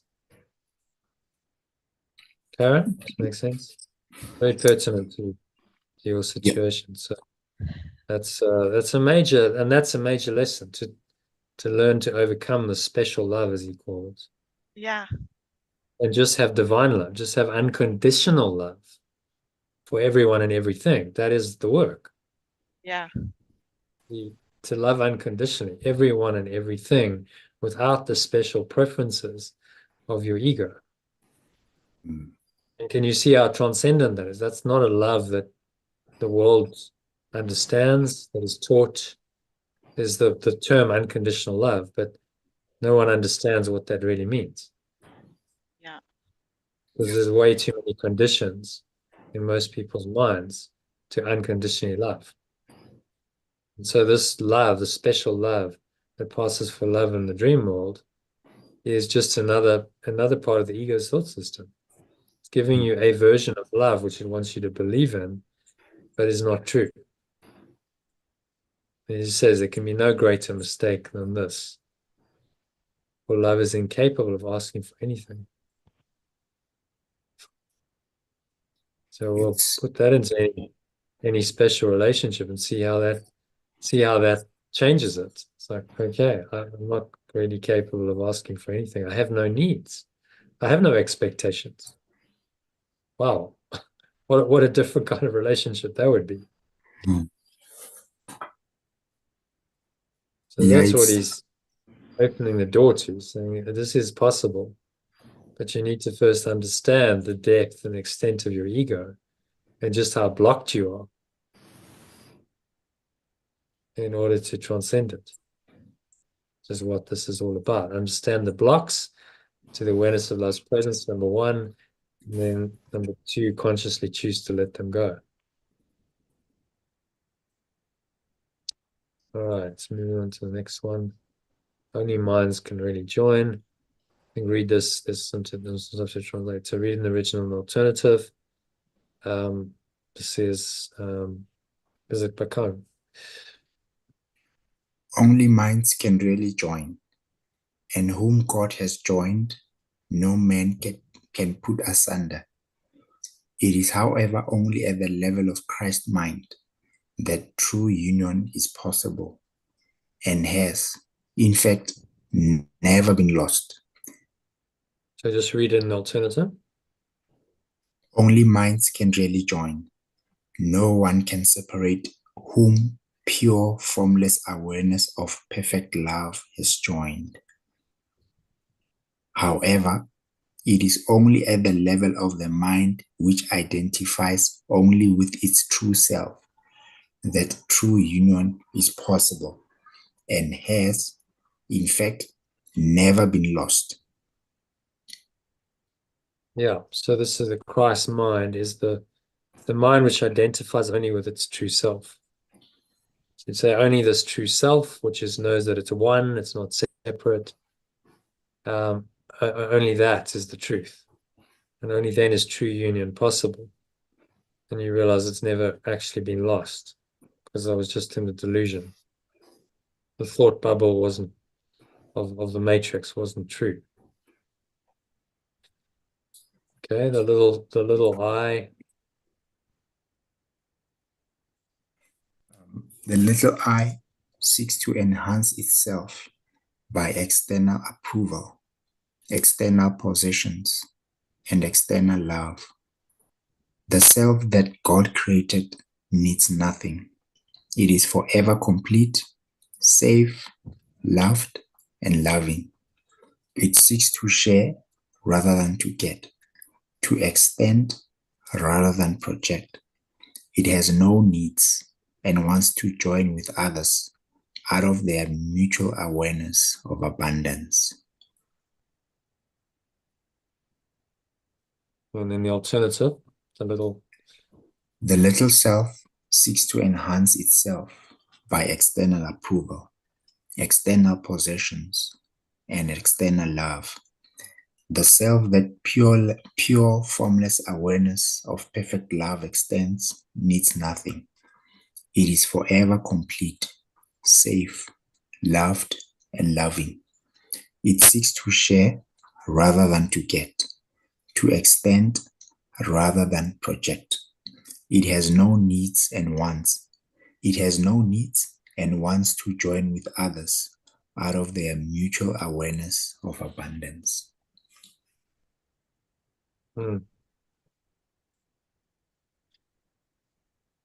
Yeah. So thoughts on that? What's he saying?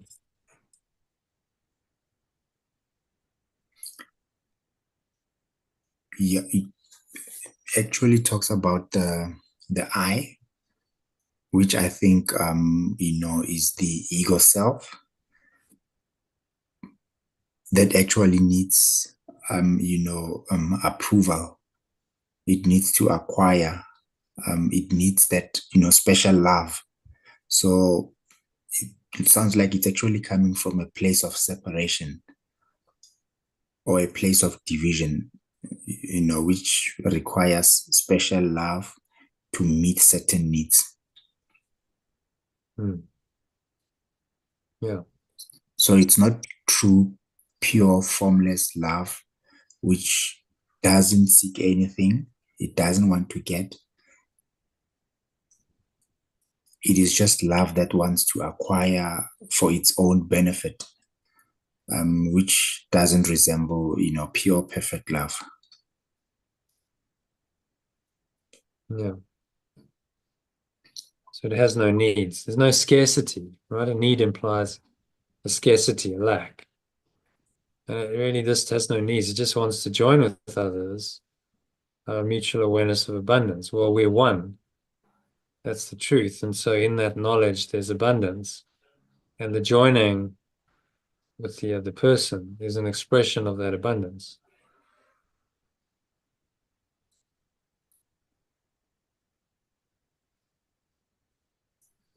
Makes sense? I just have one question, Jonah. I think if we go back to the first part of the paragraph where, we talked about only minds can really join. Maybe just to understand, why does it say only minds can really join instead of just maybe one mind, or there is one mind that's not separate, or there's one mind that is not separate? That's true, because it's a perspective. Remember, he meets us where we are. Okay. He can't go, well, actually there's just one mind. He has to acknowledge that we believe there's more than one mind, because that's our perception, that's what we believe.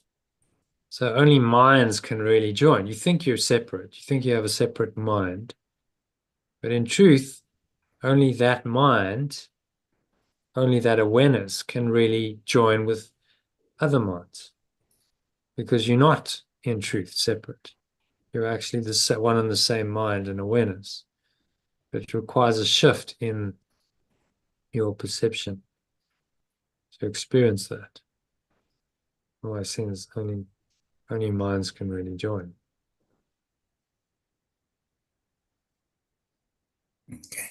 And then lastly, the traditional, union structure, marriage, for example, I'm just trying to get around that as to then I acknowledge the fact that it's special love, which is not perfect love. So the institutionalization of it, of the marriage, how does it come into play in terms of day-to-day living and, practicing perfect love? Does it mean that marriage is something that's outside perfect love? Or when two people meet, I think I'm struggling with the fact that I'm acknowledging that it's, special love. And then at the same time, I'm acknowledging that it's not perfect love because it's conditional. But now, the marriage institution, does it mean that, there shouldn't be such? Well, it means it needs to be reinterpreted. How Okay. most people see a marriage is based on the specialness of the other person. It's a special relationship designed to perpetuate specialness. And so he goes and he says, these relationships are actually destructive. There we go. There's a card, maybe you want to read it in the original and in the alternative. Sorry. Okay. Yeah. The special relationships of the world are destructive, selfish, and childishly egocentric. Yet, if given to the Holy Spirit, these relationships can become the holiest things on earth, the miracles that point the way to the return to heaven. The world uses its... Just go and read the alternative. Yet if given to the... Yet if given to the remembrance of perfect love, these relationships can become the purest things on earth, the corrections that point the way to the return to the state of pure, formless awareness. Yeah. So that's exactly what they're for, you see, to answer your question. Okay, they actually point you into this ultimate state. State of pure formless awareness is heaven. They point the way to return to heaven. So they're part of learning that this state and only this state is real and true. So doesn't that put a different perspective on the relationship? The purpose of the relationship is to teach me to go to heaven or attain the state of pure formless awareness. That's its only purpose. It's not there to meet my ego needs, to give me the opportunity to have sex, pleasure, whatever. It's none of those. None of that matters. It's designed to bring me into a transcendent state of pure formless awareness. Well, that's a very different perception of the relationship's purpose compared with the normal one, isn't it? No, that's true. Yes. So the marriage institution and the special relationships that gives form to just need to be reinterpreted. I say just need. I mean, it's a massive change in thought system. It's huge, True. but that's what needs to happen so that you perceive it differently. I'm not there to meet someone's special needs, neither are they to meet mine, because none of those needs are true. They don't really exist. I'm there to do one thing only. That's to correct my errors and awaken to this state of pure formless awareness. When we do that together, we use our relationship to learn to awaken to the state of pure formless awareness. It transcends the limits of a special relationship and it becomes a holy one. In other words, wholly aware. It becomes one that points you back to perfect love. That's its only point. That makes sense? Yeah, it's sinking. It's a very It's deep sinking. teaching. You know, understand. It's This is a sinking. high-level summary. We go Yeah. into this. He spends 9 chapters on the special relationship because it's so entrenched in our world, and most people fall for the special relationship hook, line, and sinker. So it requires a lot of undoing. This is just the high-level overview. Again, so if you don't fully understand, get it, that's fine, because that's what the course is designed to teach you. This is just the summary, Yes. executive summary. So our job is to make special relationships the purest things on earth, the corrections that point us into the state of pure formless awareness. That's what they're there to do. So the world uses its special relationships.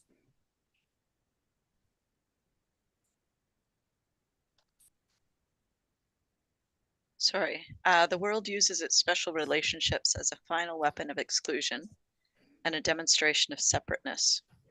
The Holy Spirit transforms them into perfect lessons in forgiveness and an awakening from the dream.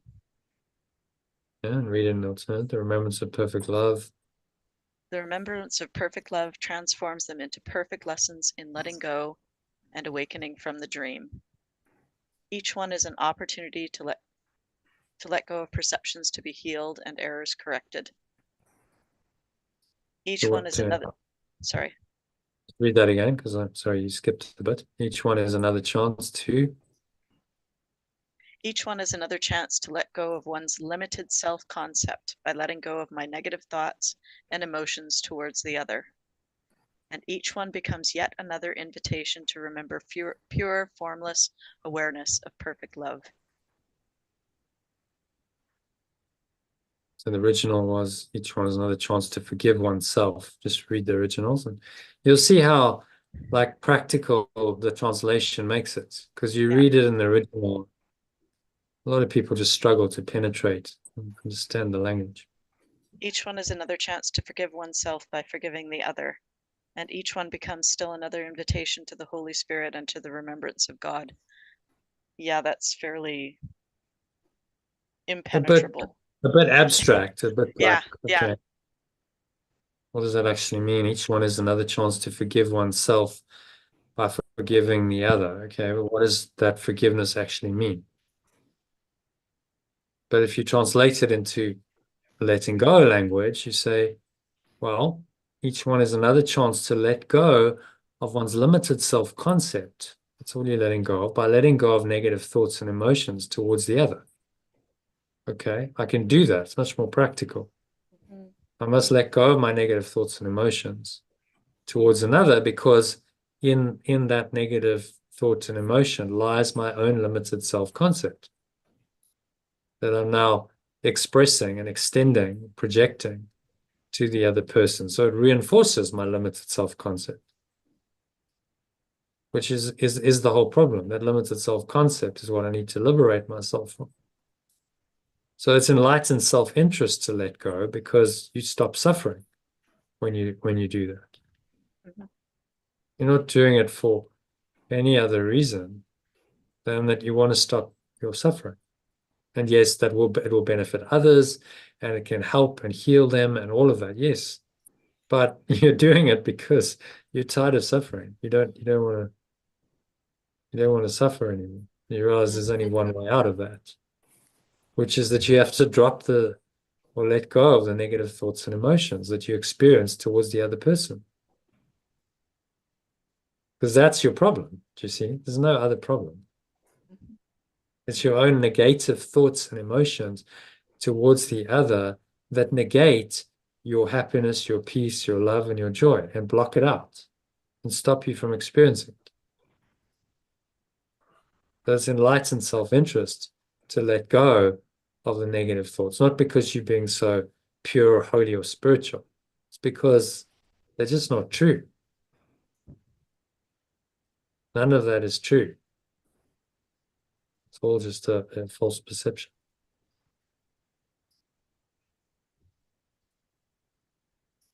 Make sense? Yep. Each one becomes yet another invitation to remember pure formless awareness of perfect love. Okay, so each special relationship is another invitation to remember the ultimate truth. Well, that puts it in a different light. Hmm. It's not about fulfilling my little ego needs. It's about awakening to the truth of who I really am. That's what the relationship is for. So now it's given a true purpose. You have a chance of actually making it into a truly unconditionally loving and functional relationship.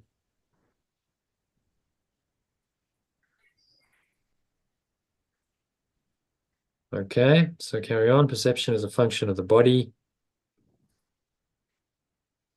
Kang, if you can read that. Perception is a function of the body and therefore represents a limit on awareness.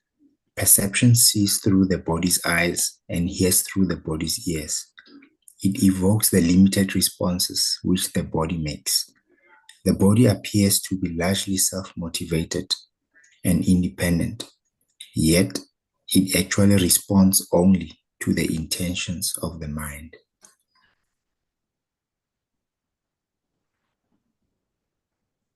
Must I continue?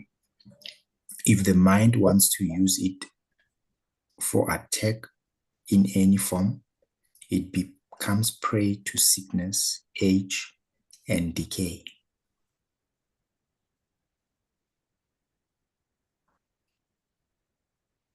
Yeah.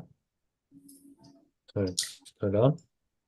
If the mind accepts the Holy Spirit's purpose for it instead, it becomes a useful way of communicating with others, invulnerable as long as it is needed, and to be gently laid by when its use is over. Of itself, it is neutral, as is everything in the world of perception, whether it is used for the goals of the ego or the Holy Spirit depends entirely on what the mind wants. Yeah. So just read it from there in the alternative. If the mind accepts the remembrance of perfect love's purpose of it instead, it becomes a useful way of communicating with others, invulnerable as long as it is needed and to be gently let go of when its use is over.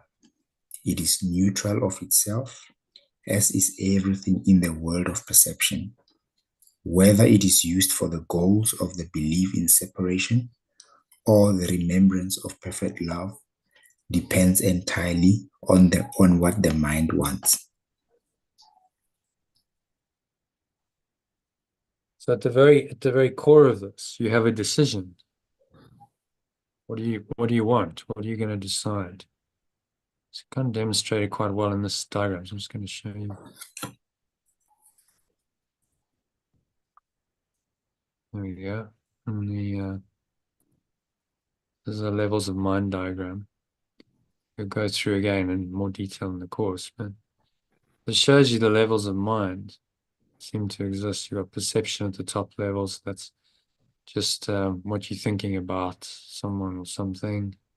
Underneath that is a level of emotion. It's typically where most people get stuck. So perception leads to an emotion. A negative perception leads to a negative emotion, and you get blocked there. You can't penetrate deeper to the thought system that underlies it. But if you're willing to go deeper, you can go into thought. Underlying that is your belief, core belief about who you think you are. Not only the desire or prayer. This is what he's talking about.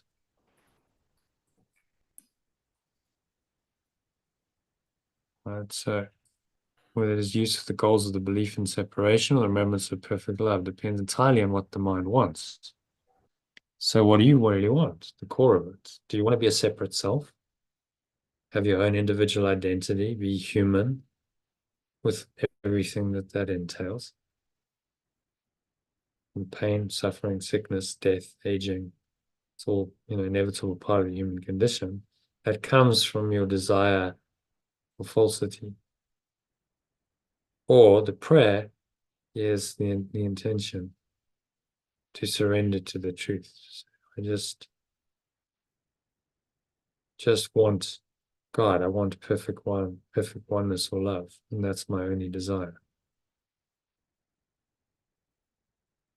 Because out of that pure desire, that prayer will come a transformation of belief, thought, emotion, and perception.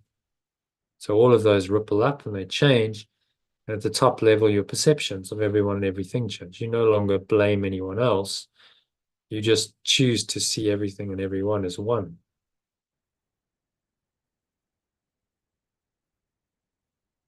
Does that make sense? Can you see how fundamental your desire is? Desire or prayer of the heart is absolutely critical. That's why it lies at the foundation. That's where the miracle happens. It's a change of mind about what you want. Who do you want to be? Separate self or one self? That's the choice. But you can't be both because they contradict each other.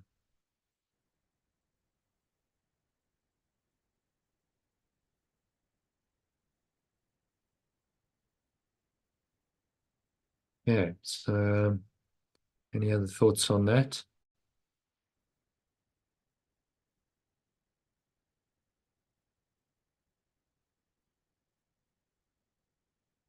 Yeah, so let's go to the next paragraph. The opposite of seeing through the body's eyes is the vision of Christ.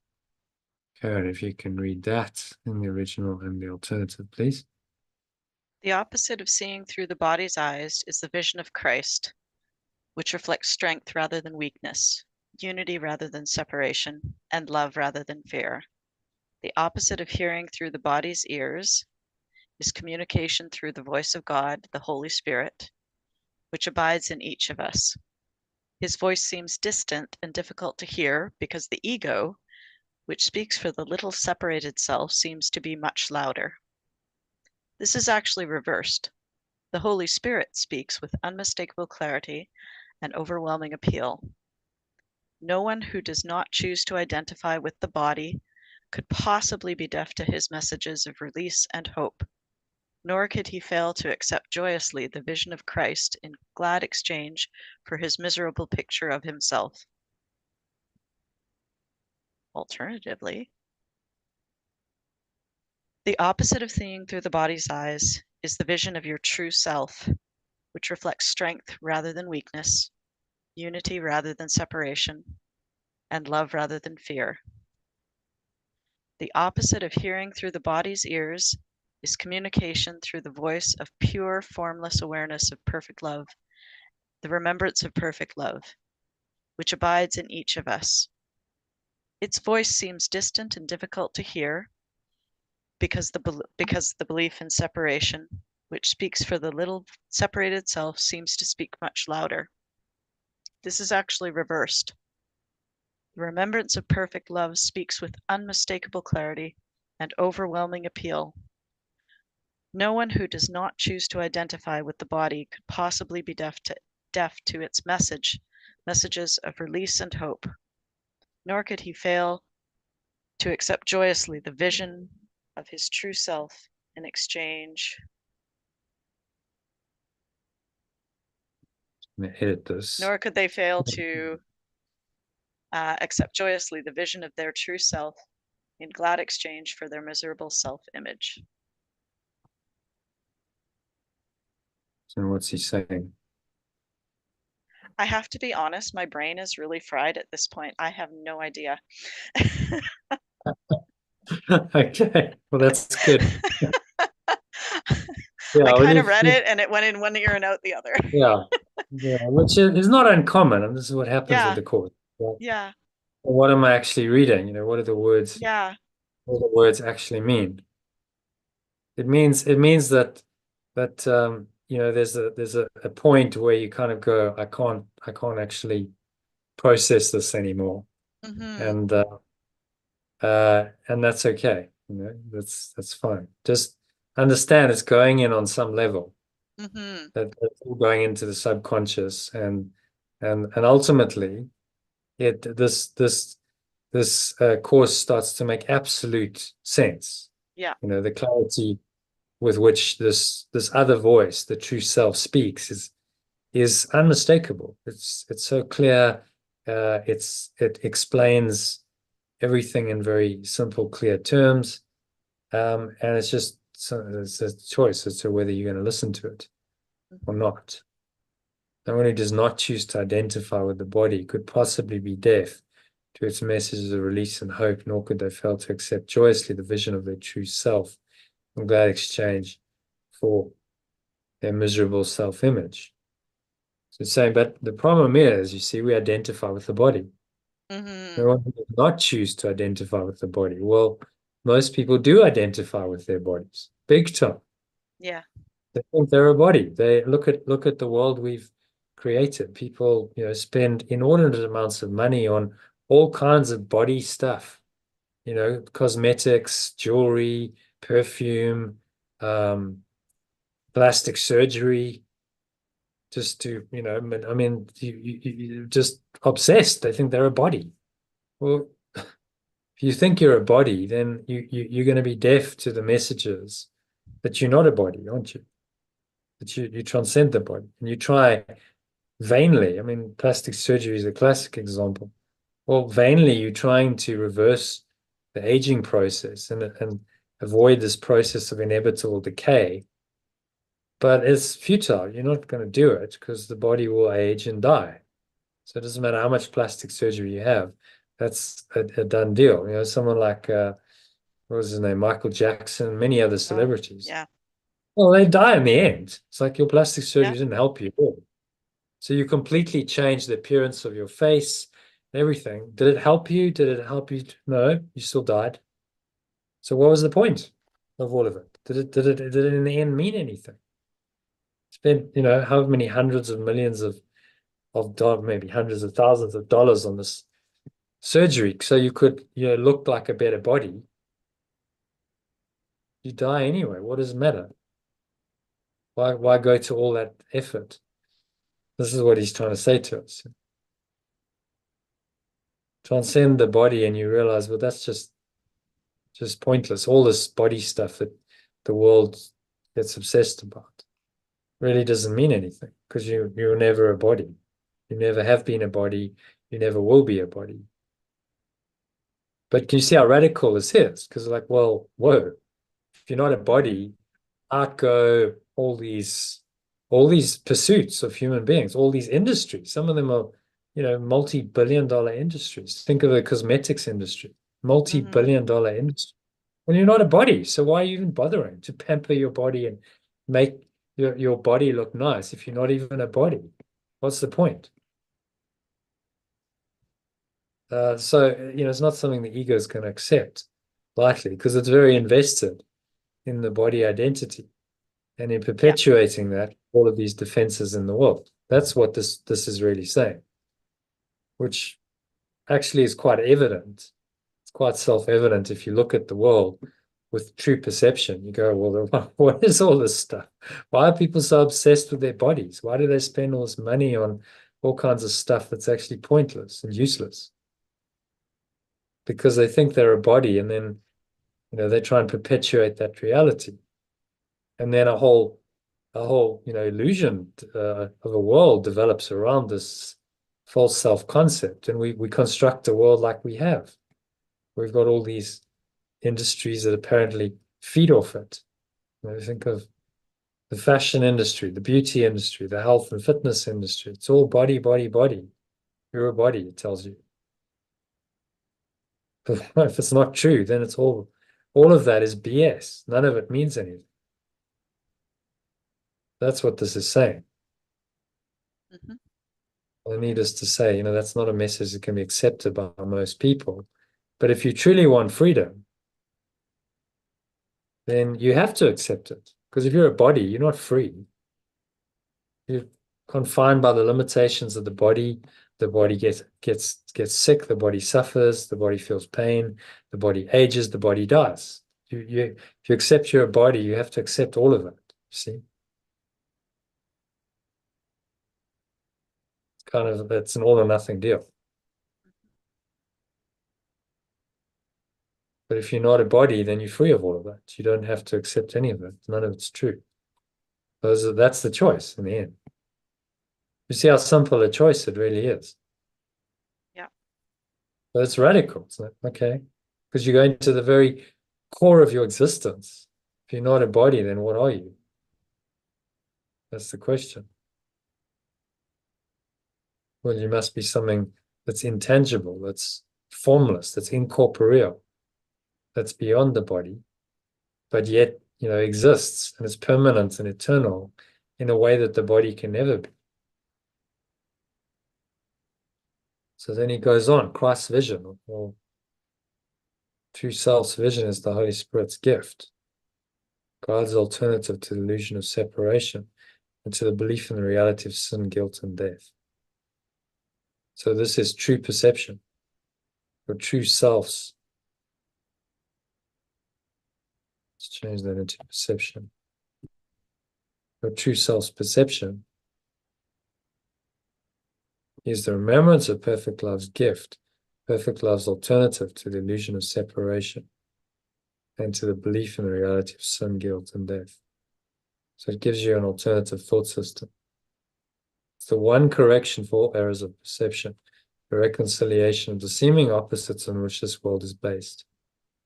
Kindly awareness shows all things from another point of view, reflecting the thought system that arises from knowledge and making return to pure formless awareness of perfect love not only possible, but inevitable. What were regarded as injustices done to one by someone else now become a call for help and union.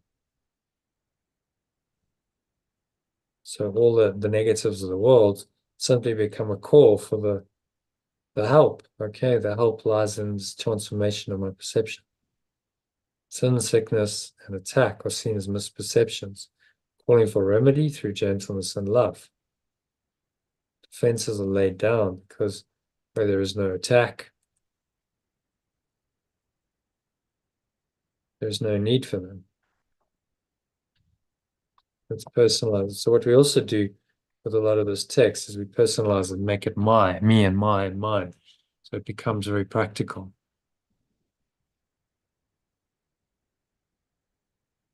And you can put it in the active tense as well. So I perceive, because see means perceive. I perceive sin, sickness, and attack as misperceptions calling for remedy through gentleness and love.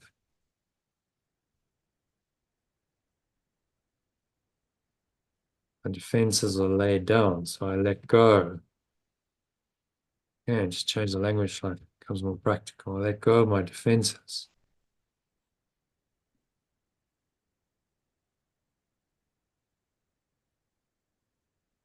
Because where there is no attack, there's no need for them.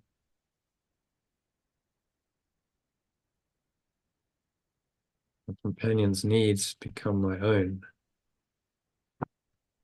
because they're taking the journey with me. as I go to pure formless awareness of perfect love. Without me, they would lose their way. Without them, needs a comma there. Sometimes the punctuation needs some changing as well. Without me, we could never find. And so read that in the alternative. Is it Karen's turn? I think your true self's perception. Your true self's perception is the remembrance of perfect love's gift, perfect love's alternative to the illusion of separation and to the belief in the reality of sin, guilt, and death.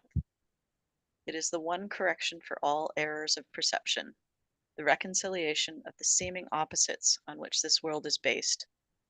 Its kindly awareness shows all things from another point of view, reflecting the thought system that arises from knowledge and making return to pure formless awareness of perfect love not only possible, but inevitable. What were regarded as injustices done to one by someone else now become a call for help and union. I perceive sin, sickness, and attack as misperceptions calling for remedy through gentleness and love. I let go of my defenses because where there is no attack, there is no need for them. My companions' needs become my own because they are taking the journey with me as I go to pure, formless awareness of perfect love. Without me, they would lose their way. Without them, we could never find our own.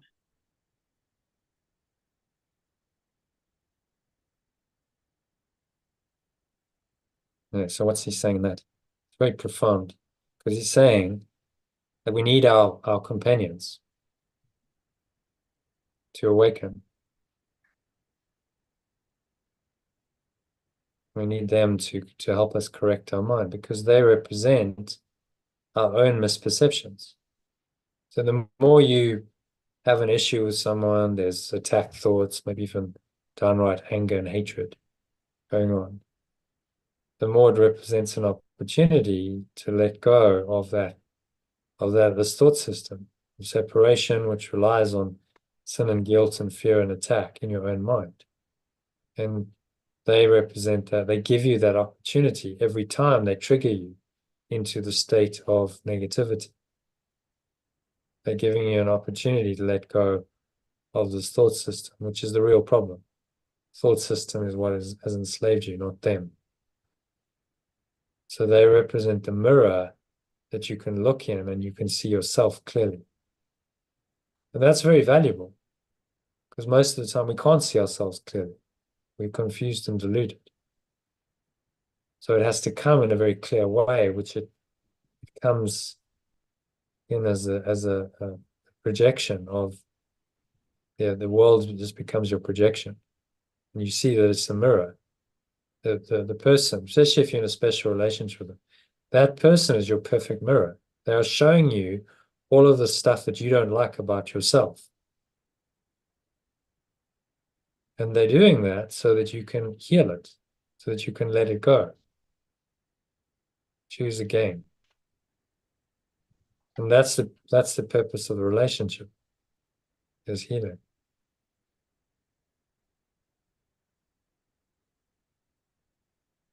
That makes sense.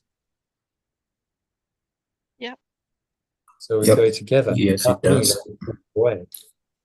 And so this course is quite unique in its emphasis on relationships. It's saying the way out of this dream is through letting go of the negative thoughts and emotions that the relationships that you have, the special relationships that we all have, trigger in us. That's the way out. Very simple. So if you've got those kinds of negative thoughts and emotions knocking around because of a special relationship, it's a perfect setup for the miracle that they're actually designed for. You just have to work through them and be able to genuinely let them go.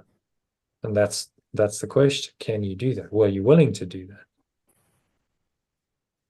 And this course is designed to help you to teach you how to do that, to motivate you, most importantly, to motivate you to want to do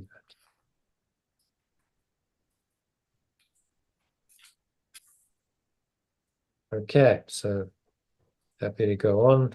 And remember, this is a high-level summary, so we're going to get into this stuff in more detail as we go in the course. This is summary of the whole teaching on a high level, so you don't have to get it all right away. He spends 9 chapters.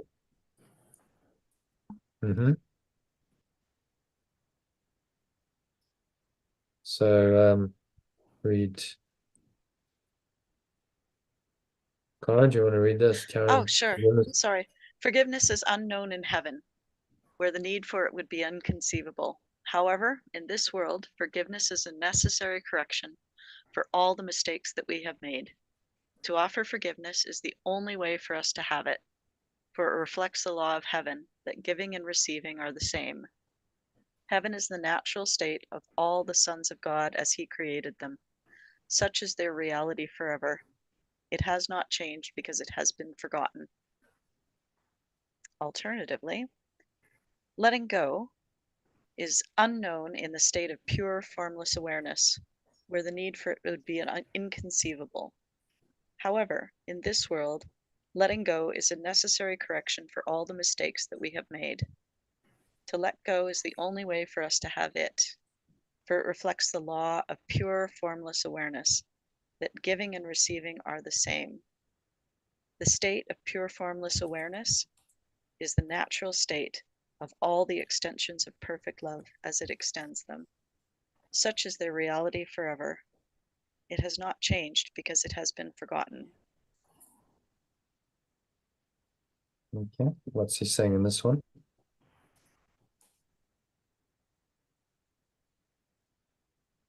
Well, if we were in the state of pure formless awareness, letting go wouldn't be necessary because you've already let go in that exactly. state. Nothing to let go of. Yeah. But because we live in this world, we will have these feelings and these thoughts, and we do need to let go of them in order to have that pure formless awareness. Yeah. And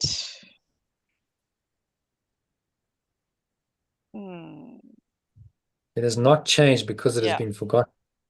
So that state remains, but in most people it's potential because they're not aware of it. So it's still there as their fundamental nature, but they've covered it over with all kinds of rubbish thoughts and emotions, which just cover it over. So I had a kind of mystic experience a couple of years ago. I went on a 9-10 day meditation retreat, like meditating 12 hours a day. And on the last day, I just went, my body's tired and I'm just going to lie down. They said, never do that. You have to stay in the form. But I just went, okay, I'm going to lie down. And I just slipped away. In that moment, I went into the state of pure formless awareness. That's why I coined the name, because it's like, well, that's all it was. There was no, okay, that's what it was. There was no form to it, but there was an awareness that was beautiful, transcendent. I don't know how long I was in that state. Don't think it was very long, but there's no perception of time. Maybe it was a minute, maybe it was 10 minutes. I can't say. But then I came out of it after a bit, and what downloaded was this understanding. Just like I just suddenly got all of this entire course just sort of dropped.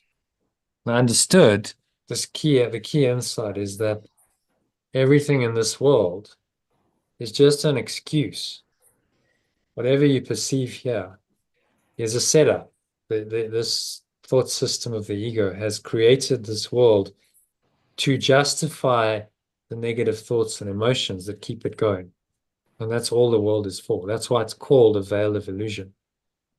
So a false thought system based on your desire to be a full self projects this out, miscreates this world, and now it triggers the negative thoughts and emotions that projected it out in the first place. So it becomes a feedback loop. a closed loop system until you interrupt the pattern. Do you see that? So I have a negative thought system, I project it out, then that seems to come back at me as various negative thoughts, negative events, and then I perceive them as real, and then that negativity which created it is just perpetuated. And so it cycles again, and we keep in that loop of projection and perception. And we keep doing that until something interrupts it, that pattern. And what interrupts it is this idea of forgiveness or letting go. When you let go of those thoughts and emotions, you interrupt this pattern of projection and perception, and you allow yourself to awaken again to the truth of who you really are. And that's what it's all for. And in that, like in a few moments, I got all, I was like, oh, I get, that's why it's called the veil, because it covers over the truth of who you are. And I was like, oh, finally, I get it, I understand it. But yeah, it was an experiential understanding. And it was so devastating, I cried. I was like, I can't believe I did that. I had this pristine, pure, formless awareness. It's so beautiful. Nothing's wrong there. It's absolutely perfect. And instead I did this. I created this world with all of its problems and its pain and its misery and its suffering. And now I'm struggling to live in this, find a way out of it. I did that to myself. Why? It was insane. I understand when he says this is an insane world, what he means. It's like, it's crazy. Why would you do that when you can have the state of pure formless awareness in which everything is absolutely perfect, nothing can ever go wrong. So you're blissfully, happily, eternally. Why would you choose this world instead? Doesn't really make much sense, does it? If you're honest about it.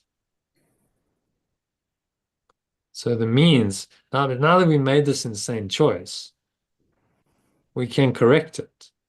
It's not a permanent, irreversible choice. That it can be corrected and reversed.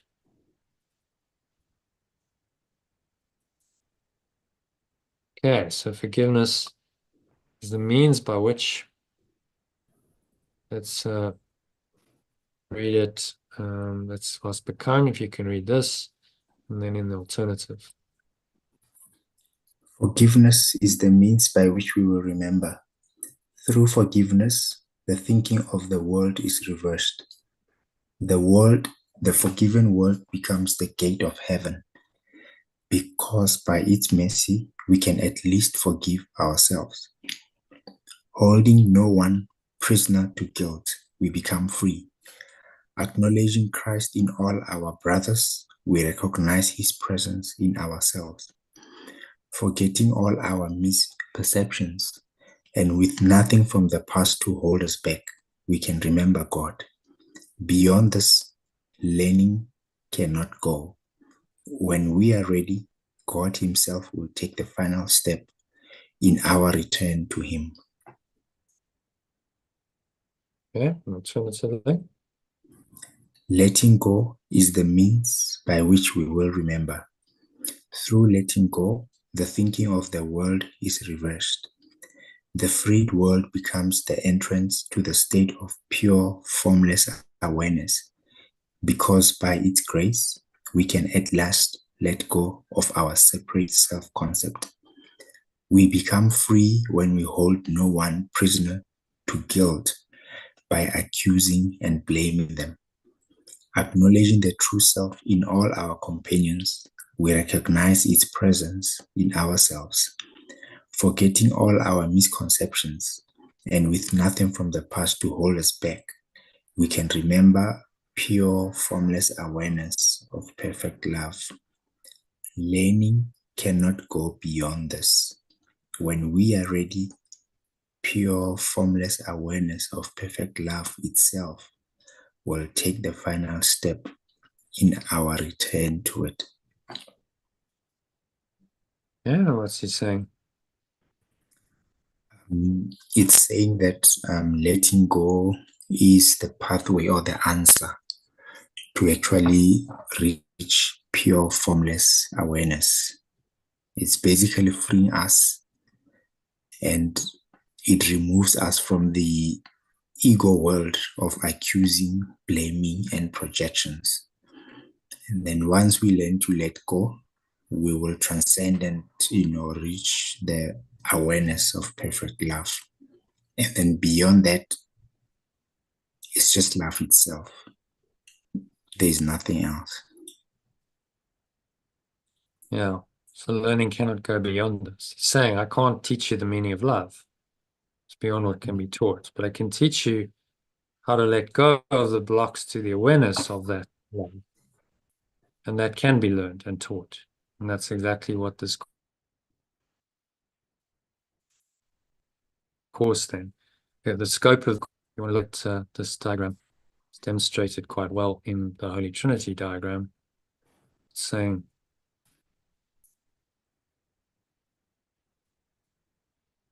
the scope of the course lies here. Right? So there's absolute truth, which sits at the top level, that is changeless. There's nothing you can do to change that ever. But, a task becomes to become aware of it. So now the course is working within the construct of time and space, all the people, things, places, events, circumstances, and so on of the experiences that seem to exist and happen in the physical universe of time and space. That's where we seem to be caught up in. He's saying there's a massive gap. You're rooted in this box of an illusory world. How do you get back to pure formless awareness of perfect love? It's seemingly impossible. It's too huge a chasm. So saying, well, you must then start correcting your perceptions by referencing this true self, bringing it into your awareness.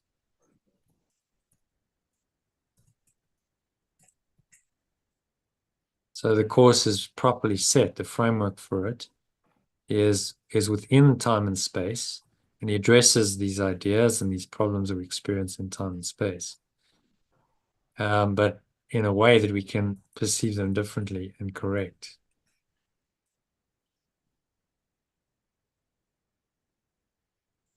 So it's to raise you up from being identified with this red box into identification with the true self or Christ, and that self has true perceptions or Christ's vision.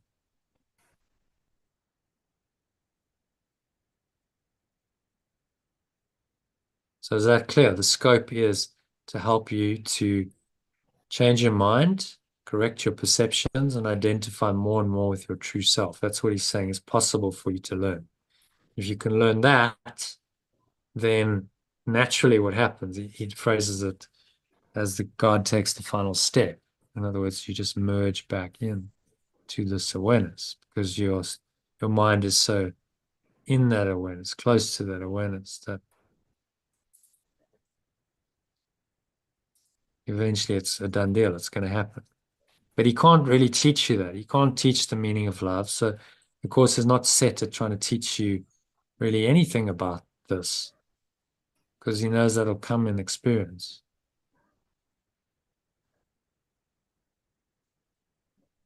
So the framework of the course is to take you from this box, raise you up via the Holy Spirit, remembrance of perfect love, into the true self of the Christ, which then, the more you do that, the more you are actually awakening to pure formless awareness of perfect love.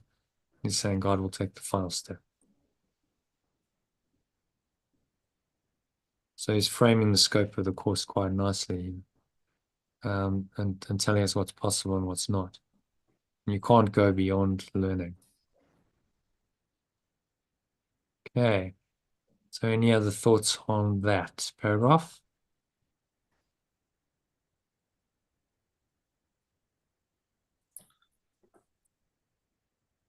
No. I think that's all from my side.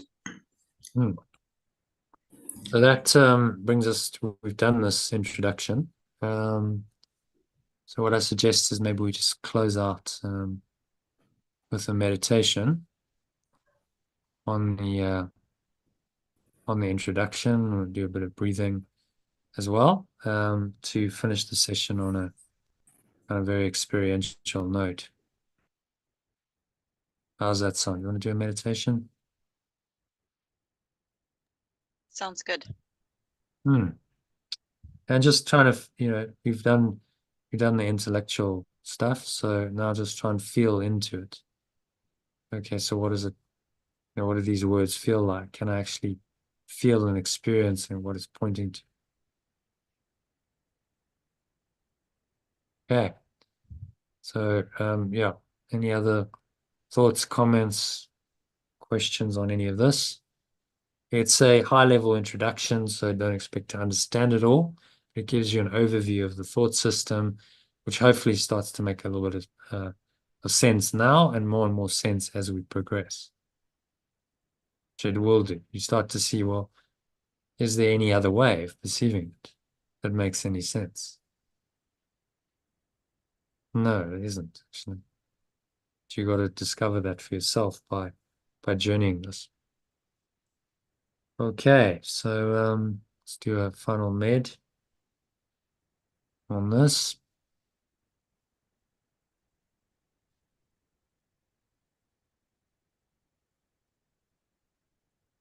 So just making yourselves comfortable. Sitting with your feet shoulder width apart, your back straight. Up your hands in your lap, close your eyes.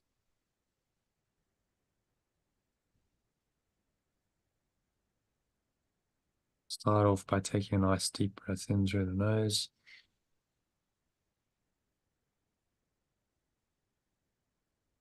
It's a maximum inhale breath. Clench your sphincter muscle. It's the muscle used to contract the flow of urine or squeeze the last drops out. It locks the energy in. It's called a root lock in yoga. If you've done yoga, you lock the energy in, and it means energy can only be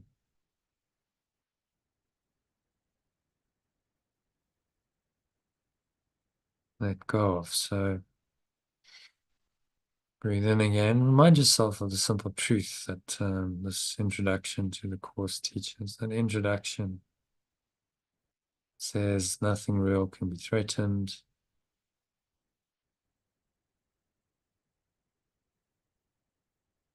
And nothing unreal exists.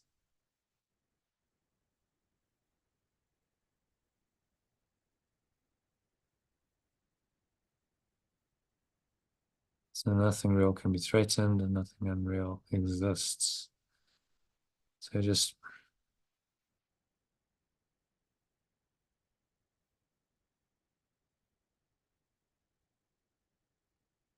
nothing real can be threatened and there's really nothing to fear.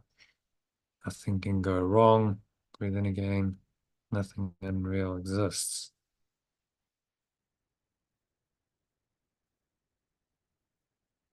Herein lies the peace of God.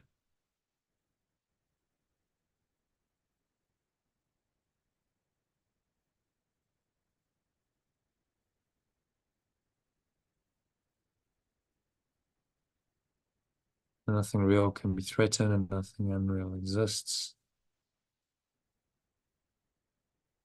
Herein lies the peace of perfect love. So breathe that peace into every pore, every cell, muscle of your body, every part of your mind, every fiber of your being.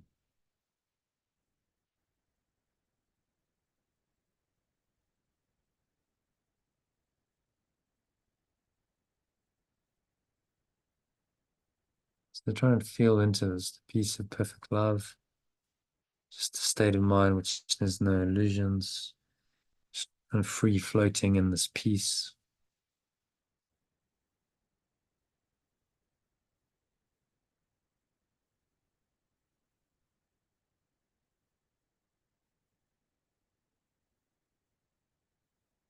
Sinking into this deeper peace, peace of perfect love.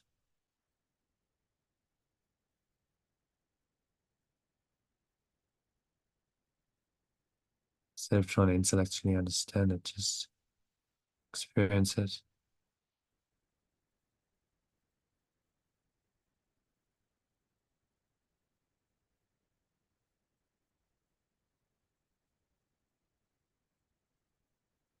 Any thoughts come up, seemingly disturb this deep peace. Just again, breathe in, inviting right words to come in.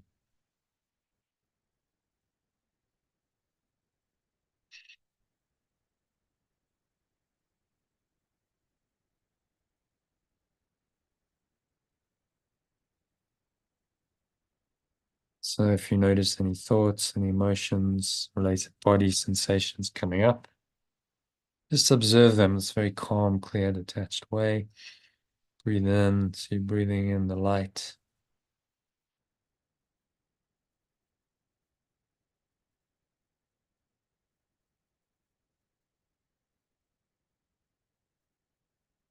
So if there's any of those kinds of thoughts and emotions knocking around, just cries for love, they're like black clouds.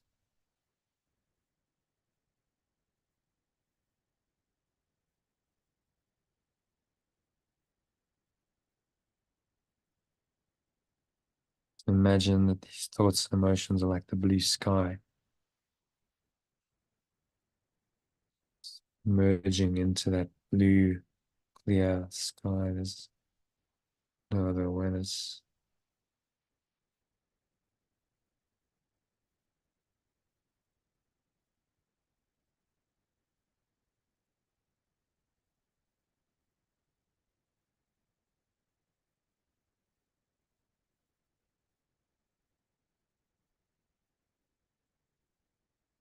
So just surrender into the reality of being without any seeming purpose.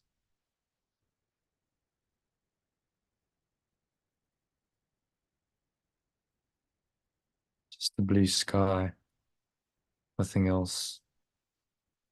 Symbolizes your pure formless awareness, perfect love, and sun shining through it is the source.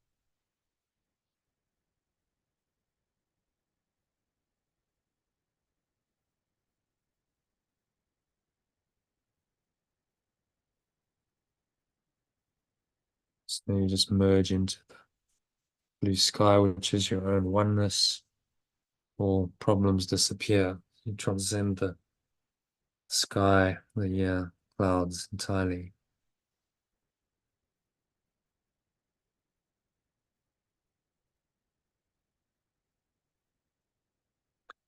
You can just serve that experience.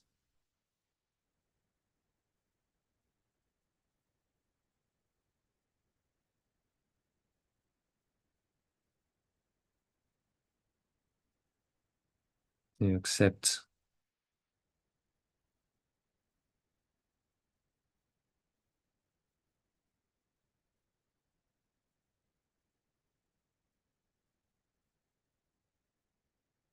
in this pure formless awareness of perfect love.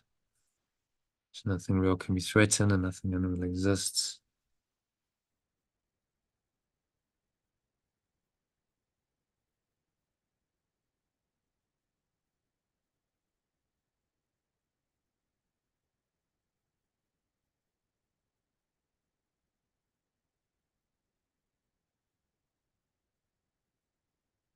And the silence just sink into this peace of God that surpasses all understanding. It's been called. There's nowhere else to go, nothing else to do.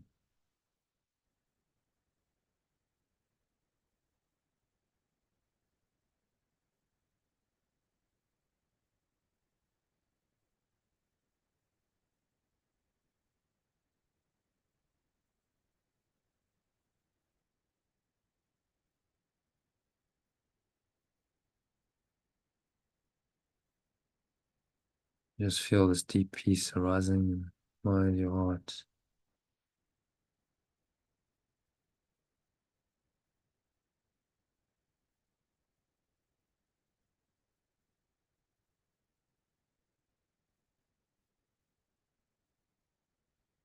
And deeper with each breath.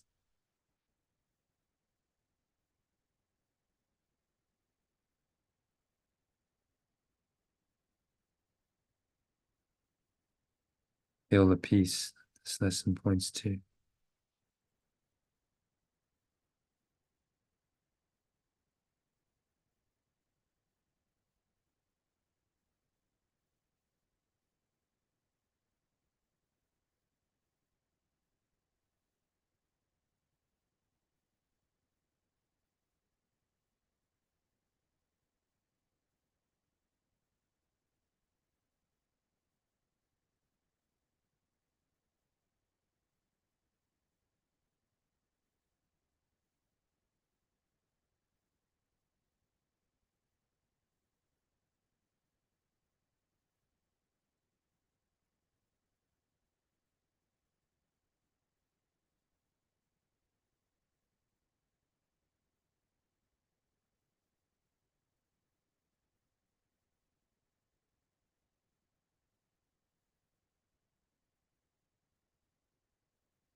And just gently coming back into awareness of the body and the breath. All these things aren't ultimately real. Still in your experience, maybe you just had a glimpse of perfect peace and perfect love.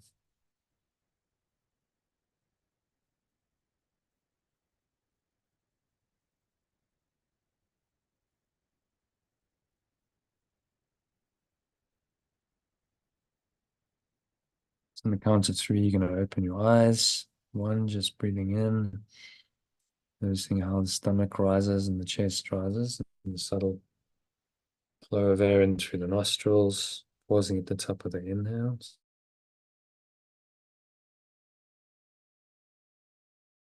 Smile, scan your mind, your body, particularly anything that feels at all.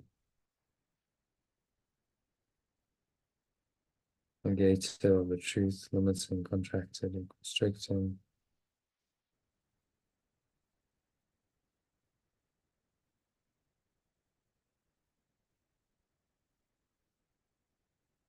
So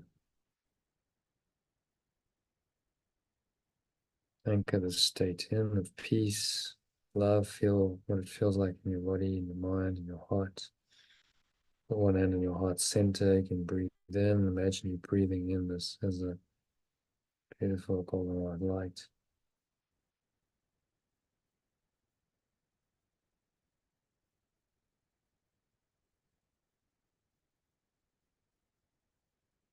And on the count of 2, notice how the air flows out, your nose or your mouth, chest and the stomach.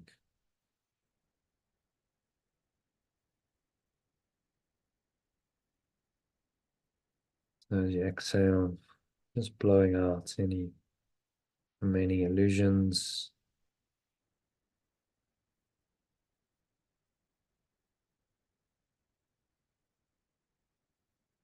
And I'm showing you the truth is true. So blow all these negative thoughts and emotions out like a dark cloud or black smoke. Mm.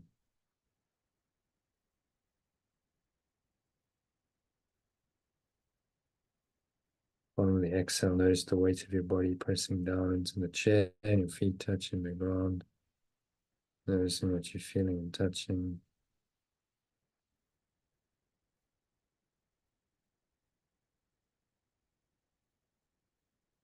Notice what you're hearing in the surrounding environment, and also notice what you're smelling. From this very still, calm, and surrendered state.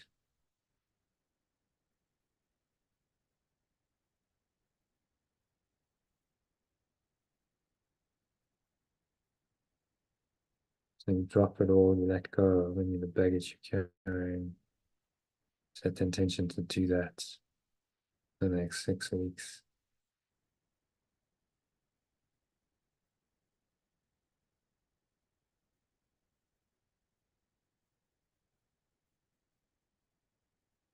So anchoring the state back in, staying in this still, calm, peaceful state. No matter what happens, you set the intention to do that.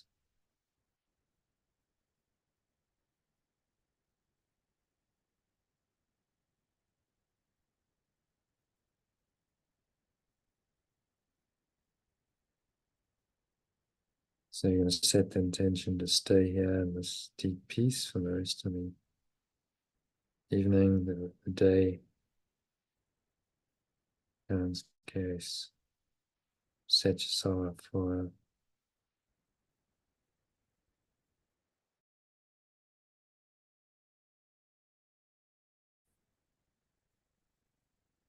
so you anchor the state in, set the intention to stay there by your prayer. So it is.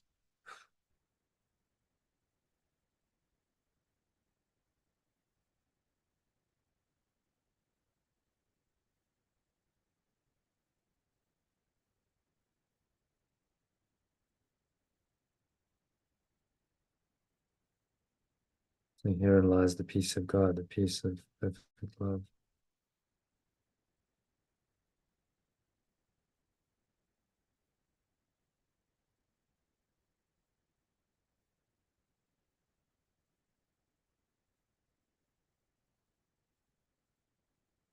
I'm going to anchor the state in. Intention to stay here for the rest of the day and on into the week and the entire 6-week course. It's an intention to stay in this perfect peace. So it is said and so it is done. And on the count of 3 now, you open your eyes.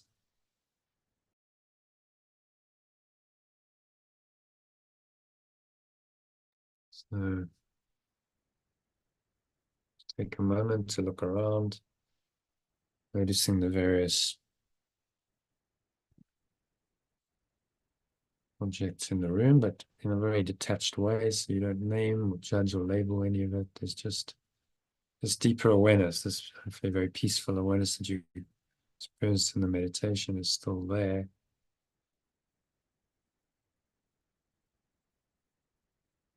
Just not always visible. You obscure it, focusing your attention elsewhere. So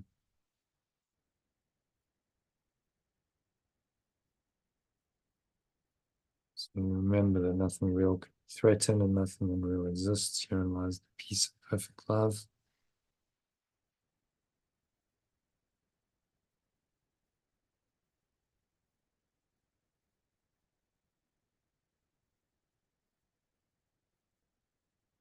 There's anchor the state in.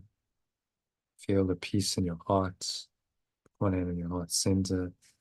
Feel deep sense of peace. And this happens whether your eyes are closed or open. So you can look at an object, close your eyes, notice the peace is still there. Doesn't really change. And open your eyes and look around. Doesn't really matter what you look at. Could be person,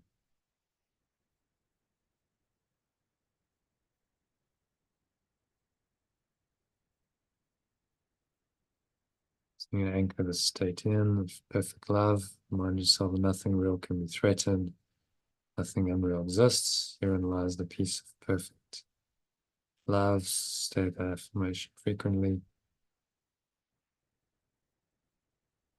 And should help you to stay in the peace of perfect love. Not get sidetracked, all kinds of illusions.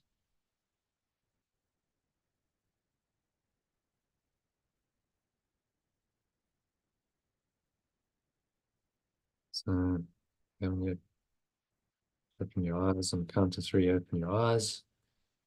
Again, just look around and notice that it's a very peaceful underlying perception. If you're not judging and naming and labeling things, there's really just this peace that's been called of God that surpasses all understanding. Whether you're looking at an object or person or anything else, it's actually all the same. Just got this illusion of perception going on.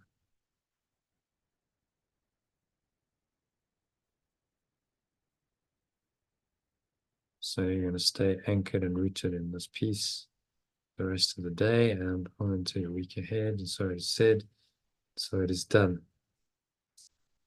And that brings us to the end of the meditation and of tonight's session. So thank you. Thank you so much, John. For staying till the end. It was a long session, but I wanted to finish the introduction. So we've done that, and hopefully it's given you a good overview, a good understanding of what this course entails and some of the depth and profundity of the concepts and the teachings. And you've got the entire course and to work through it and start understanding it better. So don't panic. If you feel overwhelmed or just let go of the expectation that you've got to get it all right straight away, because you don't. That's why it's a process. Yeah, so well done for staying, been 6 hours straight, which is not that easy, but there's a test in your concentration and your commitment in that. So well done for staying, but thank you as well for staying. Thanks, John. It's a good summary, and I look forward to seeing you in the week. So yeah, Karen, if you can't join for the whole time, just join for half an hour when you can, and you know, that's certainly better than nothing. And you can catch up Yep. with the recordings at Very your good. leisure afterwards. Yeah. Okay, so any final thoughts or questions? I think from my side, I'm looking forward to the next sessions. Yeah, today's session has given me quite a perspective of, what is expected. And yeah, I'm looking forward. Good. Mm. Yeah. Well, that's it's going to be a good journey. So thank you for deciding to take the journey, and we'll be seeing a lot more of each other during the next 6 weeks. So just, yeah, so it'll be same time tomorrow at 8 o'clock your time. Bakang, you join Karen 10 a.m. your Very good. time. So join us for half an hour if you can, and if you can't, then listen to the recordings and try and get into the routine of meditating in the mornings using the meditation I gave you, so it sets you up. And next week we'll start doing the breath breaks. So yeah, and we'll do a bit of breath work, but it is incorporated into the meditation that I did, but we'll do it more explicitly tomorrow. So do join or listen into recordings, because I'll be covering basics of breath work, which incorporate into every meditation and breath break. All right. So let's close it off there. Thank you for joining, and namaste. And I'll see you tomorrow or soon. And just keep practicing in the meantime. Thanks, Jono. Nice Thank you so meeting you, much, Karen. Jono. Nice meeting you, Bakang. Thank you. All right. See you tomorrow. See you tomorrow. Bye-bye. Bye. Namaste. Namaste.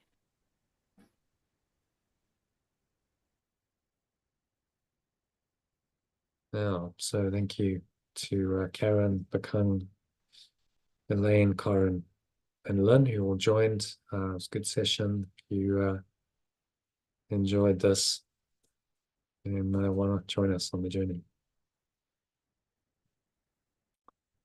Not too late. We just started learning your course, so reach out to me. You can email me on jono@lifebuild.com and wants to be part of this, and I give it a free trial.